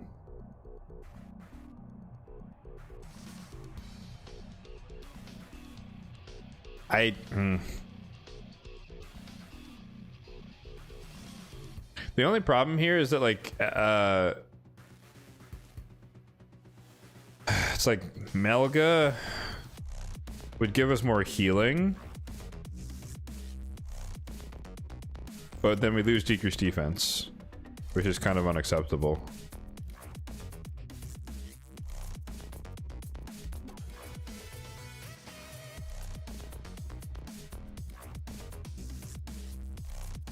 So I'm not sure it's really an improvement to run her.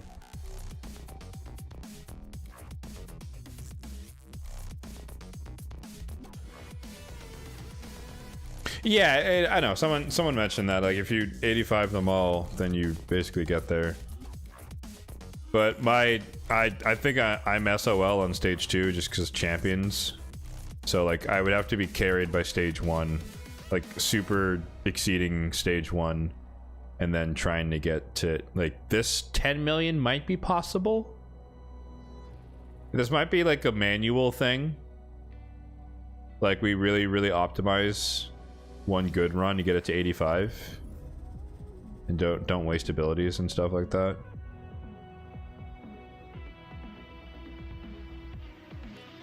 But we'll see. Let's see how impossible this one is first.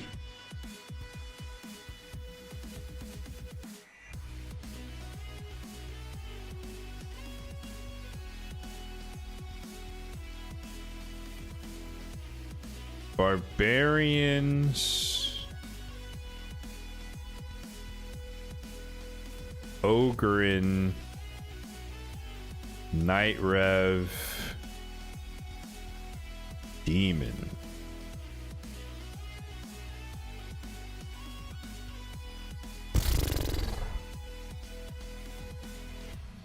You're killing me, dude.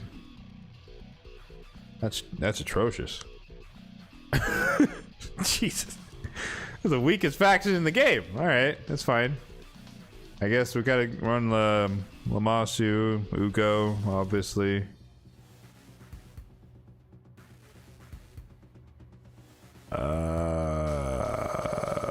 Whisper, yeah, Whisper.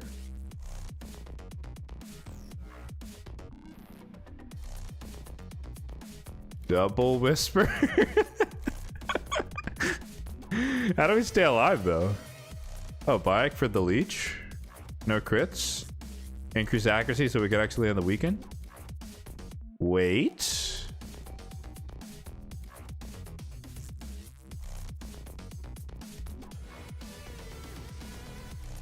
I think we solved it.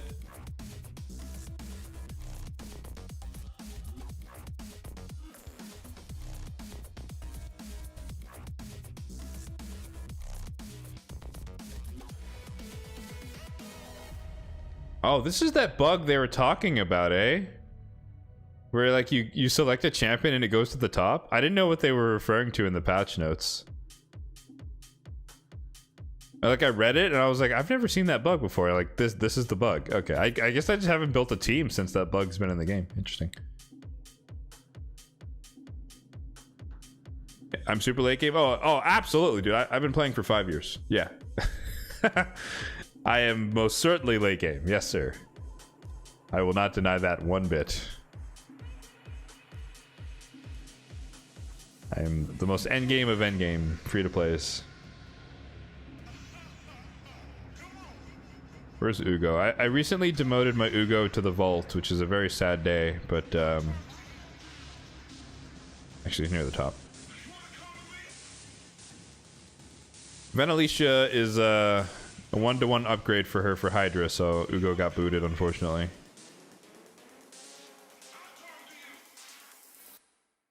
I think opener here. I think we want to prioritize this. Use this when you can.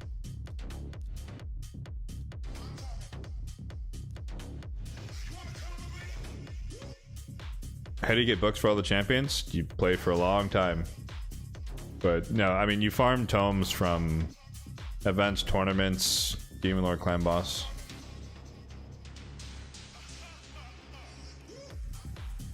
There's more accuracy between the two.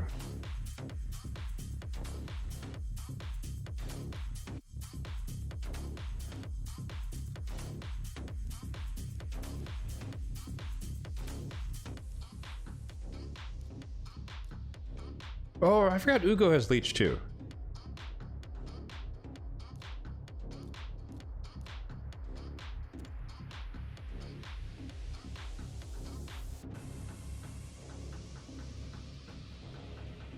No, it's not about the third champion or order. It's about like who needs it the most. So if your third champion is taking more damage, she's more likely to use it on them, or they're taking more debuffs. It's hard to predict. I will acknowledge that, but moving them around doesn't really matter.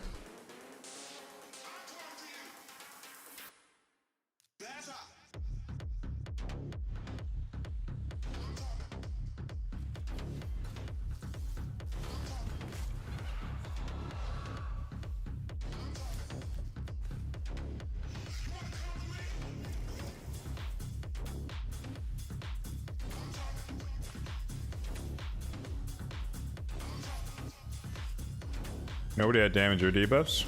Oh, I don't know what to tell you then. She just reset Whisper Prime. But like I said, it might be who's the lowest HP as well.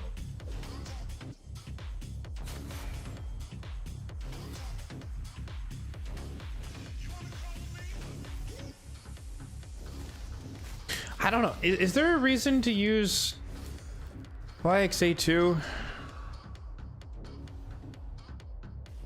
I guess you might as well. For later on in the fight when his stats start to increase.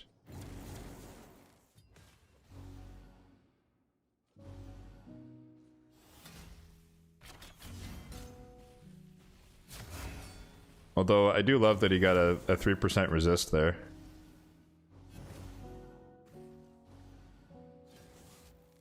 Need the weaken. Okay, thank you.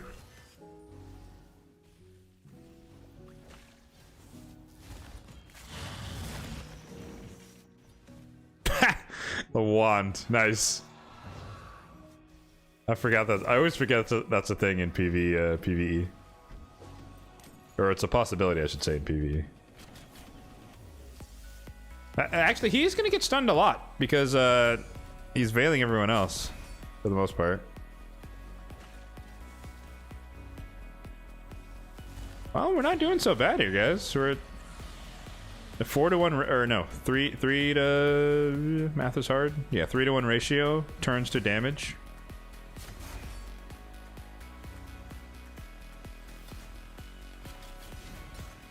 I don't think that's enough.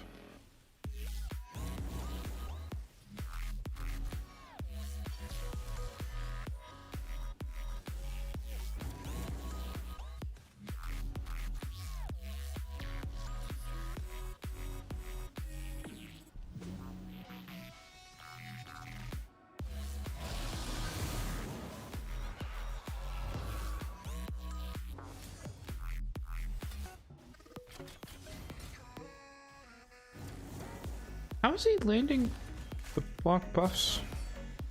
With decreased accuracy on.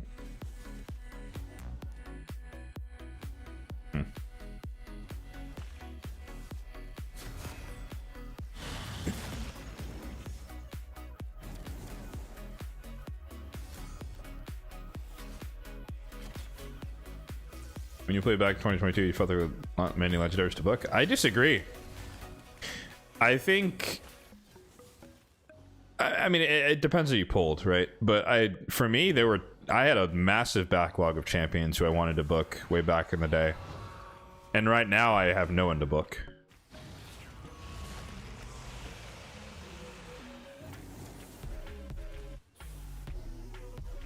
Like end game bias, of course, but I have 100 legendary tomes at the moment. And they're just sitting there waiting for the next champion.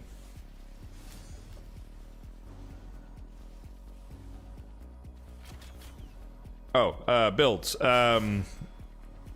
Both Whispers are in Relentless, as you might have already noticed. Ugo, I stole her Infinity Breaker, so she's just in 4-piece Merciless.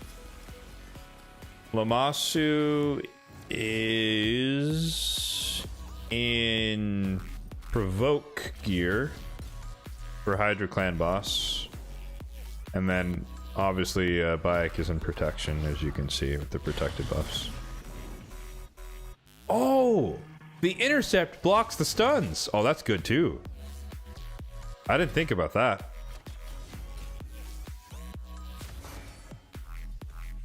Extra points for Lammasu. Right on.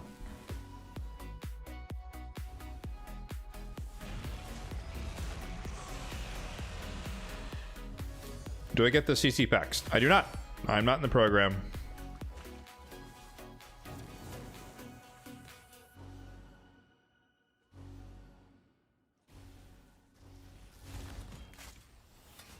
And I know there are some skeptics out there, but if you go find the requirements for the CC program, I literally do not qualify. So I can't be lying. But in case you do think I am lying, I literally do not qualify. I don't have enough of a following to qualify for the CC program. I don't want to be in it anyways, so it doesn't really matter. But I literally don't qualify.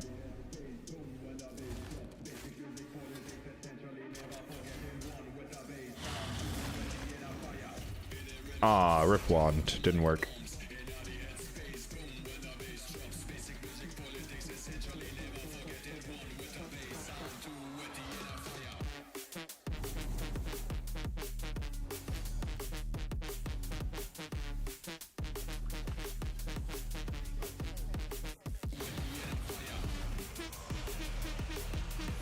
Oh, no, don't get it wrong. If it was offered, I would deny it because I am a purist. But I also don't qualify, so the offer hasn't happened.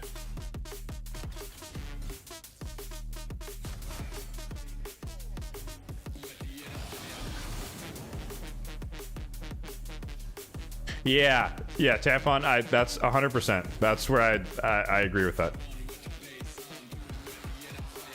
There was a lot less diversity way back in the day, and so you really needed a lot of champions to do a lot of different things. But now the champions are, oh, okay, pop off, Whisper. Hello. Oh, shit. Get it. Nowadays, champions are just a lot more capable. And so you just don't need as much, especially as you continue to progress. You start to get, better and better champions, and so you just need less things. Or if you're stingy like me in general, right? And then you're just like, all right, this is a Cursed City champion, so I don't really care about them being booked. I have a lot of champions built, a lot of legendaries built, but most of them are, or maybe like half of them are booked. I have the statistics. I'd have to go look it up. I'm not going to do that right now, though.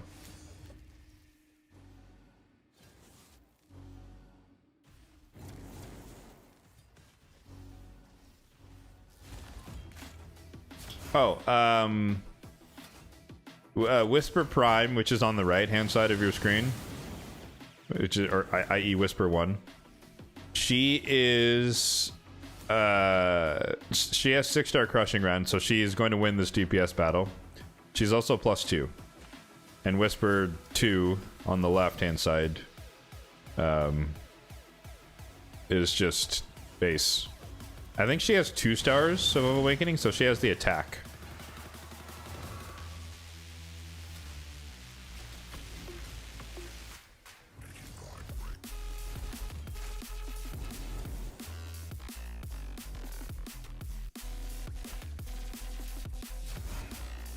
Ooh, resisted decreased attack. Oh, that's not good.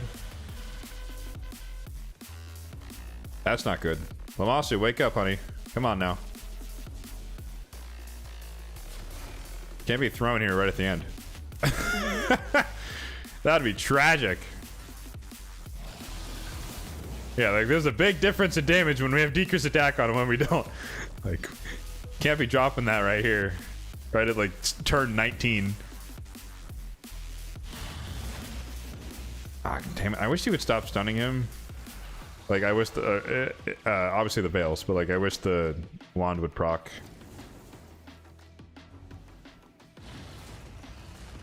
Yeah, there we go. Yeah, when Decreased attack is on, we actually tank the hits pretty well, but when it's not on, it's gonna kill us.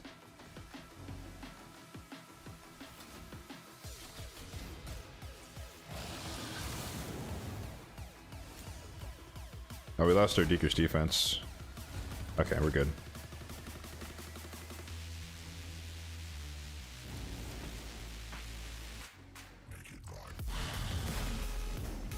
There we go, Wand. Appreciate it, brother. Yes, pop off.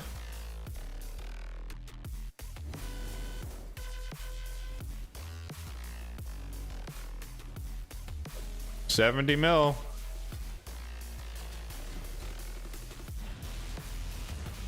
I think we got it. We need a weaken. There it is.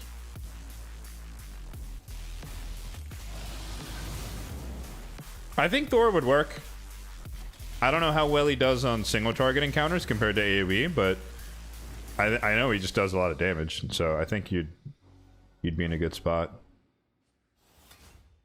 Dude, I'm nervous right now. We're like on the edge. But like, just one like giant smack and we go down, you know?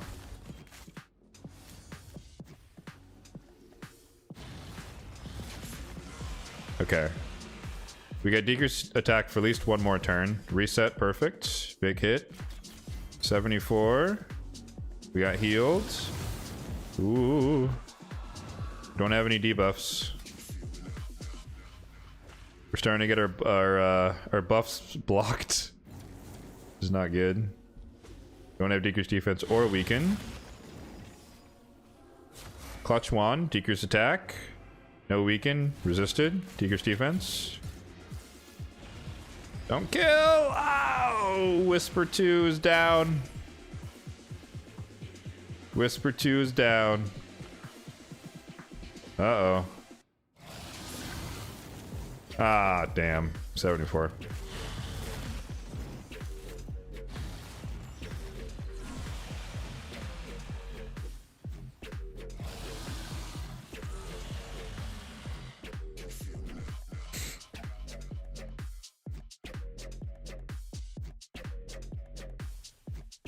Wow, they're actually pretty close. I'm kind of surprised by that.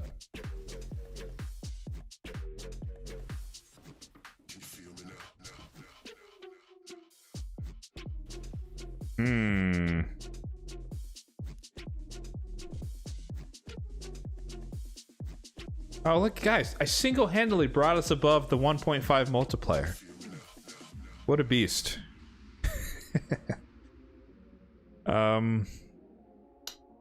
God, that's so close. I feel like we could do this.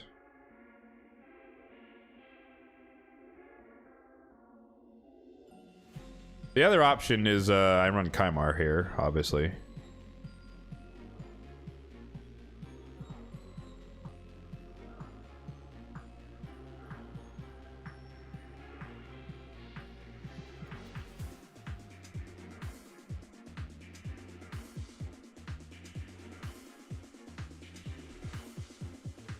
The only problem with Kymar is that we actually need the Whispers to use their A1s. Otherwise, we don't have the weaken. Actually, let me look at that total again.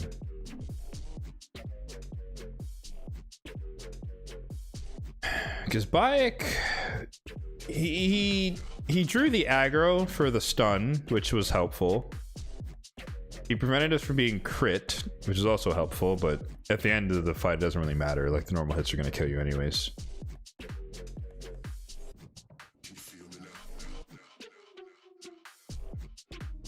So the question is, can we get to a similar turn count? Oops. Can we get to a similar turn count with running like Narma or something? So that way we just get a bunch of poisons out there.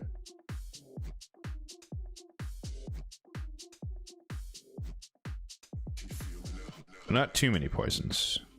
Kind of the problem, right? What do you think about Yurgrim? I guess he could work. I don't know. You're not really going to get much out of him in time, but it might add up. I guess I'll let you know how I feel about poisons after after I try an Arma here real quick.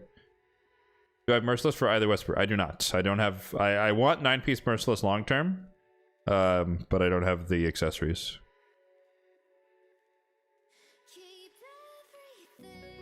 Aspiring Rage Dreamer, you respect my knowledge? Appreciate it. Well, thank you. Good luck to you as well, of course. Good luck to you. Well, I could use Sawai. But she's not really built for this.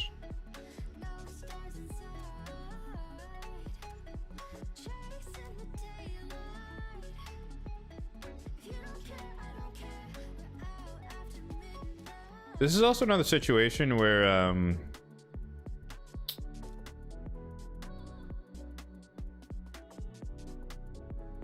Relentless Ugo is actually more optimal.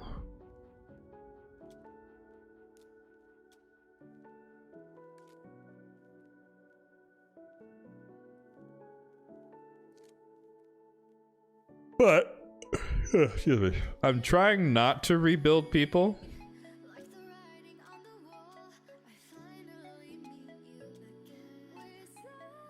And yeah, I literally don't even have any top pieces for her. I know I have this. But like, I'd have to steal gear from people, and I don't really want to do that. So. Narma and Siege Hulk? No, but at least in the current build, Siege Hulk would be a bit of a downgrade. He's too squishy because I'm running no reviver, so I can't have people be too squishy. Otherwise, they're just gonna die. And Ugo can only revive if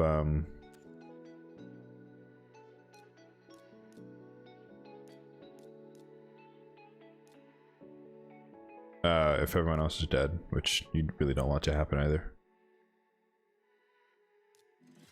I don't know if we really want to poison explode here, but we'll see.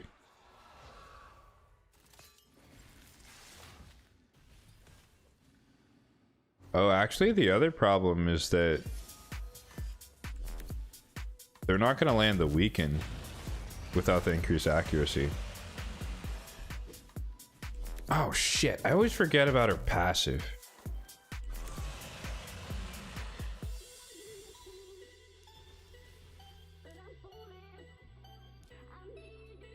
Norma's passive is going to place a lot of poisons. We do want to activate.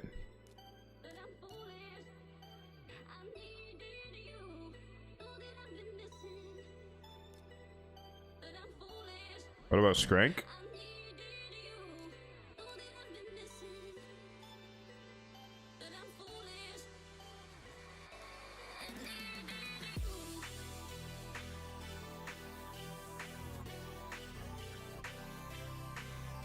I don't know if he's built well enough.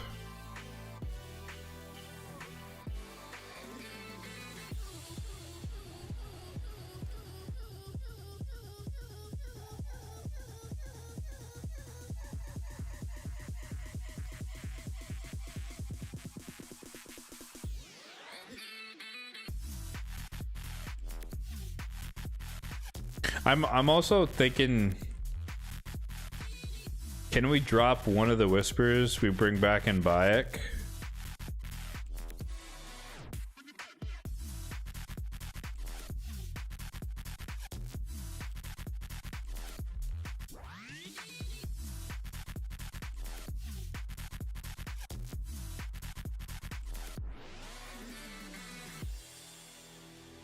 Like this.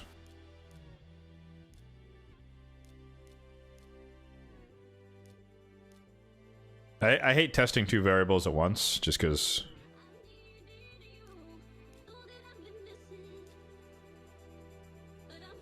might upset things, but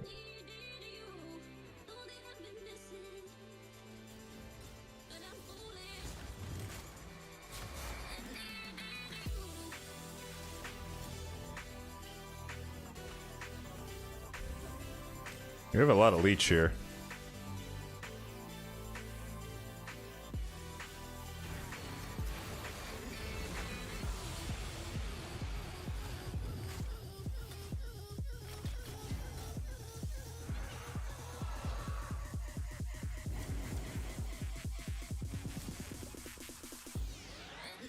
The good thing about Narma is that she can extend debuffs with her A1.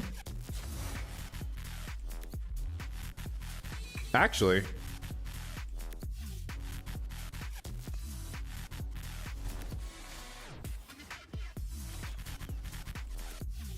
there's no point. Yeah, okay. Unless we get like horrendously bad RNG, there's actually no reason for her to use the A3 ever again. Because he's gonna hit us enough that we're gonna get poisons to replace the other poisons. And then we could just focus on extending everything, and that way we don't even have to worry about the debuffs falling off.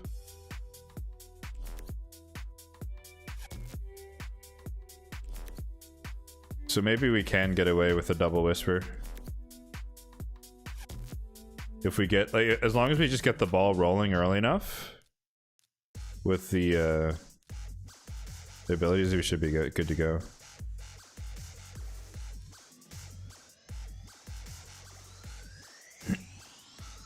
Oh, that's unlucky.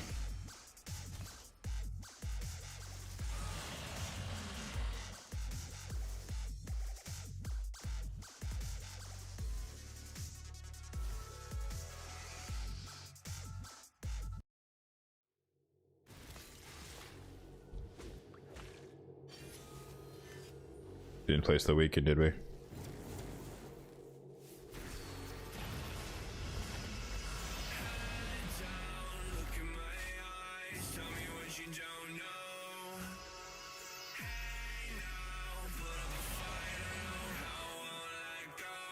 Come on, RNGesus. Help me out.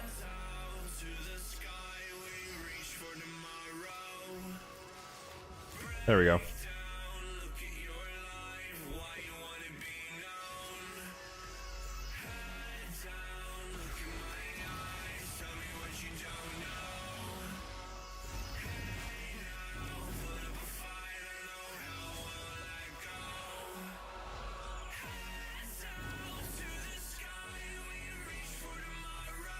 Unless we get horrendously unlucky,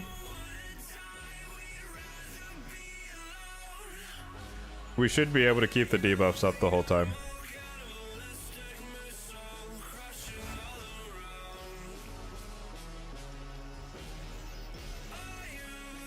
Because at least right now we're going to be like relatively fast, like 2-1. Which will set us up so that we're ahead of him once he gets to the later bits.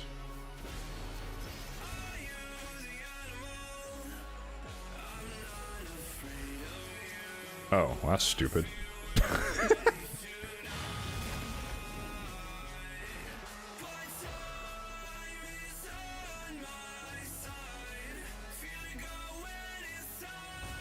Well, Lammasu had a dunce moment there. Oh well.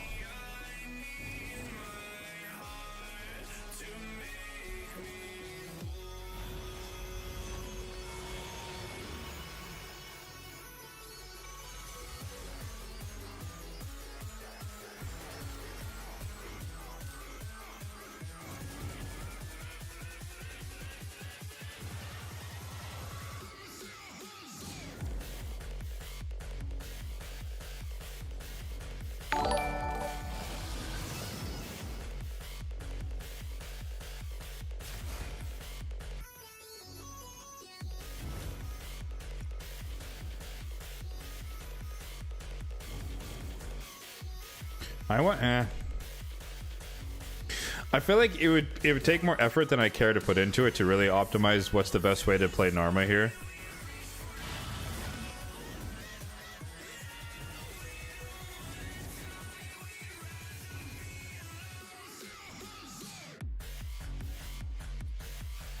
I guess it depends what you want her primary job to be, right? I guess I have it set up so that she's primarily the debuff extender. And then any poison activation she happens to get along the way are a bonus.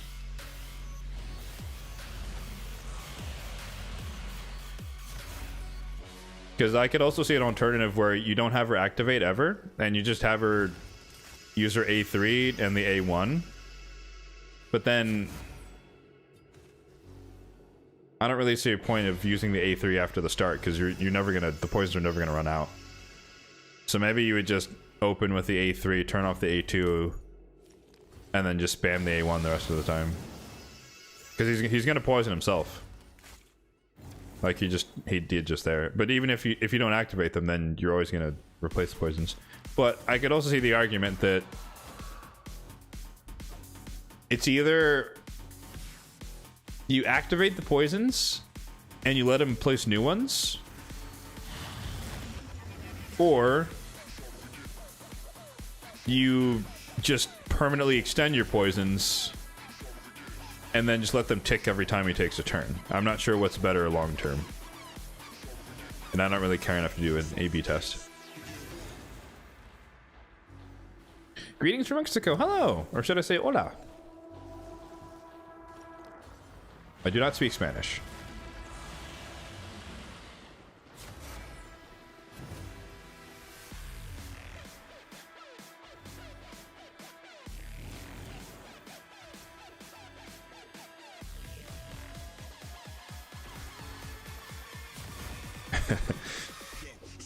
I appreciate the follow. Same thing, Heaven's Failure, appreciate the follow, and then oh my god, Tampon from forever ago. I think that's everyone for today. Oh, and Ollie, of course. Ollie for the raid. Ollie from the raid. Appreciate the follows, people. Hope you're enjoying the show.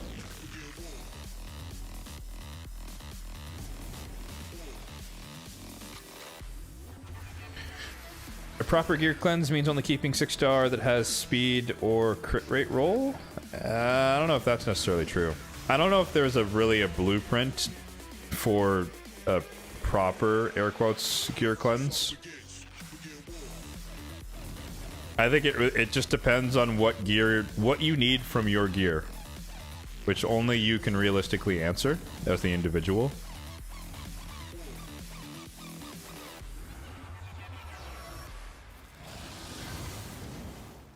I think that's an okay baseline starting point, but it's not as black and white as that.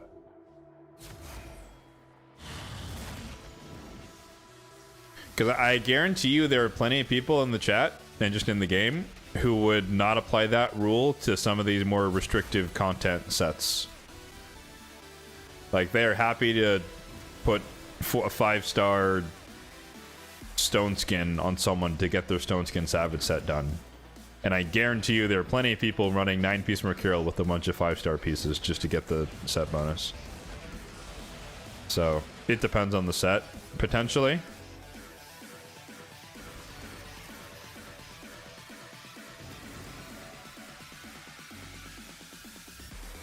But if you want to have like a blanket rule, like I don't keep any, you know, cruel gear or mortal that's 5-star without speed or crit, that might make sense.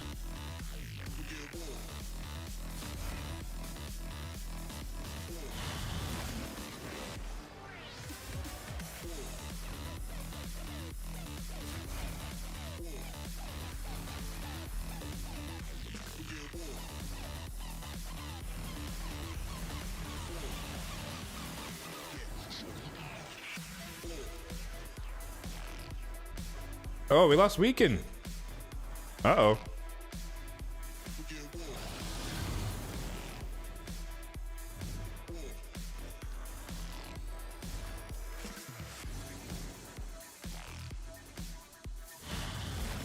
That's not good.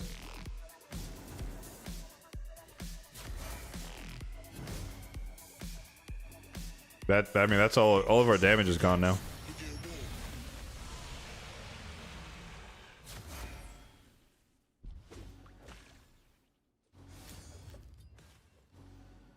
Oh, no, spoke too soon.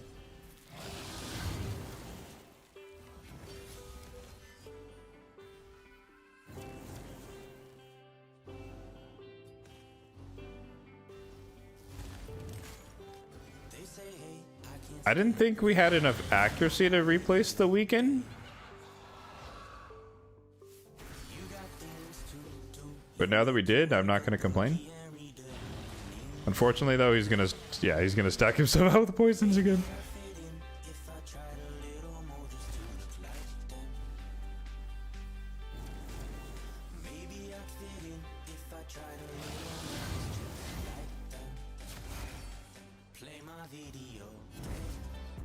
Unlucky 3% there.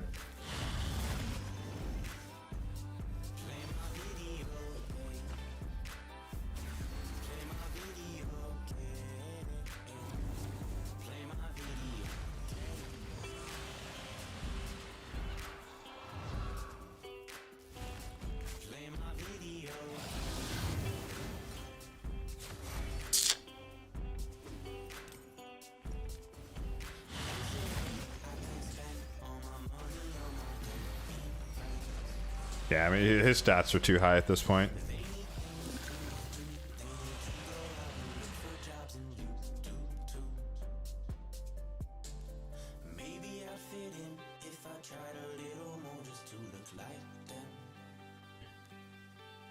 So I think you just do this. As long as we get weaken out at the start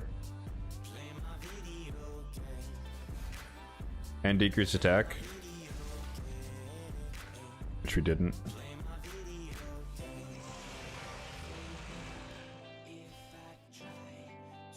This will be my last, like, once it actually gets going, this will be my last one for the day. God damn it.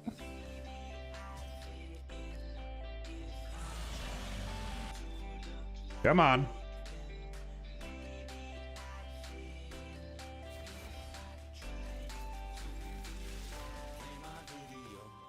Jesus Christ.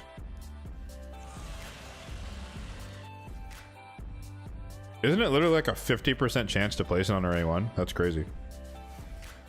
4 misses in a row. There we go.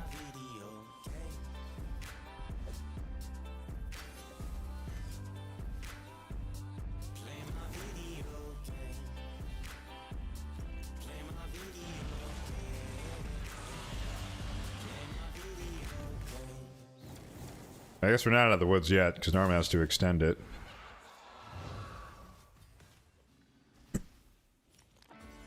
There we go.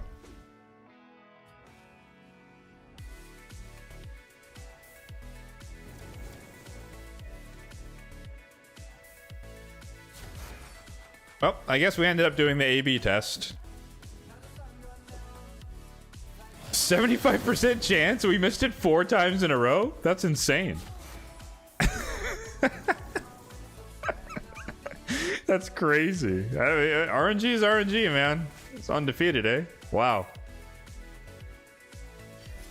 3 out of 4 times you'll land it, and she missed it 4 times in a row. Unbelievable. Okay, Whisper 2 definitely wants to win this fight, guys. Whisper 2 is popping off over there. It's like, no, I'm the real DPS. Oh, Whisper 1. Oh, it's on. Whisper 1's like, bet.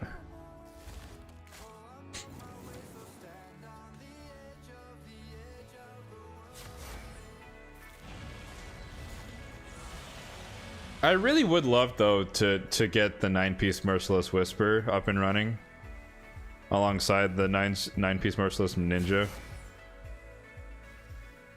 I think that would just be so much fun.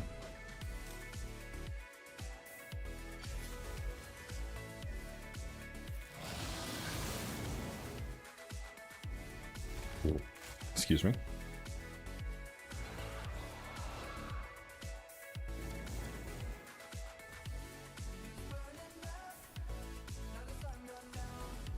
Ooh, resist. That's not what you want to see.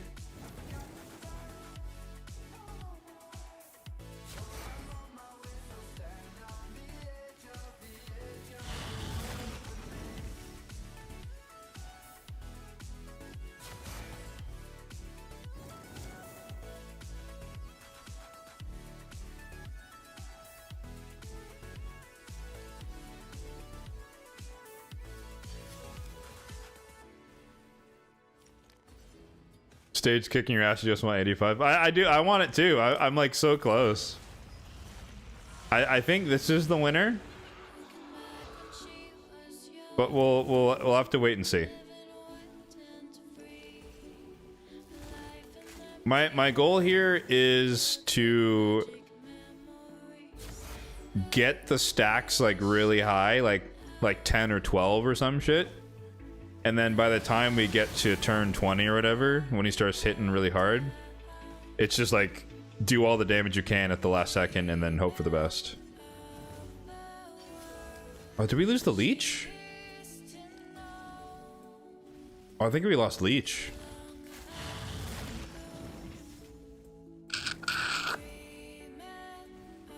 Ooh, that's not good.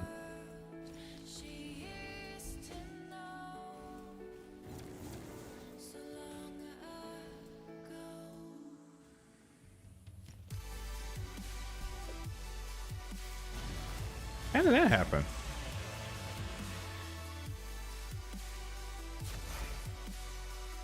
How long have we not had leech? Like everything is 7 or 8, 7, 8, 9 turns. When did it fall off really early and I just wasn't paying attention? Or no. Ugo starts with she starts with the blockbuster defense. It might just have never been on, actually.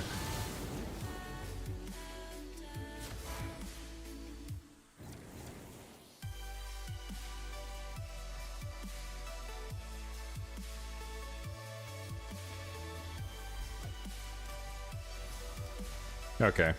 This might be one of those, like, manual to make it sync up.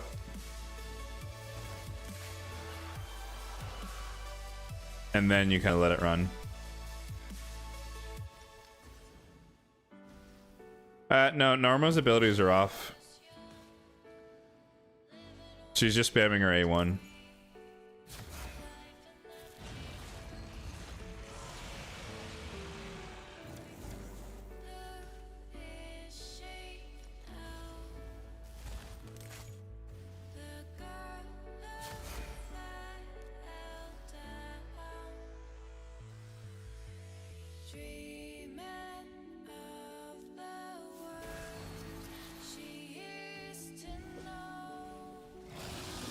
Take over for a little bit here.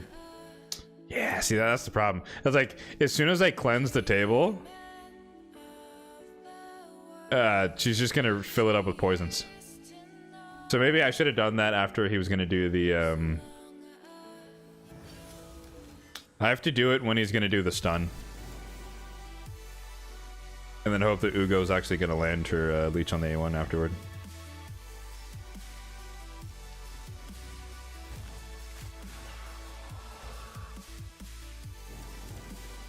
It might be too late because the whippers are gonna die soon.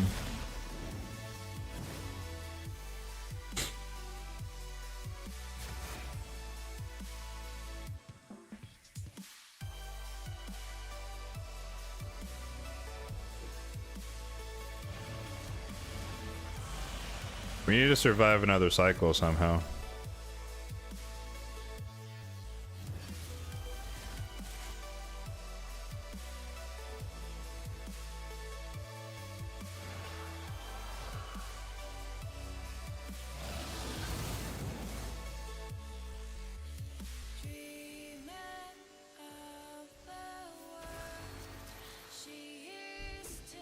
No, she didn't land it.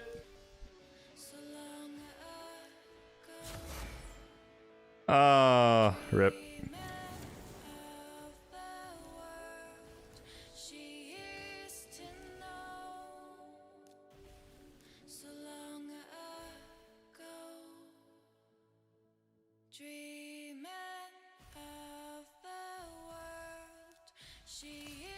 Might as well do that.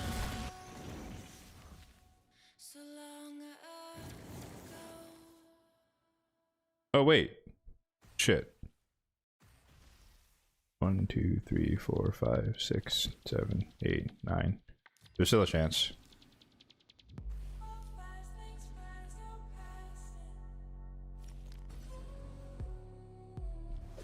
Oh, thank God. Okay. We're good. Ish. Maybe. We could still get unlucky here if she doesn't extend it. But we have a few turns. Okay, well, I jinxed it.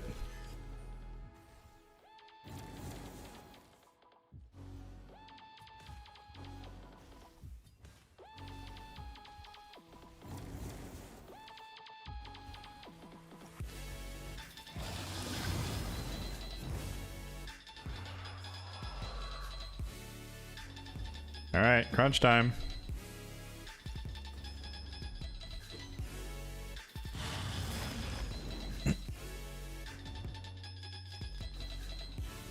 At least he's stunning Lammasu, which is good for us. Alright, relentless like your life depends on it, please. There you go. Yes, Whisper. There it is. Boom. Get it. That's what we need to see. 71. We're starting to lose our stacks.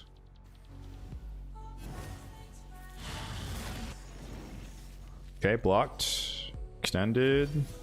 Reset Ugo is unfortunate.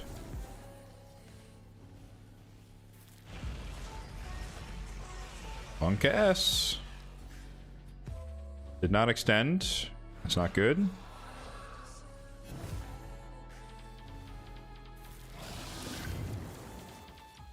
We lost our leech.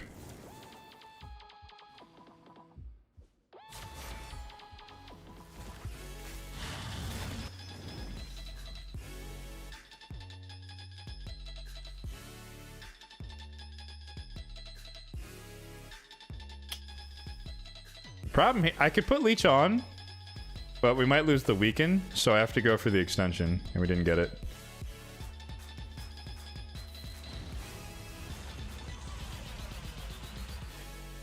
Ah, man.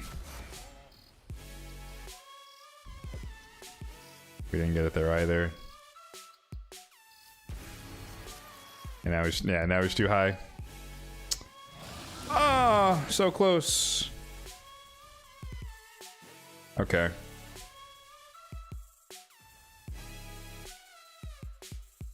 Well, might as well let it play out. Little late, Ugo. Little late, honey. As the team gets smoked. That's so funny. Technically, that is the highest damage.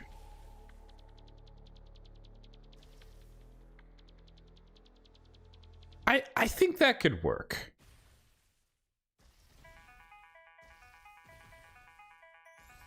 I'm not going to do it now, but I think that could work. Maybe we'll do this next weekend or something. But I think we kind of get the ball rolling there, and then at some point I stop it, activate the poisons, make sure Leech gets out there, and then just set her back on the course of extending everything. Because like I feel like I did that so late in the fight trying to get Leech on that we were wasting time not extending things.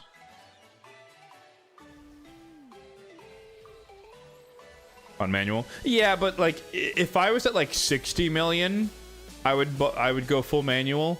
But the fact that basically full auto, we're getting to 70, I think we can get to 85 without having to full manual, which would be ideal. So, okay, that's not bad for a first day, right? I think this is doable. I think this is definitely doable.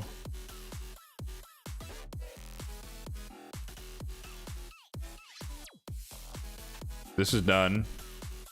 What team was this? Oh, yeah. This one,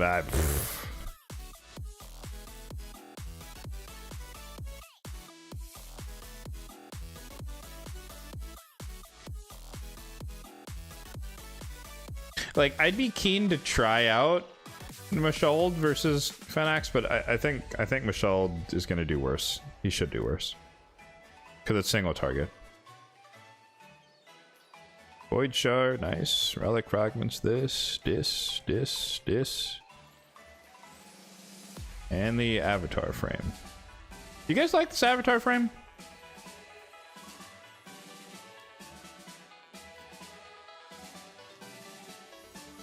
I'm not a huge fan of it. But it's like one of those to each one's own type of moments. I mean, at least it's free. Right, for everybody. No, that's not my color scheme. I can't rock this. My guy doesn't look right in there.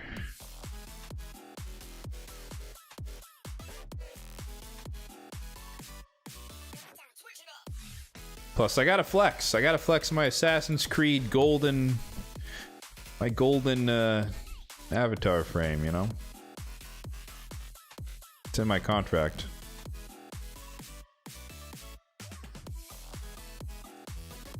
Well, this stream has been... We're just in the zone there, guys. I lost track of time. It's been 5 hours. Holy moly. Well, yeah, like I said, hopefully you guys enjoyed. Kind of just going through semi-blind. I knew a little bit. Like I've kind of sneaked a couple of peeks at other people's teams and whatnot, but nonetheless, for the most part, kind of going in there blind. So that was interesting. A little tougher than I expected, honestly, in some of the areas. Not in all of it, but some of it. I always like the Hydra Avatar frame better. Which one is that? Is that the gold serpent thing? This one?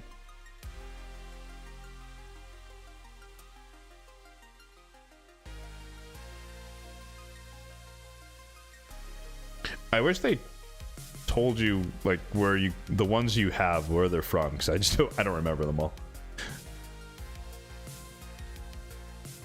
I think I used to use this one, but as soon as I got something, I think I was rocking He-Man for a while. Not that I care about He-Man, but it just looked better than the Hydra one. I think this one was okay. I like the Assassin's Creed one, but I knew my ultimate goal was to get the golden Assassin's Creed one. And I am very happy with it. Although, if I hadn't gotten lucky with the Bayek, I would not have gotten it. So I'm still kind of... I don't want to say pissed is the right word, but I'm sad for anyone else who wanted Bayek or wanted the frame and couldn't get it because they didn't offer a guaranteed owner for Bayek. That's a bit of a bummer on my part. They dropped the ball there. Alright, Predator, as Scratch likes to say.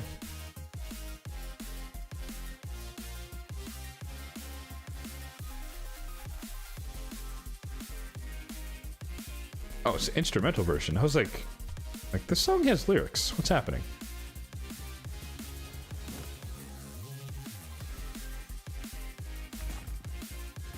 Oh, he didn't evade. Is he gonna evade this? Oh, he didn't evade. Wow. Oh, an aspect of Searoth on Predator. Does that make sense? I guess that would delay his first turn, which could win you the fight. Because you keep up the base evasion. I guess that does kind of make sense.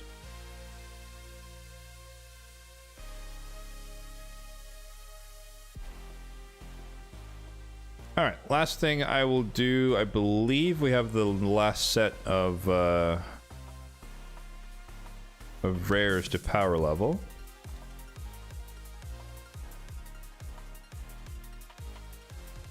And we do.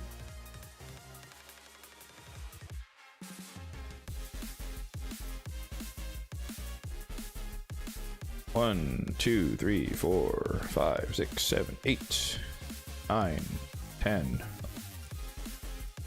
and 11, 12.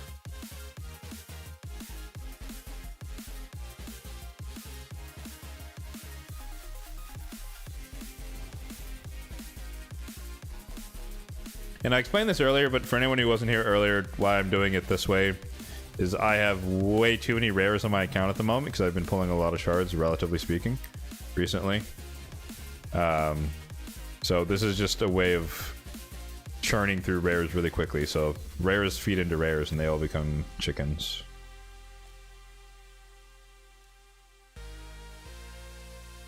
Alright, let's see. Is that enough? It is not. It is not.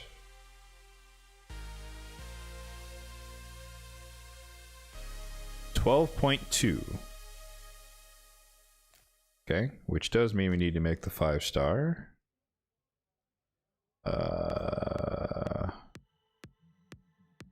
Wait. Oh, no, I okay. Skipped a step.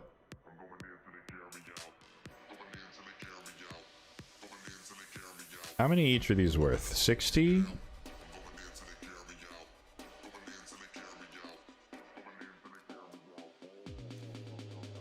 Where were we at? I said 200. So I think we could do all of these.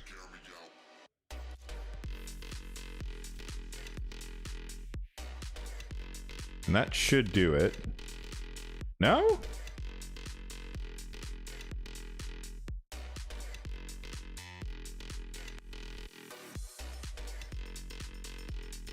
I don't think that's updated.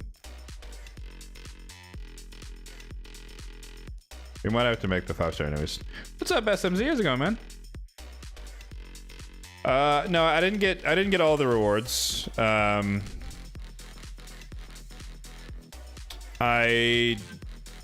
kind of SOL on stage 2, but I should be able to iterate on 4 and 5 and get the max, at least to 85 mil.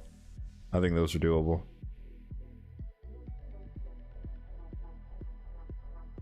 But I think, well, yeah, no, because yeah, I have 740 here on stage 1, so that accounts for this, right? So as long as I can clean up these two and we collectively get to 2 billion, which I assume is going to happen over the next 4 weeks, I should get it. But I just gotta do these two again. So stay tuned, folks. Next week, I guess. Alright, hopefully it's updated. I don't want to waste resources, that's why I'm kind of being a little nitpicky here. Oh, so close. 50 points. Because I could... Well, no, I have like a day and 10 hours. I think I just let the Guardian Ring do it over time. And then I just don't waste the points making a 5-star chicken when it's going to give me like 100 points, I think. I think that's what it is. Like, I know to some of you that might seem like super minuscule, like who cares, just do it now, but like, I don't want to compromise future points for present points that are unnecessary. Yeah, it's 100 points. Like, it would be overshoot, and then I would get any other passive points from this. But, you know, there's going to be multiple level ups over the next day and 10 hours, so I hope that equates to 42 points or whatever. Cool. What do I think of the world boss? I don't know. It's interesting. It's a new spin on an old piece of content. I think it's smart to recycle existing content and make put a new spin on it. I do think it's relatively endgame pilled. So the balance is a bit off, perhaps.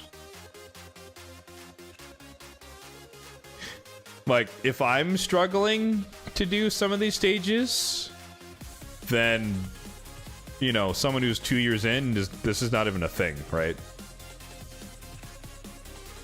So, there's that.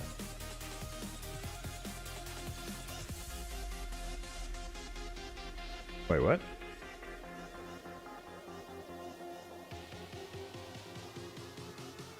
That can't be right. Oh, are these just random groups of 50? Oh, okay.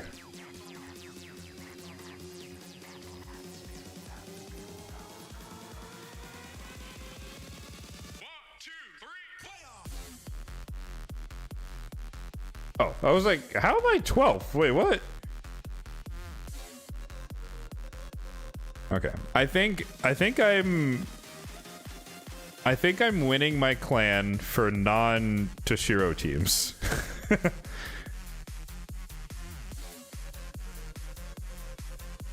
Because I think these guys are all, I don't know, this was this is the Slayer Marius. Did I beat 272 million though? I did not.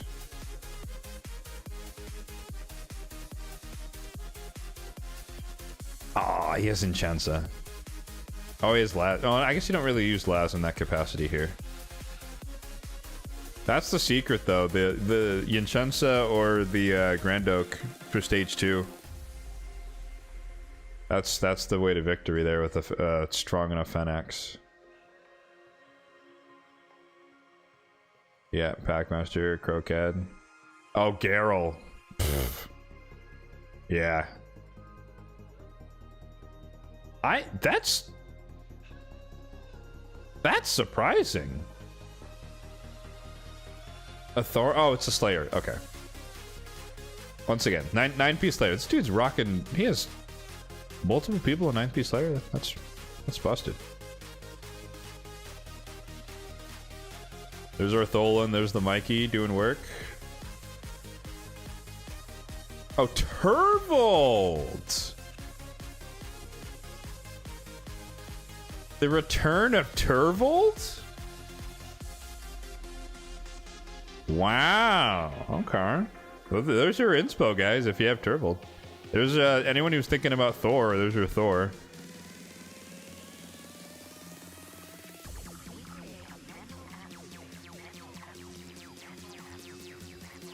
Oh, actually, wait, do I have...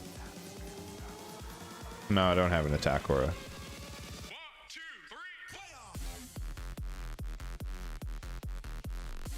We don't have a defense aura here. This is, yeah, Faction Chris.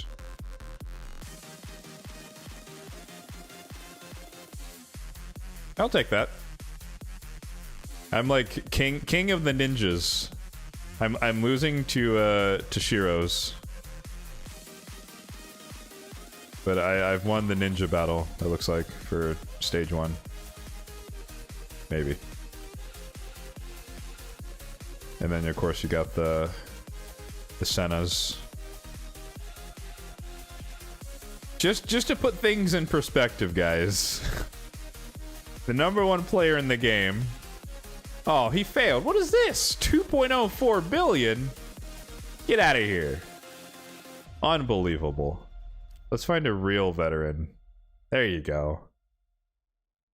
How is he satisfied with 2.04 billion? Tripping at the finish line. Oh my God, that's hilarious.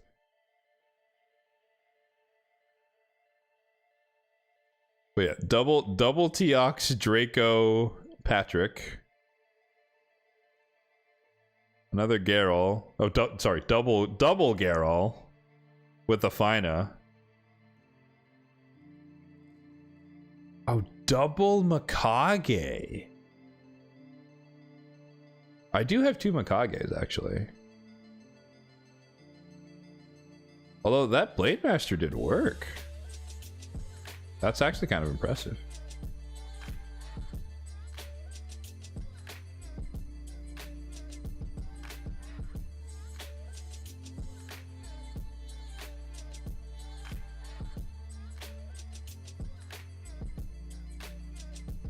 That one I don't quite understand. I think it's 70 million out of a Gizmac.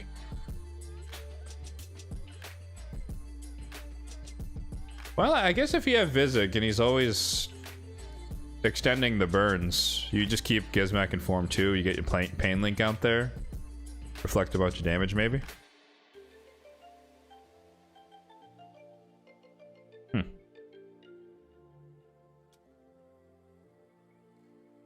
Merciless and Zeal. Interesting. So he's not 9-piece Merciless.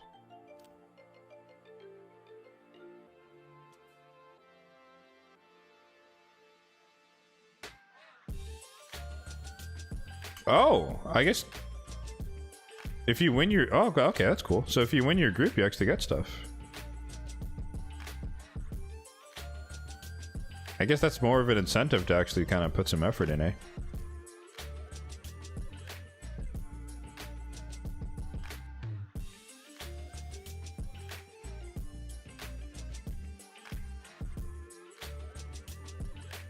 Krisk. So we're beating this dude by a little bit. He's got me oh, he has a Martyr! Oh, Martyr would be so good! Damn! I don't have her. Oh, that would solve it for me. Having a Martyr? The counterattack would be so clutch. Oh, that's a shame. Yeah, man. Okay, I wish I had Martyr for another reason. I don't have her. Ashnar. Wow, that's disappointing. He has Varl for sure. There's no way he doesn't. He's just not using him. He's got Kreela, but the Kreela didn't really do all that much here. I think he would. I would, if I'm him, I drop Ashnar here and I just put in Varl and clean up. Like, you're done.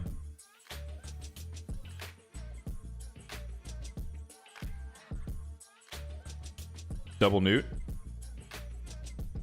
There's the Granite. Double Newt.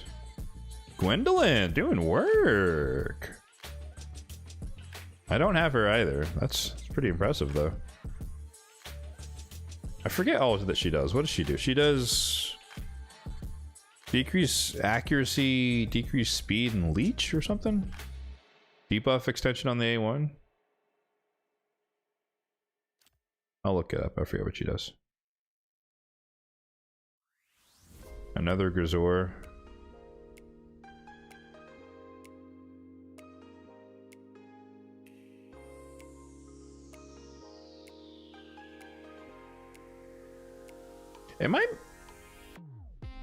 Am I missing something with the Gizmac here?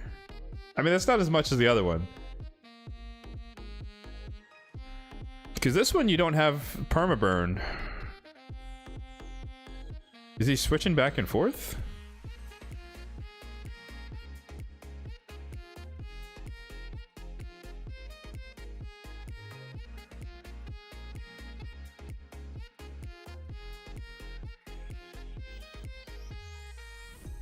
Incentives for Engram players with OP champions? Well, I mean, that's always a given, right?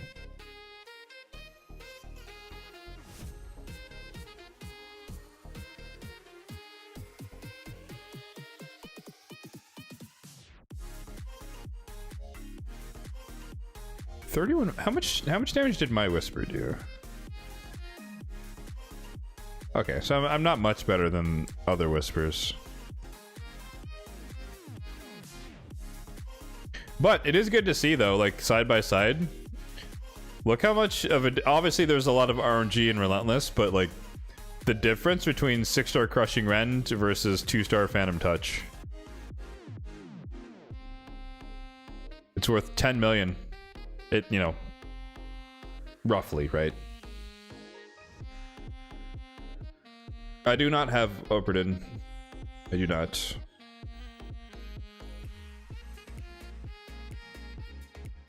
I'm not done though. I want to run this team. What happened was I basically ran Narma as like the debuff extender. Obviously she places the poisons at the start, but I didn't have Leech, and the Whispers died a bit too early, or like Leech fell off, and I couldn't get it back on in time, and then people started dying. But like with an optimized run here, I think I can get to 85 at least.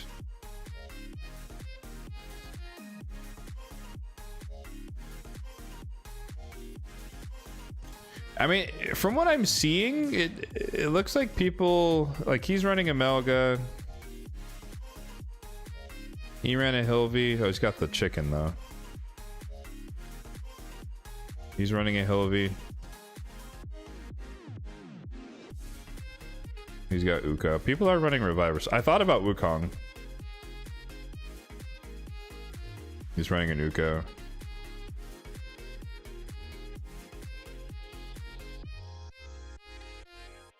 Dude, people running Rathalos, that's kind of impressive, not gonna lie. I have him, obviously, but I haven't built him out. Well, that was our first Feign. Although, we don't really want to take the teams of people who didn't quite make it.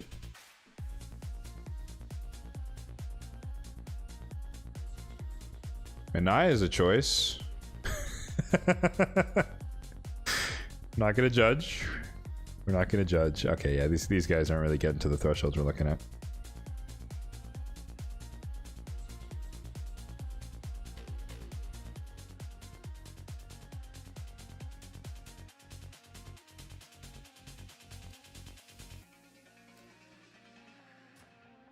Yeah, well, my agreed. My problem with stage 4 is that, like, I think Melga doesn't actually heal you. Yeah.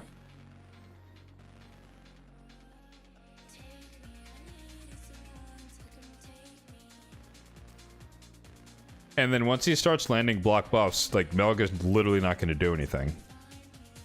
So at least for me, like, I don't think I have healers.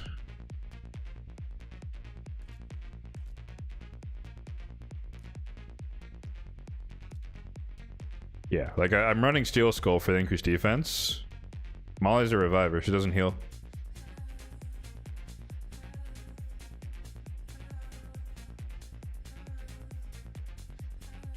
Like I'm filtered on everyone on my account within the restrictions who has a heal. Regard Sergeant has the same problem. Like it's a continuous heal, not an actual heal. Like she's only in this category because she heals herself on the A2.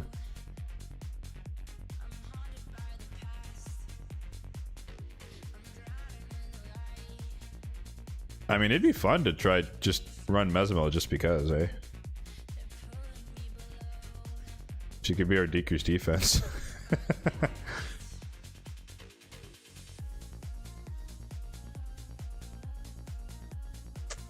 Build Mikey, I've got a month. I don't like Mikey though. I'm sorry. I'm not gonna build a champion for a one-off random Demon Lord thing.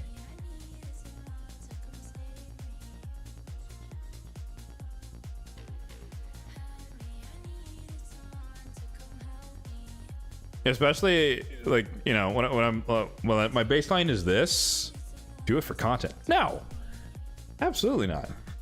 Are you gonna pay for the tomes? YouTube will not pay for the tomes that would go into Mikey. But no, you know, going above 85, far above it doesn't really do anything. Like maybe it'll make you you know, perform better in your group, but like. Personally, like, if I can get to 85, I'm fine. So if I can literally drop Hilvi and then I put Mezamel in and then that's enough, I'm done, right, with this. You know, I'm not going to try that hard. And if I get this team to work, get it to 85, that's it. Because like I said, this 740 here covers the 750 here. So, and then we overshot on stage 3 a little bit.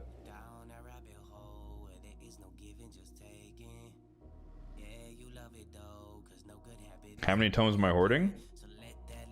Like 5, you know? Plus or minus 100. It's no big deal. The play is to farm content, and then playing gives me the perks. I don't want the perks. I'm happy. I'm happy being outside the program, actually.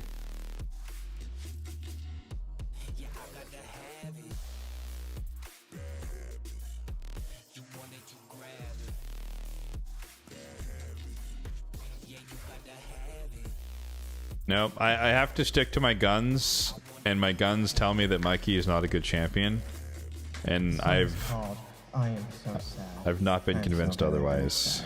Goes a little something like this.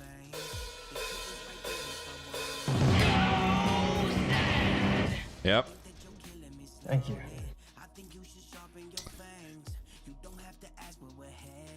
You can be sad. Mikey will stay in the reserve vault, where he belongs.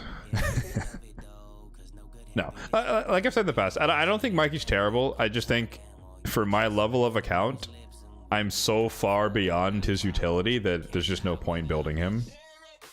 And you'd have to work very hard to convince me that that is not true.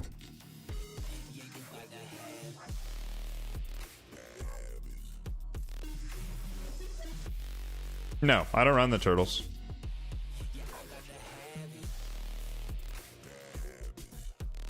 Cool. First of all, I don't have Raph. I didn't go for him because he's useless to me in my playstyle. I honestly, I don't even use Leo that much anymore. I just use Donnie. I don't run a turtle team. I never intended to run the turtle team. And I basically just use Donnie on his own as a support because he's actually really good. I don't run him with Leo that much. I honestly, hot take, Leo's a bit overrated.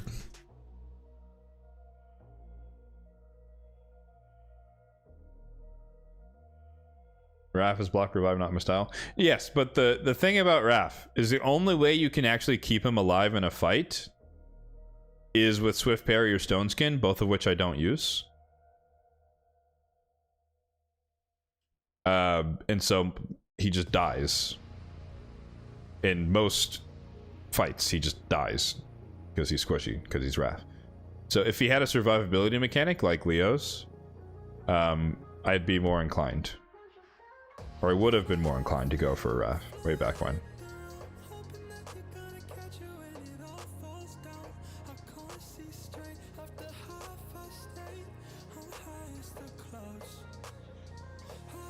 Like, this is one of those things where you have to pull yourself out of your own personal logic, which is probably extremely valid. I'm not going to dispute that. But in the mind of a person who does not run Stone Skin, 9-piece Mercurial, or Swift Parry on any champion, you have to play a lot differently. Because you don't have... you can't just hide under Stone Skin and then any champion can be good because they survive for a turn. So if I'm running Raph and he's just naked and he gets smoked, he's literally useless. So that's what I mean when I say he doesn't fit my playstyle. No, I understand, like, you guys aren't actually coming for me, but like, just like, for the sake of understanding the mindset of like, Raph literally doesn't make sense on my account. The way I play. Because like, at least by comparison, like, she doesn't block revive obviously, but like Maria, she at least has some damage reduction going on in her passive to kind of make her somewhat tanky, you know, relatively speaking. And then obviously the utility of the anti-mercurial type stuff. So like she makes sense, even though she was in the vault and then I built her recently. So like I'm interested in using her. But Raph is just like cool, block revive, but also you're in the mercurial meta, and also I can't survive. So I mean, I guess it's a double hitter.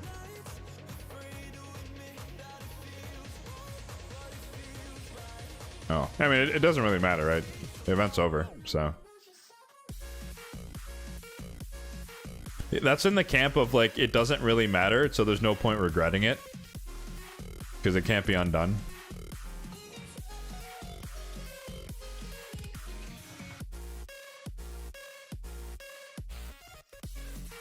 Mikey's amazing for early game? Yeah, probably.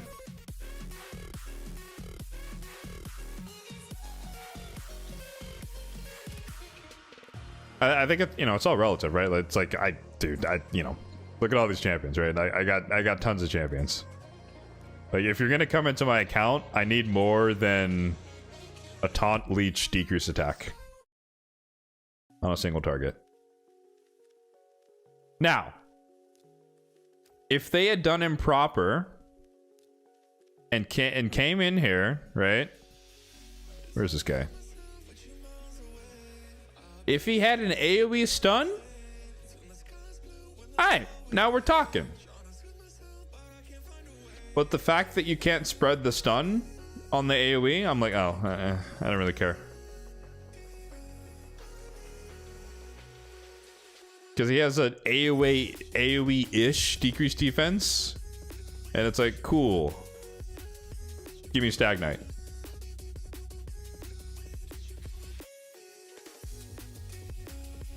All day, every day, because then I also get decreased attack in the same ability. So I was like, if he had an AoE stun, I would have been interested, because at least for PvE, that'd be useful. But the single target,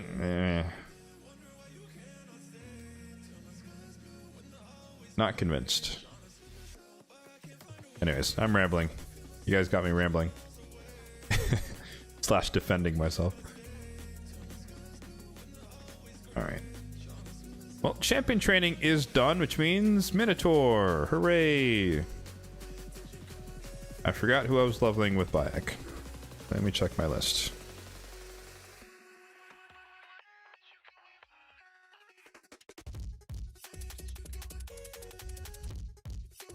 Wait, who was it?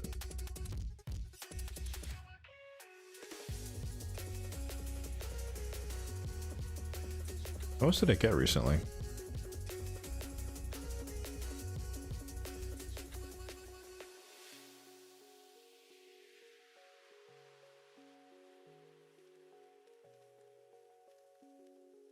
Why am I blanking? Who was I leveling with him? Oh. I think it was Ezio, actually. Or is he done?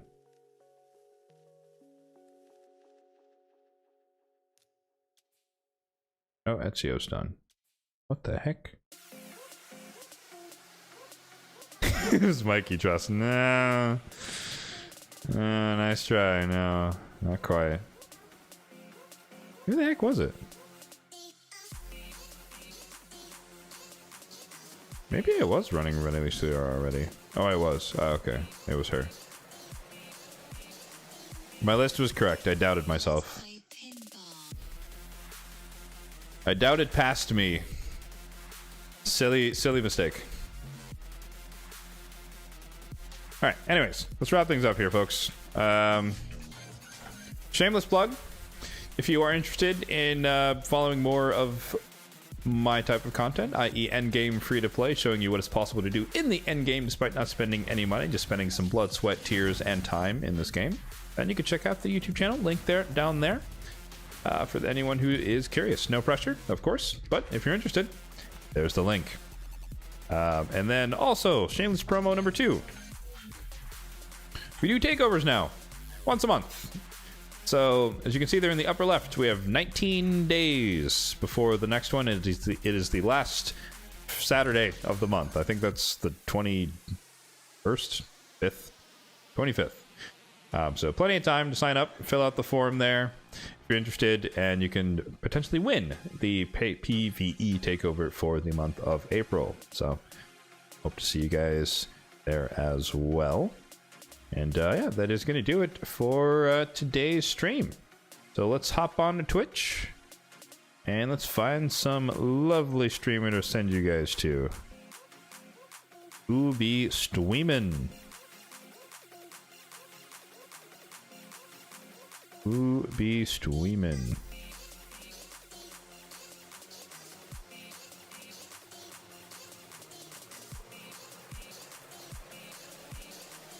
I guess we could do someone new today.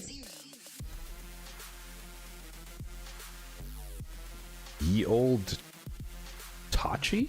I don't know how to say that. But we can go ask him.